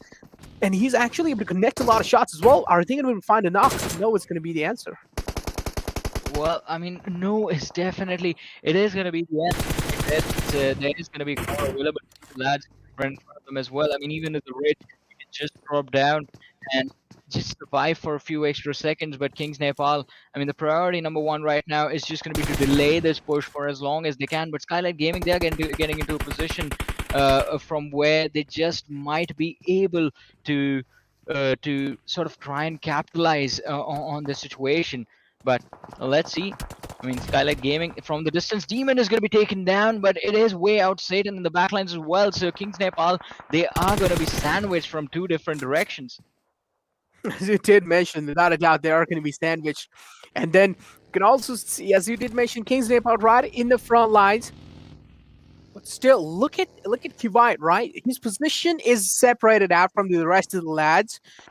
So this might just give him a lot of chances to make some astonishing plays happen. But it seems like Raw now has joined the fray as well. Skylightz Gaming on the receiving end probably, because they will now have to deal against the likes of Kings and also Raw. And which one are they going to be choosing instead? Skylightz Gaming decided to back off and take a little chill pill inside the game. Take a look at the center of the circle. A lot of teams, of course, are making those rotations in the center, accumulating all the way in the center, and they are waiting for the right opportunity to strike. Well, let's see. I mean, they are going to be waiting for the right opportunity to strike, but when is that going to opportunity going to present itself? That is going to be a really big question right now. In the meanwhile, though, I mean, look at the teams that are just crossing the bridge. There's a massive cluster of squads present in the center of the circle right now, and it's going to be quite interesting to see exactly when the fights are going to break out. The Potato Hill has been taken control of by the players of Team XTREME, and they're still holding on to the position. Let's go in one direction, and I believe there's going to be another squad present towards their left as well. But it is going to be quite interesting to see if the fight is going to break out, and it is going to be really interesting to see if XTREME will be able to deal with the pressure that is going to be put upon them by all these squads. But the one thing is definitely going to be for sure that they will have to take multiple fights at the same time. As you did mention, they will have to take multiple fights at the same time. Raw, they do realize now at this point in time, the position they are, it's quite vulnerable because one man has been taken down. That's the big boy down. It's going to be Sujin completely being minus out from the squad. So Raw now will have to kind of, make their future journey happen with just 3 players in the squad. I mean, they still have Frakboy, Bishal, and Sada alive. We do know all these players are quite good, but behind them is the lad of high voltage. It's going to be XTREME. just locking his eyes straight up onto them. And still, I mean, he isn't really striking. He does realize he's the only man alive. So maybe taking those kind of fights wouldn't really pan out in his favor. That's why he's also not really doing so.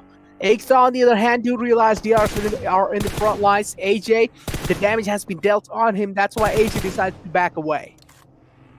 Well, AJ, as you said, I mean, he's going to decide to back away, but the fallback plan right now, it is going to be quite interesting to see what that is going to look like. Over on the other side, this is the team that I want to see. In fact, both of them are EKTA Esports and T2K, because both of them seem to be struggling to get the points for themselves and are on the second page of the standing. So a fight like this right now, it's going to mean one of them is going to be shifting the momentum for themselves, and maybe we're going to see, at least if EKTA wins, maybe there's going to be a slight push from them towards the northern side. But it is going to be quite interesting to see what exactly T2K are going to be bringing to the table. And as you mentioned, as you talked about the players from DRS, AJ backing off as well. I mean, the priority number one for DRS is going to be to find that solid cover for themselves. And it is going to be really interesting to see if, or in fact, when they eventually do it, what the next course of action is going to be like. In the meanwhile, Skylightz Gaming going for rotation, and KINGsNepal do figure out their position. Yeah, exactly. I mean, the rotation was being made completely out in open. That was a bold rotation being made as well. So Skylightz Gaming, they're not really scared of anyone. They're inside this dip, but this also gives them a massive disadvantage, right? Imagine if a nade just crawls in, right? It's going to be so problematic for Skylightz Gaming. Oh, yep. As I did say, yep, the nade just crawls right next to Heaven. Heaven down to less than half HP. But hey, at least he hasn't really been sent back to Heaven. Well, he's going to be sent back to Heaven, but XTREME on the other side taking the fight against the players of KINGsNepal. They do end up finding an opening for themselves, but DRS against EKTA Esports as well. So multiple fights breaking out. XTREME nope sang. Oh, the final drop shot is going to do the trick. And TriCrew, they do find a small advantage for themselves, but the rest of the lads from the side of Team XTREME are closing in. The players from the side of TriCrew are going to be really low. And with this nade, I believe TriCrew, they're going to be in a world of trouble as the players are going to be wiped out in an instant. Exactly. Oh my god. Well, DePage, I mean, we have seen these kind of movements just happen in the past as well, but look at DePage just straight up charging it through, collecting those kills for himself, but oh my god, DePage just peeks out, and as I did mention, AK is just so good in those close range. One headshot, and that's going to be it to seal the deal as well. Muffin was there in the close lines. He has the M4, killed it. DePage was down, look, couldn't really do much. Kill being secured for himself. Kings again alive. Looking quite good. DRS in the front lines. Skylightz Gaming actually in the front lines, but instead Joker's going to be the one to instill fear in lads of Kings. Nishan there to kind of trade things out or even things out. Skylightz Gaming as well. Chari being taken out now. Skylightz Gaming, it should give them a little bit of problem to take care of, because Chari, that's a big man and you don't really want to lose out on him. Chari being a little too over aggressive or stepping out of his boundaries. That's why Chari got knocked out. Kanzo as well tried to peek out and confirm the kill, but wasn't really able to do so. Skylightz Gaming, on the other hand, they are pretty much stacked up in a single spot. One nade can be really detrimental for them. Well, the nade, as you said, it is going to be quite detrimental for them, but I mean, what is the finish going to look like? High voltage taking an exit from this match. Look at this, KINGsNepal, Kuwait on top of the rooftops right now. Heaven is going to be in the low ground, in the trenches, but the nade is slightly off. Heaven just runs away, hide behind some cover. Skylightz Gaming is going to be back to a 4-man roster, and Kings Kuwait with the M24 in his hand is going to be trying to see if he can take out the player from Vibes in the distance. He does connect the shot, but unfortunately it wasn't really on the head. It was on the chest. So, well, the lad of Vibe will survive for another day. But Kuwait, as you did mention, this man is just looking so on point. Skylightz Gaming need to watch out from him, man. You can't really give him those free peeks like that. Because Kuwait up till now has been delivering up to the mark, peeks out, gets shot at instantly by Joker. Joker is ready with that cross replacement. Well, he is definitely going to be ready, and it is going to be quite interesting to see what exactly the team is going to look to do in order to get out of the situation. 300 meters to go, Necro, for them to actually get inside the blue zone. Exactly. But now Legend, again, DePage being taken out. There's so many frags are flying in through, right? So many frags are happening left and right. King Kuwait, again, he does have a lot of high ground over Skylightz Gaming, but I feel like Skylightz Gaming in general have a really great cover. They just have a lot of breathing space. On the other hand, Kuwait, he doesn't really have a lot of breathing space. All he can work around is just that little rooftop. and his position is pretty much compromised. Look at Skylightz Gaming. I really like how they're staring at each other, which is great. This might just, seeing their smiling faces might just give them a little bit of hope for the future alliance. But that's going to be it for Team XTREME. Instead, being eliminated out the game by Team Elementrix. On the other hand, Kuwait again connects that skull-cracking shot with that M24. Oh my god. Well, I mean, the shot is going to connect. An incredible sort of precision play right there from Kuwait, but still, just moving forward is going to be the topmost priority for the team right now. 340 meters to go, and KINGsNepal, they're going to try and make a run for it, but again, officials still present and part of this action. Skylightz Gaming closing from the backlines as well. Maybe as soon as the players from KINGsNepal just try and cross over to the fields, Skylightz Gaming might be able to cause some trouble for these lads. But it is going to be quite incredible to see what Skylightz Gaming will actually eventually do to get themselves out of those trenches. Exactly. How are they going to be able to get themselves out of those trenches? That's a questionable thing, right? But without any doubt, you have Fishtail Esports, and let's go look at that. Nate Ojigal is quite in the front lines. This could be problematic. Nate being locked in. Oh no, misses barely from an inch. Bishal down low. KINGsNepal, of course. How are they not going to be punishing those kind of free kills? Fragboy's position is being spotted. I mean, yes, it seems like Fragboy's position has been spotted. He moves out. He also has to duck. He's complete yellow. I also do like the skin being shown from his side, but Kanzo this time is just completely unleashing hell. Whips out the pan. Now pretty much he's going to be building up a smoke wall. He does realize the lads of Raw are getting back on their feet soon, and now Kanzo going to be building himself a smoke wall. He's going to be slowly and steadily traversing near lads of Raw. Stada back up on his feet, but look at him. Kanzo is just unleashing hell on the lads of Raw, and he manages to take them both out in an instant.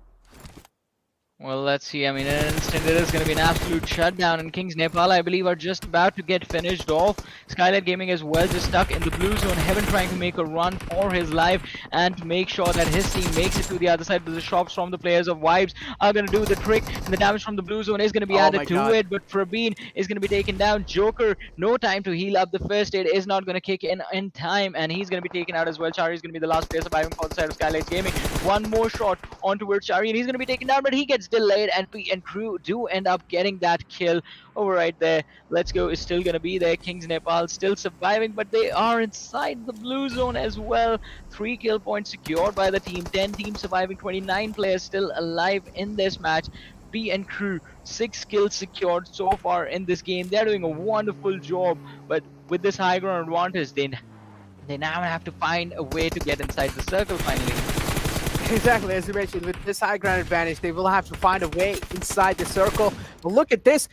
As you did mention, PMNC needs to make it inside the circle, but finally this game has been kind of going good up till now. Fishtail Esports being eliminated by season from PMNC, hashtag 10th position. Skylightz Gaming as well. Big teams have been crumbling down, right? Teams like Raw, Vibes, Skylightz Gaming. We expected Raw to be consistent in the final match as well. Well, I mean, they weren't really, but hey, it's fine. They've already gotten themselves a massive lead at this point. Even if one game just slips away from them, it's completely fine. It's not really going to be affecting them that much. Yozu was down low. I'm expecting him to be taken out as well. A little glimpse being shown, and yes, he gets instantly taken out by Legend. On the other hand, TDK Jane. Oh my god, look at this. The entire squad of TDK is probably getting approached by the squad of PWP. Yes, that's a grenade, and yes, that's going to be taken, rated out as well. 2 knocks happen in an instant, and this is where the push is coming in through from the side of PWP. Delta as well, just charging it through inside the compound. How are they going to be able to get the rest back on the feet? Dane being taken out as well. That AKM is making it work in close range. Reaper's down low, but it seems like TDK are getting completely charged upon. Utsarga tried his best to fight back, but no. Instead, he gets completely denied by PWP, and it seems like PWP are going to be doing a complete swipe on the lads of TDK. Well, as you said, I mean, it's going to be a complete swipe on the lads of T2K, but moving forward, it's not going to be easy as T2K have been taken out, but PWP, their numbers are cut down as well, just down to a few players surviving. One lad was knocked out. I believe the revive is going to happen in a few moments, but Zord, he's going to get driven over by the players of DRS. They catch him off guard just behind the cover of his buggy and finish him off. Wayout SATAN getting taken out. PWP back to a 4-man roster. I mean, after the revives have happened by the lads. And it is going to be quite interesting to see what the team will be able to accomplish in this match. In the meanwhile, DRS Mafia Ninja is going to be taken down by a nade from the side of P and Crew. Nima is going to spot out the lads from JyanMaara, goes for the shots, but the information is going to be given away with Mafia Ninja down on his feet. I believe they're going to have to revive him first and then try and see how they want to move around in the game. Exactly. Now, DRS Mafia, as you did mention, Mafia Ninja has been taken out. JyanMaara. Now, look at this. JyanMaara and PWP have equal chances of winning this game. Pretty much quite close. 23%, 28%, 28.62 actually. JyanMaara have a little bit more, but still quite close. On the other hand, P and Crew as well are still alive. PR is still alive. EKTA alive as well. King is alive. I mean, throughout the NC, all these teams have been really great. Leaving out P and Crew because today was not really that good of a day as we expected for a team like P and Crew. But look at that. It seems like P and Crew is going to be running over a lot of KINGsNepal, and I feel like that's going to be it for them. Well, let's see. I mean, it is going to be it for them, but over on the other side, I mean, this nade, it is. Oh, I thought he was going to get the knock, but Miracle is apparently on the other side of the wall, so he's still going to be alive. But it's 3-1 situation. He's getting pushed. Oh my God, he's going to be taken out. Like directly barrel stopping that M249 right in his face. Then imagine 150 bullets in the magazine. All you can do is just hold down the fire button, and all you got to do is just that. On the other hand, JyanMaara now Gunner being taken out, but hey, it doesn't really matter. But in the center of the circle, on the other hand, P and Crew slowly and steadily trying to approach them, but JyanMaara just has such great positioning over each and every single team inside the game. Now DRS will need to make it inside the circle, but they're also getting hauled off at the base. Well, they are getting hold of, but will they be able to find a way out of the situation? The fact that they're inside the circle might just work out in their favor. P and Crew right in front of them, but there's a squad of DRS closing in from the backlines as well. Down to 4 teams, 14 players. JyanMaara still with all 4 players surviving. PWP is going to be closing in on their location soon as well, but they're going to have to take on the players of P and Crew before they do that. Exactly, as I did mention, they're going to have to take on the players of P and Crew before they do that. Now, P and Crew season, he's smoking his position out. On the other hand, PWP though is all right in the front lines. JyanMaara, now they do, as I did mention, they do have one of the best positionings out there. The house in front of them is pretty much clear, and it seems like DRS are the one who has got the control over the house. Now P and Crew has a lot of breathing space, not gonna lie. They do have one of the most breathing spaces out there. But there is PWP right in the front lines, and if they want to have a little bit more comfort level, they will have to take out PWP. On the other hand, JyanMaara versus DRS, 2 Alpha Titans clashing against each other. Let's see which one comes out on top. And oh no, Muffin into that nade. Oh Lord, I mean, that is going to be quite upsetting to the lad, but let's see. I mean, as long as you're surviving, there's still going to be an opportunity for you to redeem for the small little mistakes. But oh, Snipe with an 8 of his own is going to take him out. And Delta, he is still surviving. His teammate is knocked out, but PWP, they still have the man advantage. JyanMaara, look at them. They're quite nicely holding on to the compound that they have. The squad house that they're controlling. They're doing a wonderful job. Look at Snipe, though. This man has some balls of steel, without a doubt. He just straight up pushes in all by himself, all by lonesome. SnapYT being spotted out. That nade is really close. Yes, decent amount of damage was being dealt, but the connection wasn't really that critical, so SnapYT is looking great. But another nade being lobbed in. It's quite close to Gunner. SnapYT down low again. The rest should be stuck in, and AJ, if he keeps on pressuring the same line over and over again with that incredible nade, I'm pretty sure that might just be it for SnapYT. But instead, now SnapYT sticks the rest in. JyanMaara, I initially didn't really like that push coming in because it just seemed so desperate and aggressive. But on the other hand, now AJ and Nima are the last 2 men alive. SnapYT, oh my god, SnapYT again charging it through. Again, a desperate push being shown. I feel like at this point, they can try and hold off. They can try and hold off on the bay here because DRS is the one who needs to charge in inside the circle. I don't really know why are they committing to these fights. And look at the damage AJ is being taken on himself. He's down low. One more bullet being connected. And yes, that's going to be it. Samir connects that final important or crucial bullet onto him, and that's going to be it for DRS as well, taking an exit out the game. Now it's the initial battle between these 2 teams, JyanMaara versus PWP. Which one comes out on top, Johnny? What do you think, sir? Well, I mean, JyanMaara, they do have the momentum, and I mean, with the way the day has been going, DRS, JyanMaara, DRS Raw official, I guess it's time for JyanMaara to step into the action as well. But PWP are doing a wonderful job. Just a 3 versus 4 situation. Samir is going to be taken down as well from the flank. Rules closing in with his teammates down to a 3 versus 4 versus 2 situation. I'm sorry, and the nade, oh, it's going to be landing outside, but that's not going to matter. Shai is going to take damage from the other direction as well. Now, with another nade, Rules is going to be closing in. He thinks the lads are going to be sitting on the first row, but now this one is going to be perfect, and it does, in fact, get a knock. PWP walking away with the chicken dinner in this last game of the day. Quite an incredible performance from the squad, and it was an incredible run from the team. 10 kills, 25 points, and again, I mean, since there's a difference, they are going to be sitting on the fourth position for a while now. I mean, we didn't really even have our eyes locked on the lads of PWP, but they just come out surprising.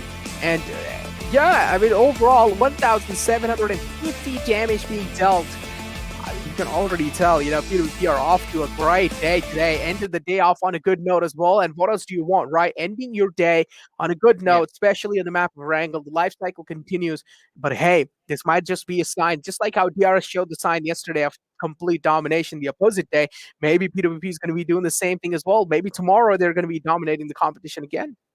I mean, that maybe that might just happen. I mean, maybe they're going to dominate the competition tomorrow, and if that does happen eventually, I mean, the try of the comeback. I mean, we're going to have a second storyline with us, or maybe the third. I mean, DRS was the second, and PWP is going to be the third. JyanMaara, I mean, they are already doing pretty good for themselves, and again, the top 2 finish in this match is going to result in the difference between them and Raw Official again getting quite close. So that is also going to be a thing that we're going to have a look at in the overall leaderboard. But apart from them, I mean, it was quite an interesting game. Early stages, we did expect quite a slow start to it, but DRS just running people over and taking them out of nowhere was quite incredible to watch.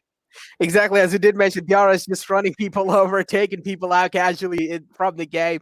It was just absolutely great to witness in general. But hey, taking our heads back in the game here, Kings now, as I did mention, they were looking quite good from the start, and right now as well, Kings are looking quite good. So of course, getting that previous getting quite close to the end, I would say, to the previous game. Kanzo, I mean, we did see him single-handedly, you know, just rule out some squads.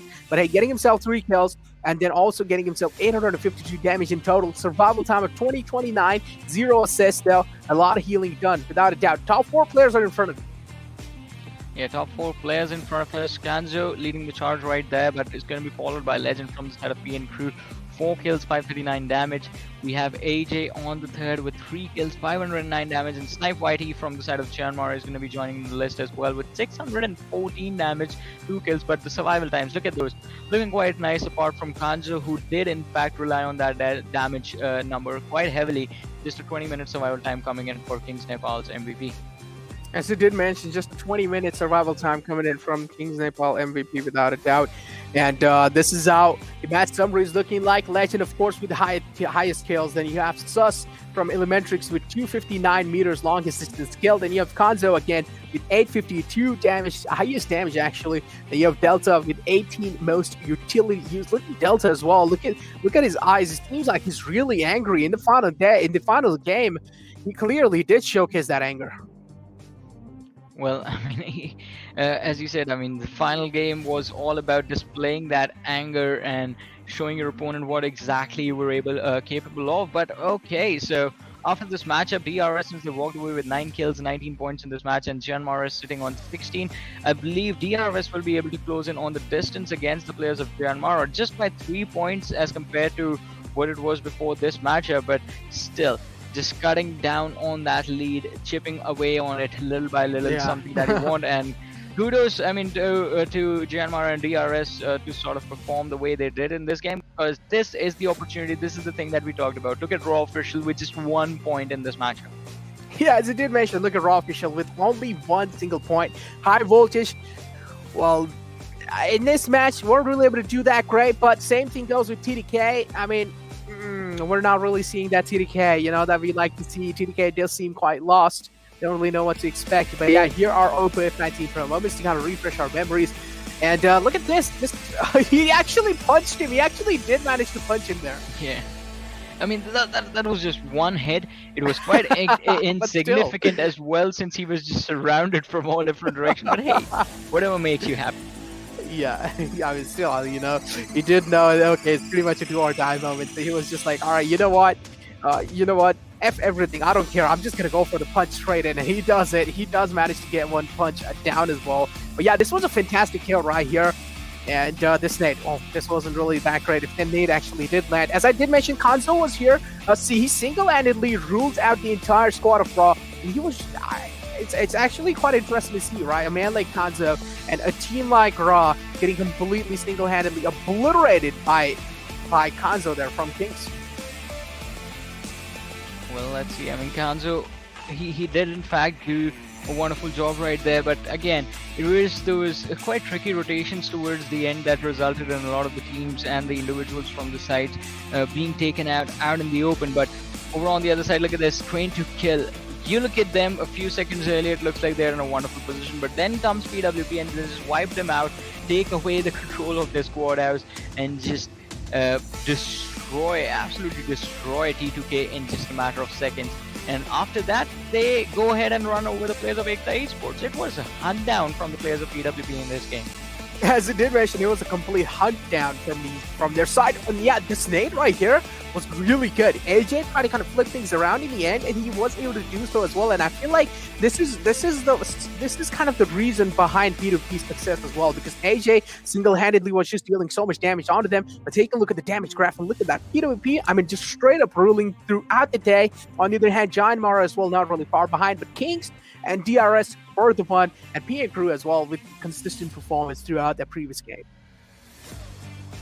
Well, I mean, consistency is finally being displayed by the lads of DRS, and not just them. I mean, JyanMaara doing a wonderful job. PWP, it is a good step up from the lineup, but we'll have to see where they are going to head out after sort of the matches tomorrow. EKTA Esports as well, this was quite a decent finish, but I mean, still expect a lot more from the side of EKTA Esports. I expect them to at least be inside of the top 5 by the end of the tournament, but Raw officials still leading the charge, I believe, sitting on the first position. We do have the team card in front of us. Yeah, exactly. This is the team to watch out for tomorrow, without a doubt. They are sitting on the top place, and this is the entire squad, how they're looking like. Frag Boy, though, look at KPM. I mean, 2.8, and then you have Shuzin as well, kind of chiming in with 2.33. Frag Boy and Sujin are just so good. Like, they're consistent. Not just fragging out is probably one of the most important things. Being consistent while also fragging out is probably really impressive, and this is what Sujin and Frag Boy bring to the table. Well, I mean, they're bringing quite a lot to the table, in fact. But look at this.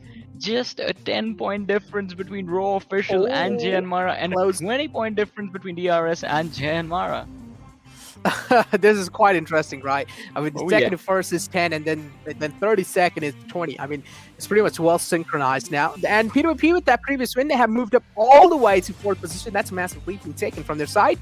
And then you also have PMPL Crew on 5th position with 102 total points. And then you also have Skylightz Gaming on 6th. So after those kind of really good games, right, from the side of Skylightz Gaming, they did seem kind of shut down. Yeah, consistent performance was being there, considering the fact that they don't even have a chicken dinner in their bag. They're still able to get that 6th position. Same thing goes with KINGsNepal. They don't have a single chicken dinner. They're just here throughout the skill points and throughout those placement points. Well, let's see. I mean, just a good displacement between those sort of balance between those kill points and placement points might just be the thing that helps you compete in the overall standings. But over on the other side, I mean, it is going to be quite an interesting situation to see how exactly Vibes are going to try and compete and try and make a push towards the top of the leaderboard. Esports and Elementrix still stuck on that 11th and 12th position, but the difference now between at least EKTA and Vibes, it's not going to be too much. But over on the other side, look at this, the bottom of the table, T2K, 41 points, still stuck on the 14th. Let's go on the 15th, and TriCrew Nepal, 31 points after 12 games on the 16th position. As you did mention, and now overall leaders are in the front of you, lads. And of course, #1, Susan's going to be the man. Then #2, you have SnipeYT. Then you have Raw Frag Boy coming in with #3 as well. Then you have Nopesang with #4. Overall, all these players, that means just though kind of a showcase. You know, they have made some flashy plays throughout the day. One thing I also want to point out is that you almost see a full squad from DRS as well. One player is missing. Mafia Ninjas. Yeah, almost this full squad, but I believe, I mean, he isn't going to be here, but I believe with the sort of performance he pulled during the start of the day, he is not going to be too far away as well. That one versus Exactly. three situation was just incredible. But look at the day report. We have DRS leading the charge with the damage number that they have for themselves. Kills also going towards DRS. Heals done is going to be KINGsNepal, but Raw Official with the knockouts and the total points, 111 points by Raw Official in a single day. It is incredible. Exactly. Their report is right in front of you, lads, as you did mention. And overall, this just tells how much improvement have been shown. I wouldn't even call that improvement at this point because DRS just did it on purpose. In day one as well, they kept themselves suppressed. Since the group stage is still the semifinals, they just kept themselves suppressed. And in the finals, they just completely unleashed the hell open on all those teams. And they're like, all right, guess what? The boss is in the Yeah. house. I mean, the boss was definitely in the house, and in fact, did sort of put down a lot of people's. But today, I mean, it was sort of about establishing momentum for squad of DRS, Raw Official, JyanMaara, just making sure that the trophy Yeah. wasn't going to be too far away from them. But then again, what is going to happen tomorrow? That's going to be a big question because we do expect DRS to sort of continue to play the same way that they're doing right now. Because I mean, this is what we expected from the get go. But what about squads like Elementrix? What about squads that have sort of taken downstep squads like T2K, EKTA Esports? When is EKTA Esports going to play just like they did in the semifinals? That is going to be a really big question. Exactly. That without a doubt is going to be really massive Yeah. question. And of course, the mystery still continues for tomorrow, right? This was the final game Yep. without a doubt. But yeah, I guess with that being said, that was it, right, for this session, Johnny. Yep. I mean, that's going to be it for today. We're going to catch you guys again tomorrow. So until then, take care. Have a great night, and we'll see you again next time. Bye bye.